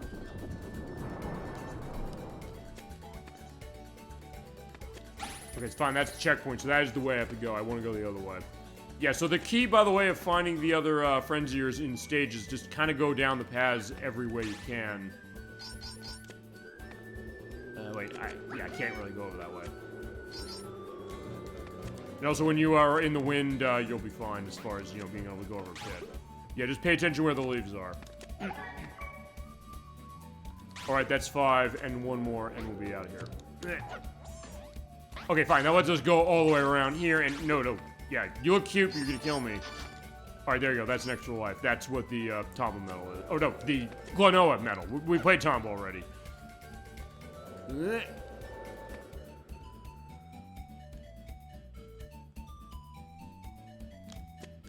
Oh yeah, at this point, I think we just gotta go this way. Yeah, I guess going back to Tomba then, it's like, yeah, I like the experience of Tomba, but it's also something that, fine, when we get to Tomba 2, feasibly I will be curious to hear people like, hey, they might like this better than the original. And fine, I'm not gonna say to them like, hey, no, how dare you say it's better than the original. Oh shit, I'm dead. And I'm waving the white flag. Okay, but since I hit the checkpoint, I actually have to go back and get the 2 creatures I missed. Oh, fine, I got. Because, yeah, when you hit a checkpoint, it saves the creatures you got at that point, but if you got them afterwards and didn't get to a checkpoint, you don't have them. But I said, I'd be curious to see that, because fine, I'll mention this, because we're going to do at some point, I don't know when this is going to be. Logistics of this with the medics are always a tough case, because he's always so busy and has a lot of things going on. Streets of Rage 3. We played Streets of Rage 1 and 2 already. And he likes 3 more than he likes the other 2. And he's just like, hey, a lot of people always say they like the other 2 more. I guess I might be the same way, but it's also something that I do like what he's saying like, hey, you know, why he likes the other one. The idea like, hey, if you explain like why you like something more as far as that, I get it. I'm not gonna say like, I can necessarily take that away from you, you know? There might be people like Tomba 1 more than 2, or 2 more than 1. So far, I like 1 more than 2, but I said, fine, maybe with more time. Maybe that's the idea. Sometimes the interesting thing about games, really. Which is, sometimes the thought is like, hey, you know, when you play a game, you think that, oh, as soon as you pick it up, you're gonna just instantly love it. But sometimes that's not the case. Sometimes the case where you play a game and it's maybe more of a slow burn. You do like, hey, it's not like it's bad before you're kind of waiting for it to get to that aha moment, like, oh wow, this is awesome. And I guess, in a way, Tomba was like that for me, only because like, I liked what I was playing for. It was like, yeah, kind of getting used to what it was. It was not something like right away with Tomba. I knew exactly how to handle that. I knew like, oh god, I love this. But it was something I played it more and more, and you know, I like it more and more and more as we were running towards the light. And we do have all of the creatures, and we have that picture filled up on the lower right-hand corner of the screen. That is the idea of it. Okay, we're at Bell Hill. Yeah, actually, this is probably going to be a good place to end after we beat this. Yeah, Joka. Okay, so talking about, like, the enemy. Caddicarus.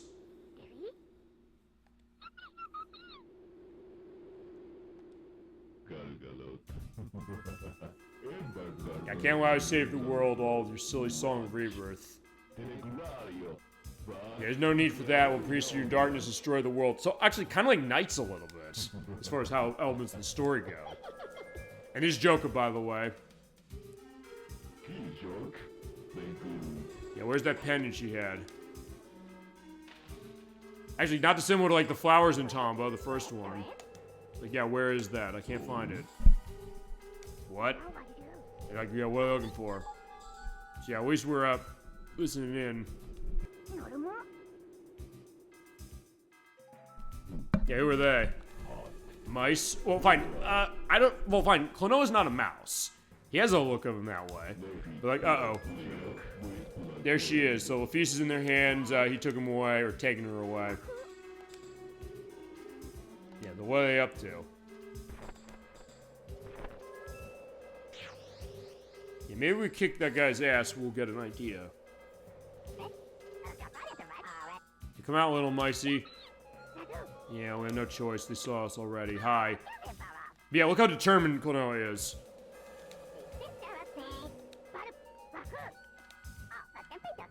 I love the way they zoom in as far as how the story's going, because they were kind of pulled out as far as the medium shot. Now we're close. It's like, hey, who are you?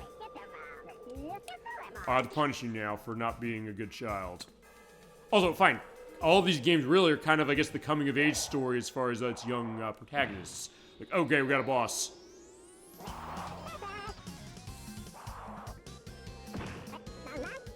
Yeah, this is Rongo Longo. Yeah, watch your back. And he has a health bar. So yeah, this is a bit different than Tomba is in the sense that, hey, the boss in this one is a little more traditional. Basically, in this case, just pick up enemies, kind of go left and right as you're kind of rotating along, and then hit him in the back. In that case, I missed. It's like, it looked like I hit him. But like, okay, fine.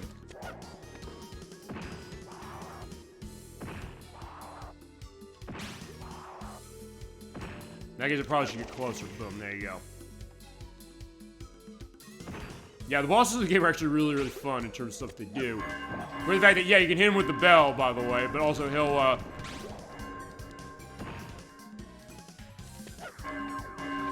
yeah, you can knock him out as far as how this, but he also has, oh, crap. He's like a wave attack. Crap, I hit him too soon.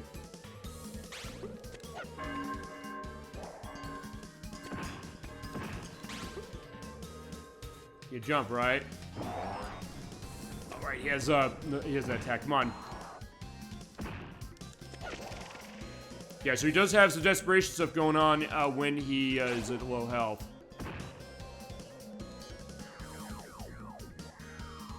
Whoa. Uh-oh. Those are kind of cartoony, so like the boink sound effect. Yeah. I got him.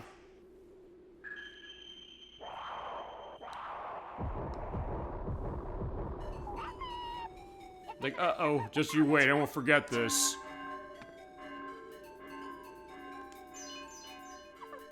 Yeah, something fell out of that bell, though. What is it, a pendant? Sure is.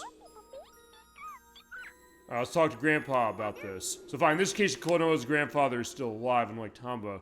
In fact, here he is.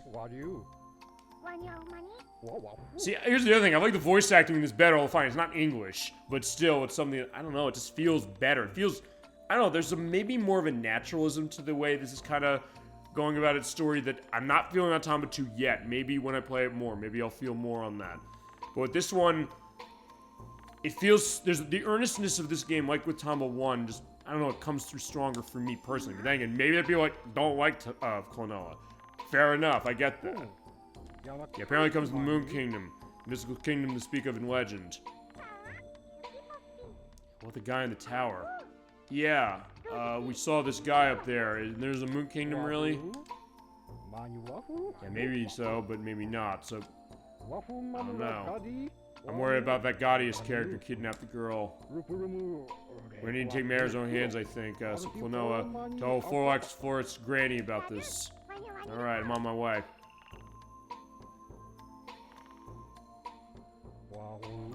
Moon Kingdom, huh? Okay, there we go. And we did get all of the creatures here, so in that case, at least show them all getting rescued. Oh, this great music.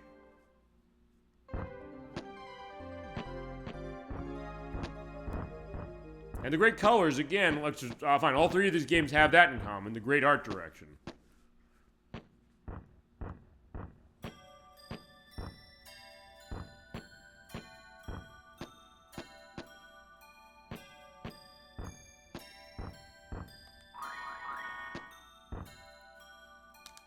Alright, so yeah, let's save here. And so there we go. Vision 1, 2. Number of lives. So just save lives on your save the same way that Tomba does. Or both of the Tombas do. Oh, no, Tomba 1. Because Tomba 2 does not have lives. Now he said, I'm going to quit. Actually, one thing I'm also going to do is I do want to end on that music. I think that music's really, really good. Find the music of the mains. Of the first level, or the second level, because I can go there. Alright, so I'll do this one. Oh no, I'm level 3. Shit, I didn't mean to do that. Never mind. Okay, and this is my file playing myself personally, and I have, I'm pretty far, not that far in. I'm the Rebirth of the Forest. That's Vision 3-1. So, like, actually, yeah, in that case, no, I don't want to do this. I'm gonna get to the first level. I want to hear the music of the village. Or say screw it to start a new game. I mean, maybe it doesn't matter. You just load up stuff on 2. Yeah, I said, we'll come to this game as well, and I said, next time we come back to Tomba, we're going to do Tomba 2, The Evil Swine Return. I might have a case where I was like, yeah, I'm not feeling it, but I'll give it a fair shake again. I really will. Fine, let the bell go on here as far as what crashes in, and when I come out of the house, I'll go and schedule and all that. So that's going to be the idea.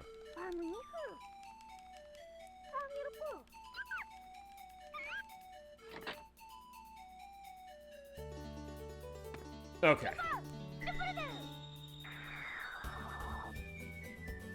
Okay. Yeah, I think that's a good place to end this. So yeah, there we go. We have Tomba as far as the finale of that. Had a great time as far as playing that game.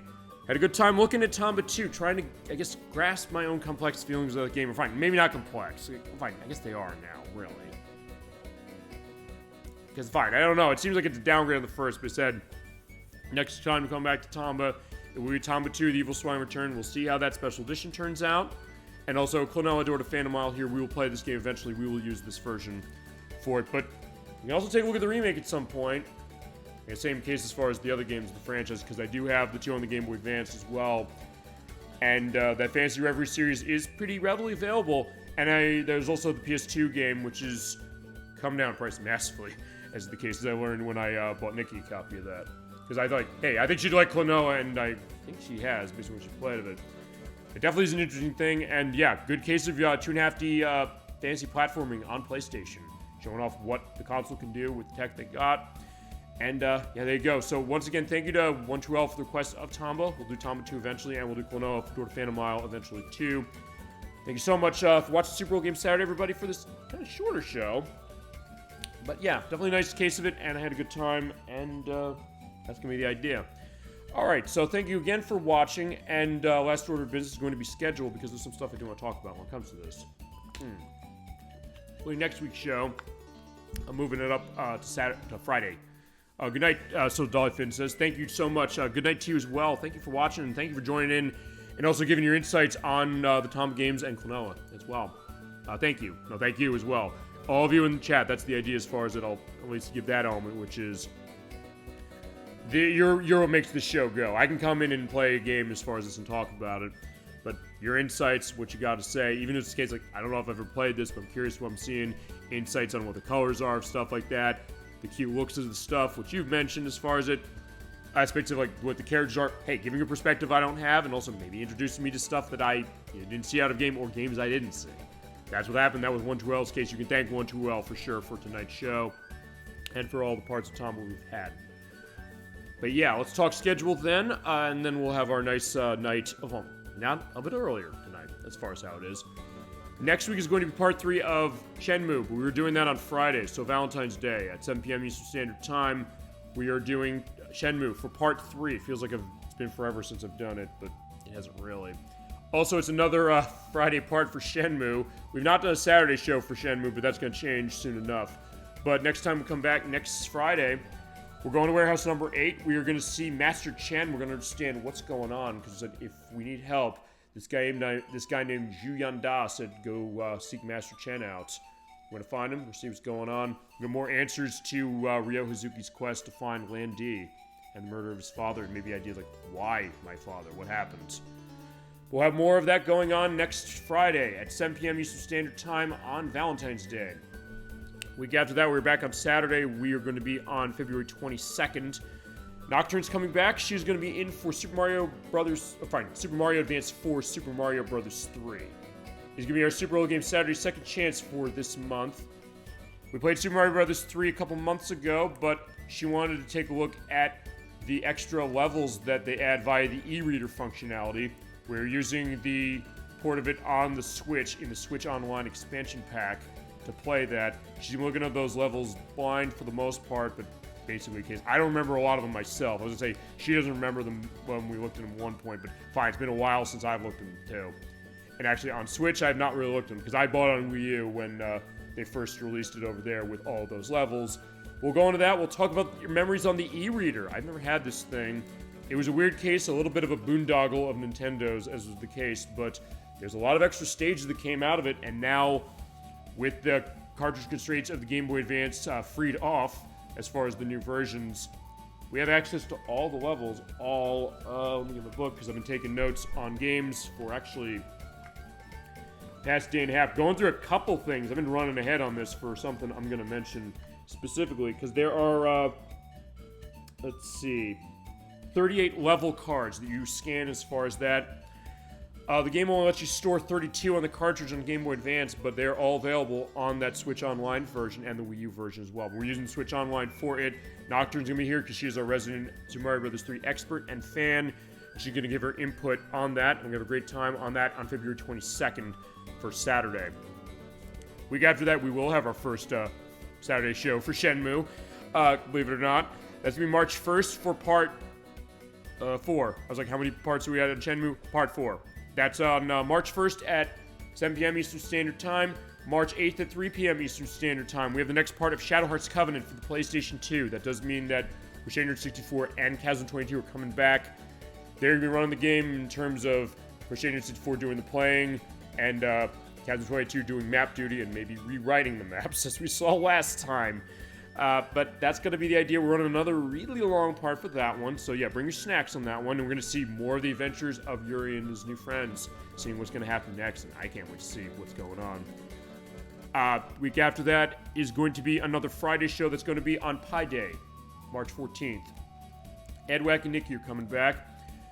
Last year, Nikki showed off a game from her childhood that she said hits me very strong, and I was glad to come back to a show and have the element of like, why did I fall in love with this game as a kid and why does it still stick with me? With Putt Putt Goes to the Moon in particular, as far as her saying that. When we had our final thoughts going on that one, Edwack mentioned the game that he has that connection with, and he's going to show it for us. That's going to be Smart Ball for the Super Nintendo. It is a very early game on the system that was developed by Game Freak. The people made Pokemon and Drill Dozer and Tembo the Badass Elephant, amongst other stuff, but a very early one for them. In fact, I'm trying to remember if this or Yoshi came out first from NES and Game Boy, because Game Freak made that as well. In fact, Dolphin, you were with us when we played it for the Puzzle Showcase a few years ago. But Edwack knows that game very well. He loves it.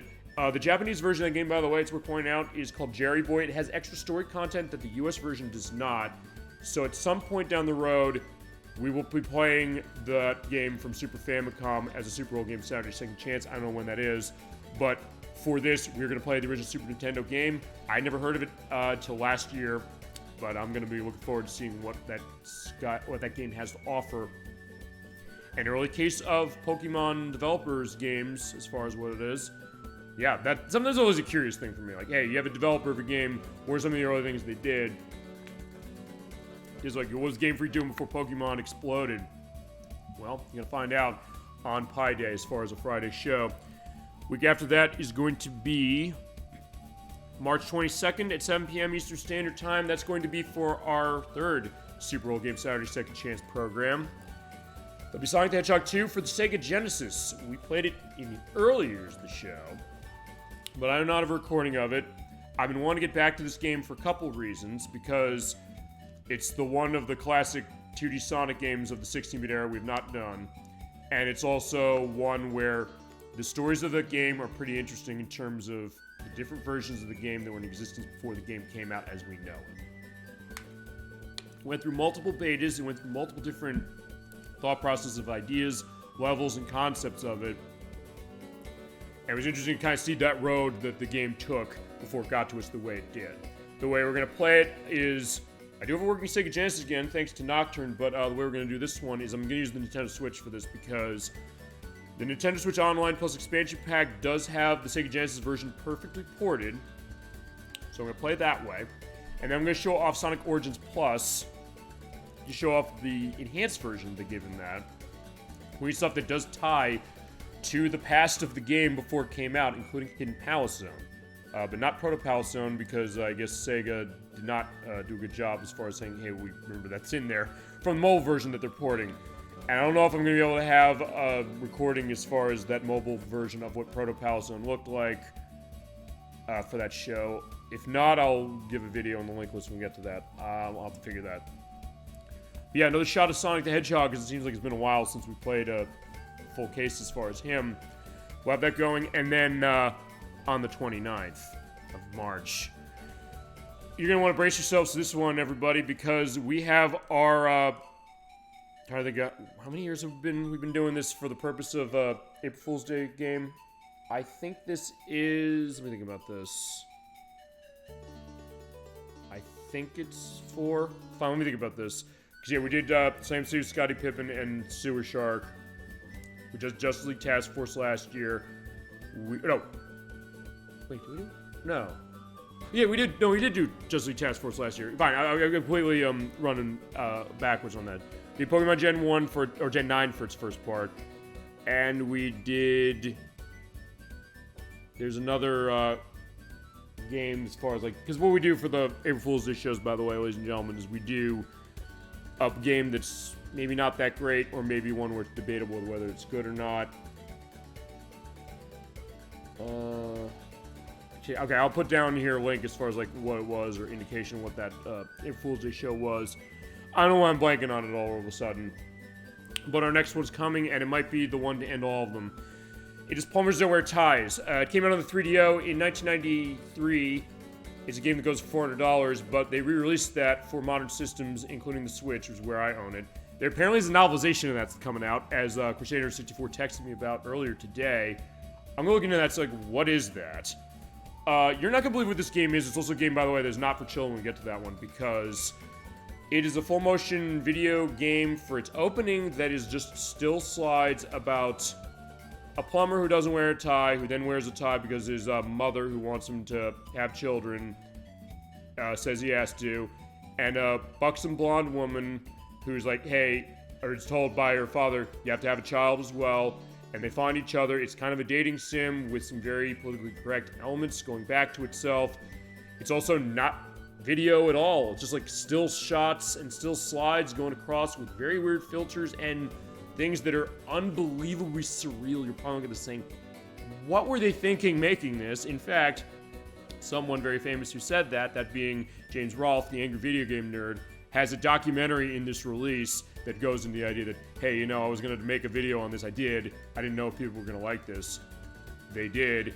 Even the woman who's in the game, as far as who plays Jane, one of the main characters, she saw like, oh wow, people know this game. I kind of like this idea, like we're just making this weird shit, and kind of she loves the notoriety. So we're gonna play through this game that's not very long, and it's gonna be crazy. You're like, what? And we're gonna go through all of the extra material that's in it as far as documentary footage, understanding the real story of this. Because sometimes the case that we play a game that's bad, like fine, I'm saying I'm not liking Tomba 2 that much. Tomba 2 is perhaps the best game ever made compared to Plumbers That Were Ties. And the only game that maybe is worse than Plumbers That Were Ties is Dolly Finn, the one I put you through, that being I'm NBA Unrivaled. So yeah, at least there's a passion in Plumbers That Were Ties. In case like well, fine. The thing with NBA Unrivaled, we're never gonna forget that, no question.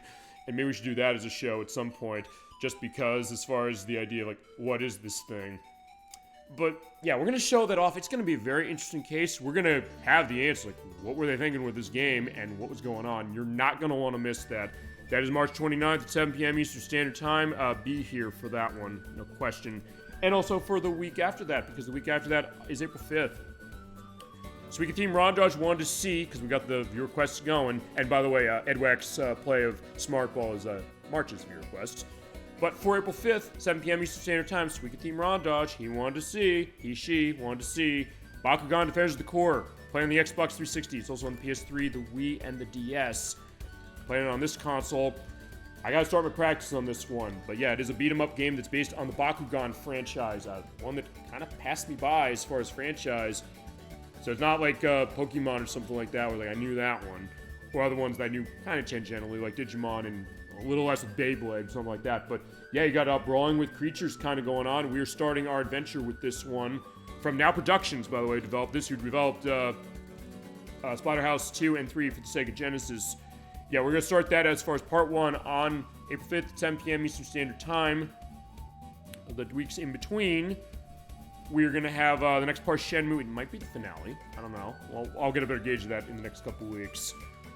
One of the other weekends, I have to talk to Ultra 95T, or 94T for this. So Ultra 94T is coming in. He's going to show off the very rare nowadays kiosk demos of The Legend of Zelda, Twilight Princess from Wii, and Skyward Sword from Wii. We've not played these games yet for the show. It's also a case where I'm technically not going to be able to have a Super Bowl game Saturday second chance, although fine, I can bend the rules and justify it my way by saying, like, by the way, it's second chance for me because I do not think that highly of Twilight Princess. He loves Twilight Princess, and there's other people I know who love it as well. And it's at this juncture right now, it's going to be him and Ultra 94T and Gemini 96 going to be involved when we play Twilight Princess, which will run on the GameCube per their choice at some point. We're going to show that demo, those rare demos. So yeah, you used to be able to go in the stores and play these. He got his hands on these because they're giving them away given away after, you know, the promotions ended, and they've gone up in price. If you want to show them, you got it. We'll have that going to finally be my second chance, I guess, on Twilight Princess, but before it even came out. So before Twilight Princess came out on the Wii and GameCube and Wii U, this is what it was going to be like when to show that. And then I also got a text from Crusader 64 today. April 26th, 3 p.m. Eastern Standard Time. That is when we're doing Shadow Hearts Covenant 4 Part 3. Then we get to May, where there's some stuff in the air in terms of when I'm doing some of the things we got. We'll see if we have another part of Shadow Hearts Covenant. We might have an open show for something. We'll see if we're done with Shenmue. If we're not, we'll have the finale then. And I guess we'll see when we're doing the Passport disc for that one. I'll dedicate a show for that as is. We have our compilation show that we're doing in May. I think I'm probably going to put that on May 24th at 7 p.m. Eastern Standard Time, just to go into that. For Title Legends 2 for the PlayStation 2, that was on the request of Elect first. He said, hey, I want to see the Title Legends games. We showed 1 last year. We had a great time with that one. We're taking a look at 2 now for the PS2. Definitely looking forward to doing that. We'll still have Bakugan Legend of the Core, or Defenders of the Core going on as far as that. I don't know about the second chance. I'll figure what the second chance is going to be for that one. And then in June, we're going to have Bakugan, and I guess Shadow Hearts Covenant still going on. I guess we'll have a May part Shadow Hearts Covenant. We'll see as far as how that is. I think I have a view request, if I remember correctly, for June. I'll have to look at my schedule when I'm done with the show. And going into October and November, we'll have the Halloween block, which right now the thought is we're going to have Medieval for the PlayStation on the request of I'm Laughing to Death. Dolphin, your request of Scooby-Doo Night of 100 Frights for the PlayStation 2. We're going to have that. We'll see what the Crusader 64. It's not a the. He said, like, you always say the. I was like, it's not the. It's, no. It's just Crusader 64. Like, but you're the Crusader 64. The only. The one and only. It was like, fine. Point is, it's Crusader 64, not the. So that was my mistake, but I'm glad you let me know. We'll see if he's going to be still doing Shadow Hearts Covenant by then, because it's so long, but we'll see. We're doing 9-hour parts, so maybe it'll be shorter. He'll feasibly have a contribution at that point. We'll see about Mega Man 7. I think we're going to do that then, as far as Nocturne. We'll talk about that in a couple weeks with her. We'll have Castlevania Chronicles on PlayStation on Halloween night. And then also in November, we'll have Second Chance for Shadow the Hedgehog. We're going to take a look at the Super Hard mode. We'll get Pinocchio on Super Nintendo on your request, Dollyfin, for the Disney show. I guess Shadow Hearts Covenant still going on, question mark, I'll figure. And then the Delisted Xbox Live Showcase Volume 2. That's going to be on Thanksgiving weekend, as we always have for the showcase shows. Looking at Delisted Xbox Live games, including stuff that was backwards compatible on the later consoles. Got some neat stuff getting ready, percolating there to show. And then one other thing I want to go into. This is something I'm actually getting ready for, and something that is going to fill cases where I am not going to be available for shows this year. There are 3 weekends this year, just to let you know. We're not going to have a show live, so I have something planned for a little bit of an extra for the YouTube site at those times. One of those weekends I know is going to be the weekend for June 28th. So June 27th and 28th, we will not have a show. September 12th, 13th is another one. And there's another one in the fall. I don't know when. I will feasibly get a sense in the next couple weeks of when that is. So we're not going to have a show, but it's always been a case where, usually, with a couple exceptions, I will have something for you as far as a show, even though we're not going to be here. Because it's fine. When I had the second part of Tomba pushed back to January, that weekend in December, I had it so that, along with the upload of the Xbox Live show we did last year, I had the exclusive extra look as far as Rock Band Blitz from 360 that was exclusive to the YouTube site. For this year to cover those shows or those weekends, I'm recording a game starting tomorrow on my own time that I cannot actually show you live on the program because of the nudity that is in it. I've mentioned this game before. I've wanted to do this game before. I previewed it in the Delisted Xbox Live show, and Dollyfin found it absolutely abhorrent based upon what it was in terms of how vicious it was. But it's a game I adore. I want to show it. I'm doing it off screen. I will be doing editing to edit the nudity out of this. It's going to be The Wolf Among Us. We showed it off in the Delisted show, as I mentioned, as far as a little bit of a preview. I'm playing through the whole game. We're doing all 5 episodes of that. I'm running the Xbox One version through the Xbox Series X. I've been taking the notes over the past day and a half, going through all the voice performances, because there's tons of these. There's tons of stuff going on in stories of Telltale Games, who made it, and other stuff. I mean, so far, just to give you a little bit of an idea in terms of how the numbers of notes I got on Wolf Among Us are, I think I have more pages of notes on this one than any single game we've done for the show so far.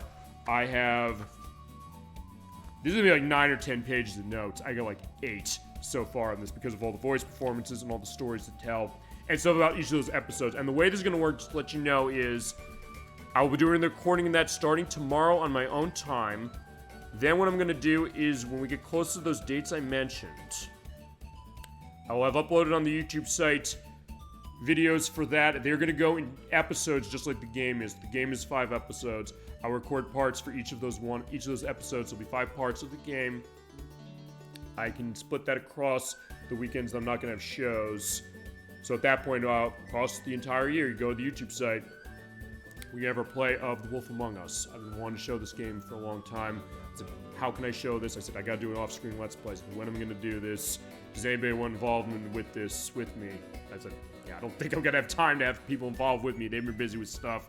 I said, fine, I know this game well. This is something I'm controlling. They're like, hey, game for me? This is a game for me, but it's a game I want to share with all of you. I shared a little bit, as much as I could, on the show live for it, but I'll have the full case of it. I'll have details when we get to those weekends, when they'll be going up. I'll be editing those as I go along throughout the year when I have cases where I don't have really long shows. So, Shadow Hearts Covenant parts, they're not going to be edited that week, but point is they're not going to go up until later in the year anyway. But yeah, we'll cover the whole story, tell the whole story of Bigby Wolf in that great adaptation of the Fables graphic novel of Vertigo Comics. And hopefully maybe get some answers on Wolf Among Us 2, which is supposed to be coming out. Telltale's been in a big restructuring case as far as what they're doing. So I get the idea why it's been taking time. They basically went out of business. They kind of were able to get a bit of a lifeline to come back. They said they're doing this. They announced this about 5 years ago. Said, don't worry, it's coming. But we'll have to wait. Maybe when I put that out, maybe we'll hear more. We'll see. But as I said, I'm also recording those early. So basically when I get the point of getting over there, it might not be taking into account modern stuff going on in the industry at that point. Unless it's like, hey, stuff I can edit in. But I don't know. Maybe even then I might not do that. But that's something to look forward to for this year and other stuff we got coming down the pipeline, and I cannot wait for that. And any other viewer requests you want, feel free to let me know. Anything you want to see for the program, we will get to those games, I promise, because you get gifts like we got with Tomba. And showing a little bit on Tomba 2 and Klonoa. The next time we hit Tomba, it will be with Tomba 2, The Evil Swine Return. We'll see if we're doing the new version as opposed to the old one, but we'll see about how that is. Again, thank you so much for all of your input on the show, for the great requests you make. Getting me to understand the games you love, maybe the games you don't love. Give a sense of, let's have a look at this. Why not? Either way. And I love that so much, and it's enriching for me, and I hope I give it that way to you. All right, so with that, thank you so much for watching Super Bowl Game Saturday. Thank you for joining us. I really appreciate it. Have a great rest of your night, a great rest of your weekend, and a great week coming forward. I will see you on Valentine's Day, Friday at 7 p.m. Eastern Standard Time for Part 3 of Shenmue for the Dreamcast. Till then, keeping awesome. Have a wonderful night. Take care, everybody.